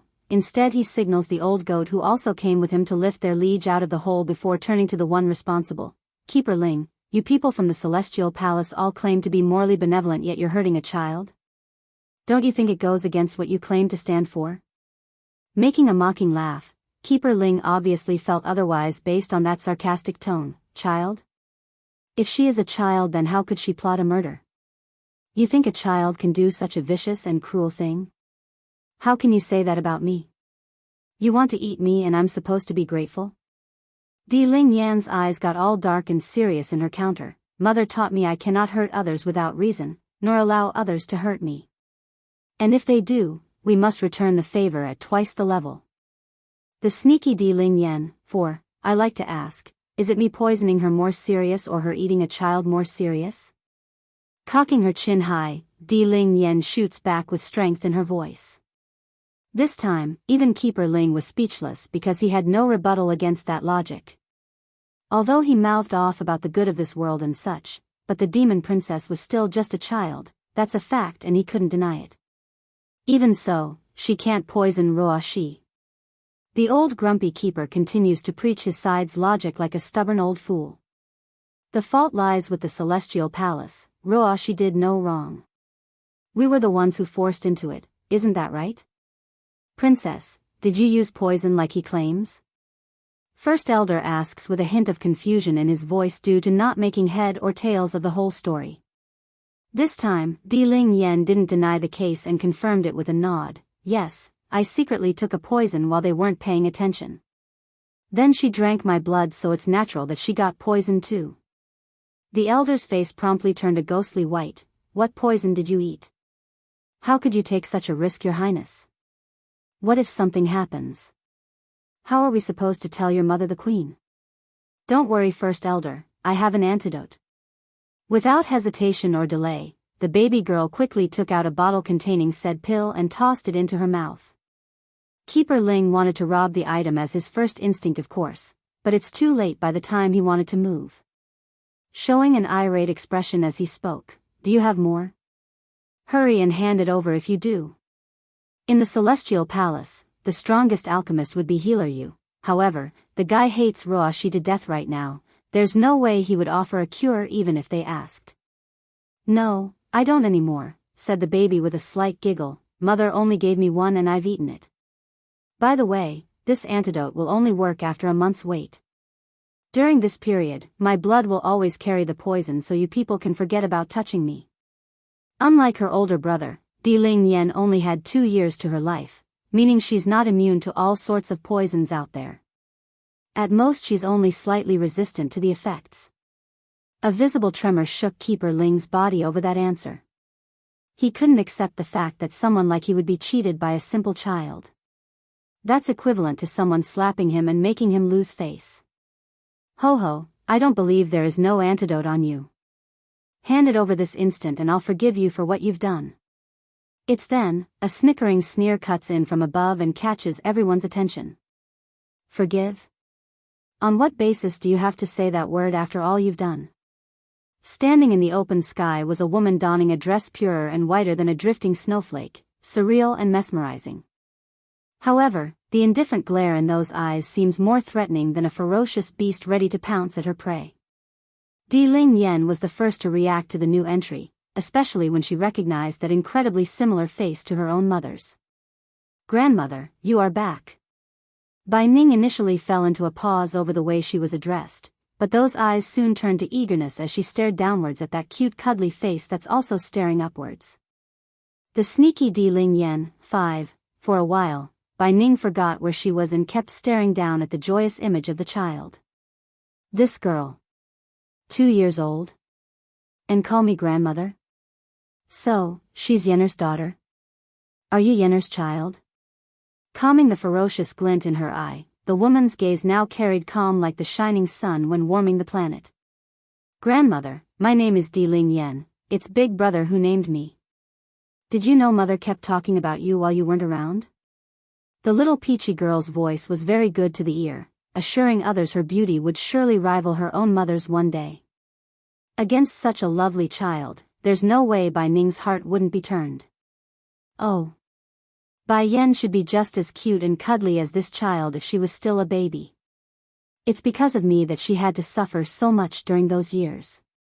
Thank goodness she had a good brother to care for her during that period, otherwise I won't know what else to do. Ling Yan is so good. Descending from the sky after saying that, Bai Ning firmly pulls the child into her arms and gave the baby a big huge hug. Then that's when she noticed the blood dripping down the girl's hand. What's this? Who hurt you, my dear? The anger surging within the woman's body couldn't be hidden at the sight of blood. There's a thin layer of red oozing out of the lady's figure, which only grew in kind once she caught a glimpse of the guilty individuals in the back. These people from the Celestial Palace want to use her blood to heal that Yun Ruoshi. Winger's tone and attitude was very distant and cold, totally different from the way he spoke about the old witch prior to the big exposure. Celestial Palace, it's the Celestial Palace again. Bai Ning grinds her teeth when speaking, you people have done nothing but evil. Sooner or later, the world will not tolerate your crimes. Keeper Ling also flew into a rage at the accusatory looks. Bai Ning, I was just looking for you, to think you would come show yourself of your own accord. You are right on one thing though in what you said, the heavens will one day judge the demons because this world doesn't have a place for such vile creatures. They've done nothing but evil. As if you got the right to speak ill of others. Bai Ning doesn't back down and fights back with her own sharp words. You think the amount of people the Celestial Palace have heard is little? There are hordes of innocent individuals out there who would love to see your head roll. Today, I, Bai Ning, will get justice for those poor helpless individuals who couldn't save themselves from your evil hands. Ha ha ha. Unfazed over the threat, the old elder only found the idea hilarious. Bai Ning, you seem to forget something. Who is the one that hid themselves from us for all these years, and who is the one that attacked the Celestial Palace while us keepers were not present? So, explain to me, what can you do now that I'm here? Bai Ning grinned. Then you seem to forget something as well. There's an old saying of things are not what it used to be. It's been so many years already, she's no longer the same Bai Ning who kept living in hiding like in the past. For the sake of her own daughter, for the sake of her own grandchildren. She even kept herself from returning to her own husband. It's all for the sake of making more breakthroughs in order to challenge the order of this world. What she didn't expect though was how quickly these bastards took aim at her family. A 2-year-old, they wouldn't even let a baby go. Self-humiliation, 1, humph. Huffing a grunt, Keeper Ling's eyes contained a deep level of mockery at the threat. He didn't believe the idea for 1 second. Bai Ning, you are too conceited. Even the Demon King lost against me, what can you do with your measly strength? That said, a huge amount of pressuring wave came sweeping out of the senior's body, causing the weak to cower to their knees under this overwhelming strength. Right now, aside from Bai Ning, Winger and Di Ling Yan, everyone else had been affected to some extent. This includes First Elder, who also had a change in color due to the pressure because he's obviously not of the caliber. Bai Ning naturally knows why the other side could act so arrogant. Darkening in her gaze, she remains cautious but still smirked anyway. Keeper Ling. In my life, there aren't many whom I care for, my daughter is among one of them whom I do.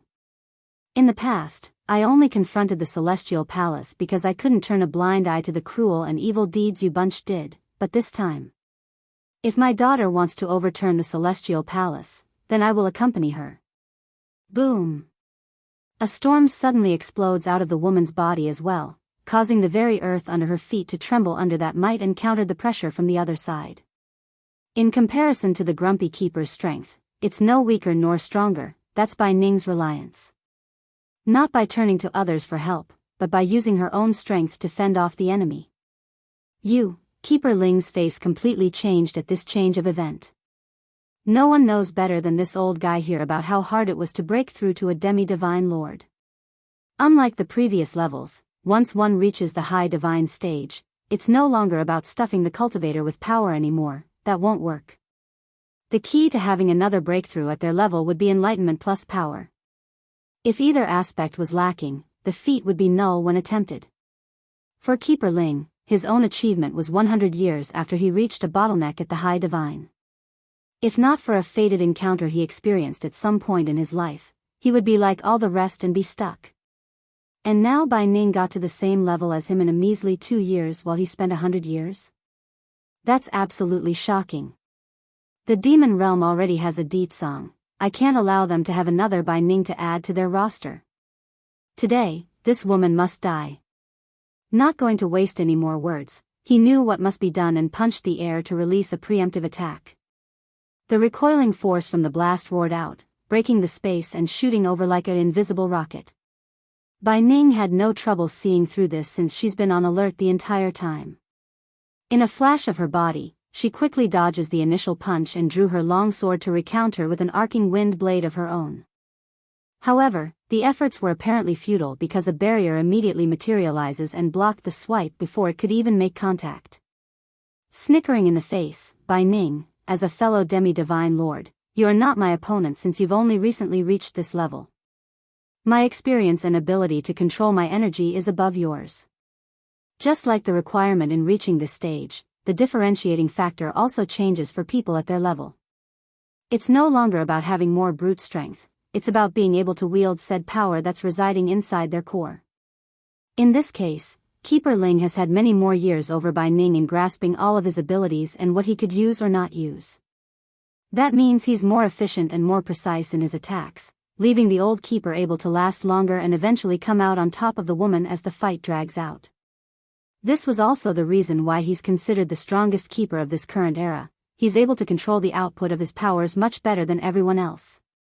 Of course, if all of the keepers from the Celestial Palace joined hands to fight Ling, then he wouldn't stand a chance. But what's the odd of that happening? Slim if next to impossible. Self-humiliation, too. Bai Ning's eyes squinted in as she gently exhaled like she's come to a decision. First Elder, you take Ling Yan away first. I'm afraid I might hurt her by mistake if she stays here. The old senior didn't have time to comply though because Winger had already stepped forward to take possession of Ling Yan first. There's an understanding between the grandmother and the bird man once their eyes met, which needed no further words to express. Returning her gaze to arrogant keeper, Bai Ning reforms her indifferent and cold gaze. There are indeed gaps between various demi-divine lords, but to me, those differences are non-existent and have nothing to do with me. Also, I said it already, I am no longer the same person as I was before. I won't be running from anyone. The momentum around the woman promptly grew more violent. Wave after wave, the aura around her body kept sweeping across the air until everyone nearby could feel it. It's intense and suffocating. The look across Keeper Ling's face could no longer remain calm once he assessed the woman with his own eyes. Without another thought, this old man did the first instinct that came to mind and pushed the old witch away. Roashi, watch out. Yun Roashi wasn't ready for this sudden shove at all. Similar to an arrow, she flew out in a straight line like an arrow before crash landing 20-odd meters away. Coupling this impact with her already frail body due to the poison circulating in her veins, she immediately threw up blood again. However, the condition couldn't stop the fear from pulling this old witch up from the ground.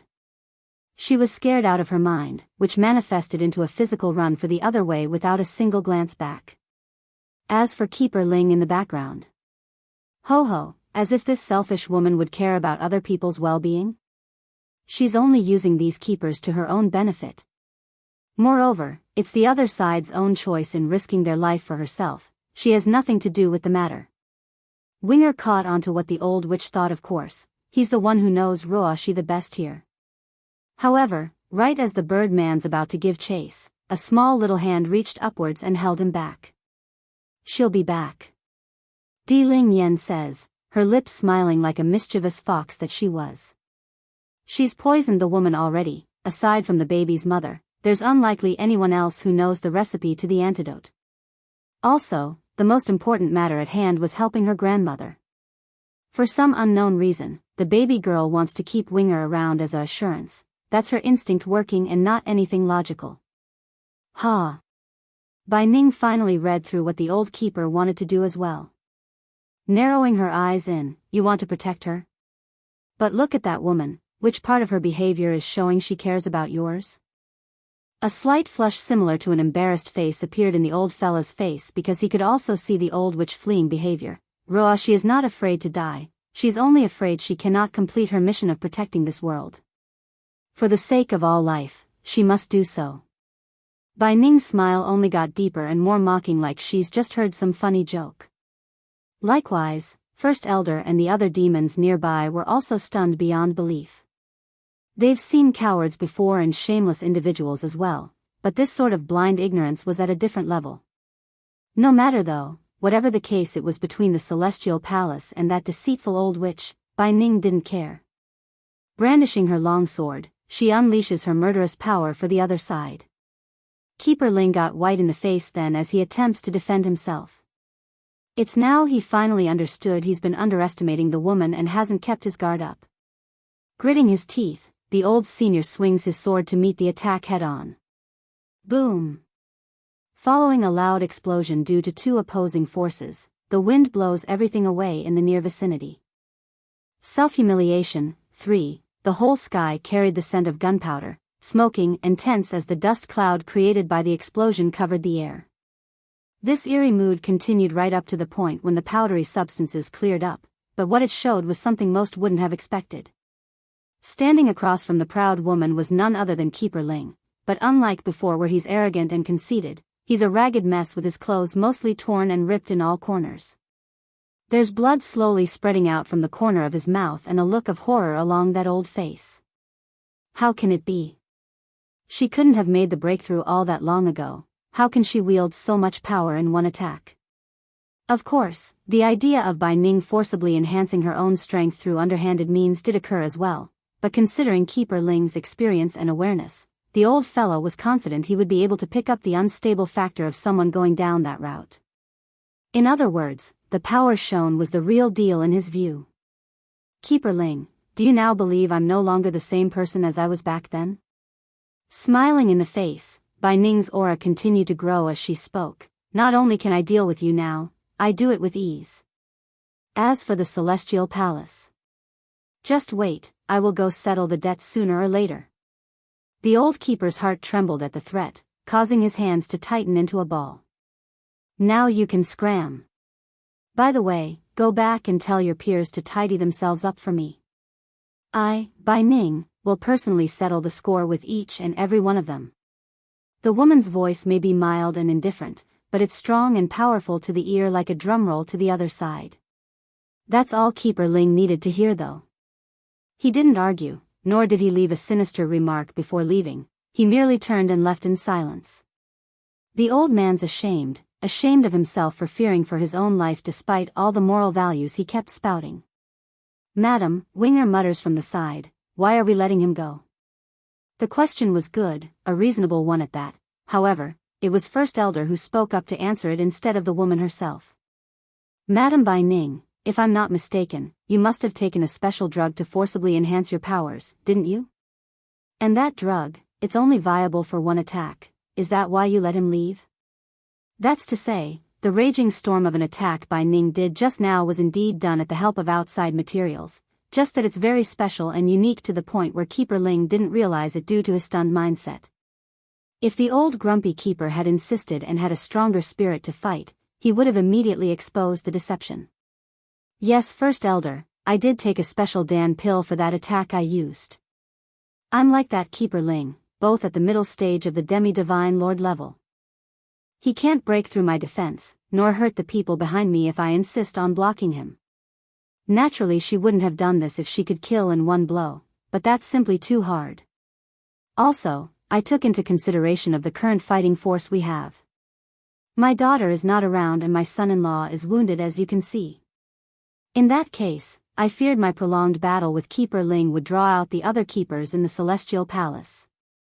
By then the tide would change and we would be on the defensive again and likely unable to cope with the other side's reinforcement.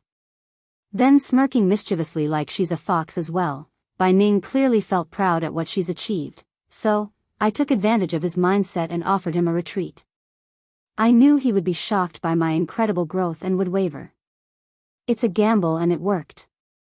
I understand now, grandmother.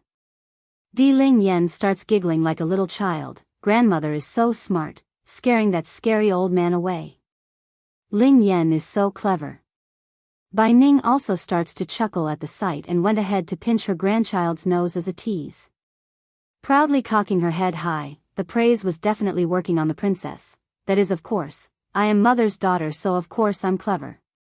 In the mind of this little pipsqueak, Bai Yen was the smartest human being out there.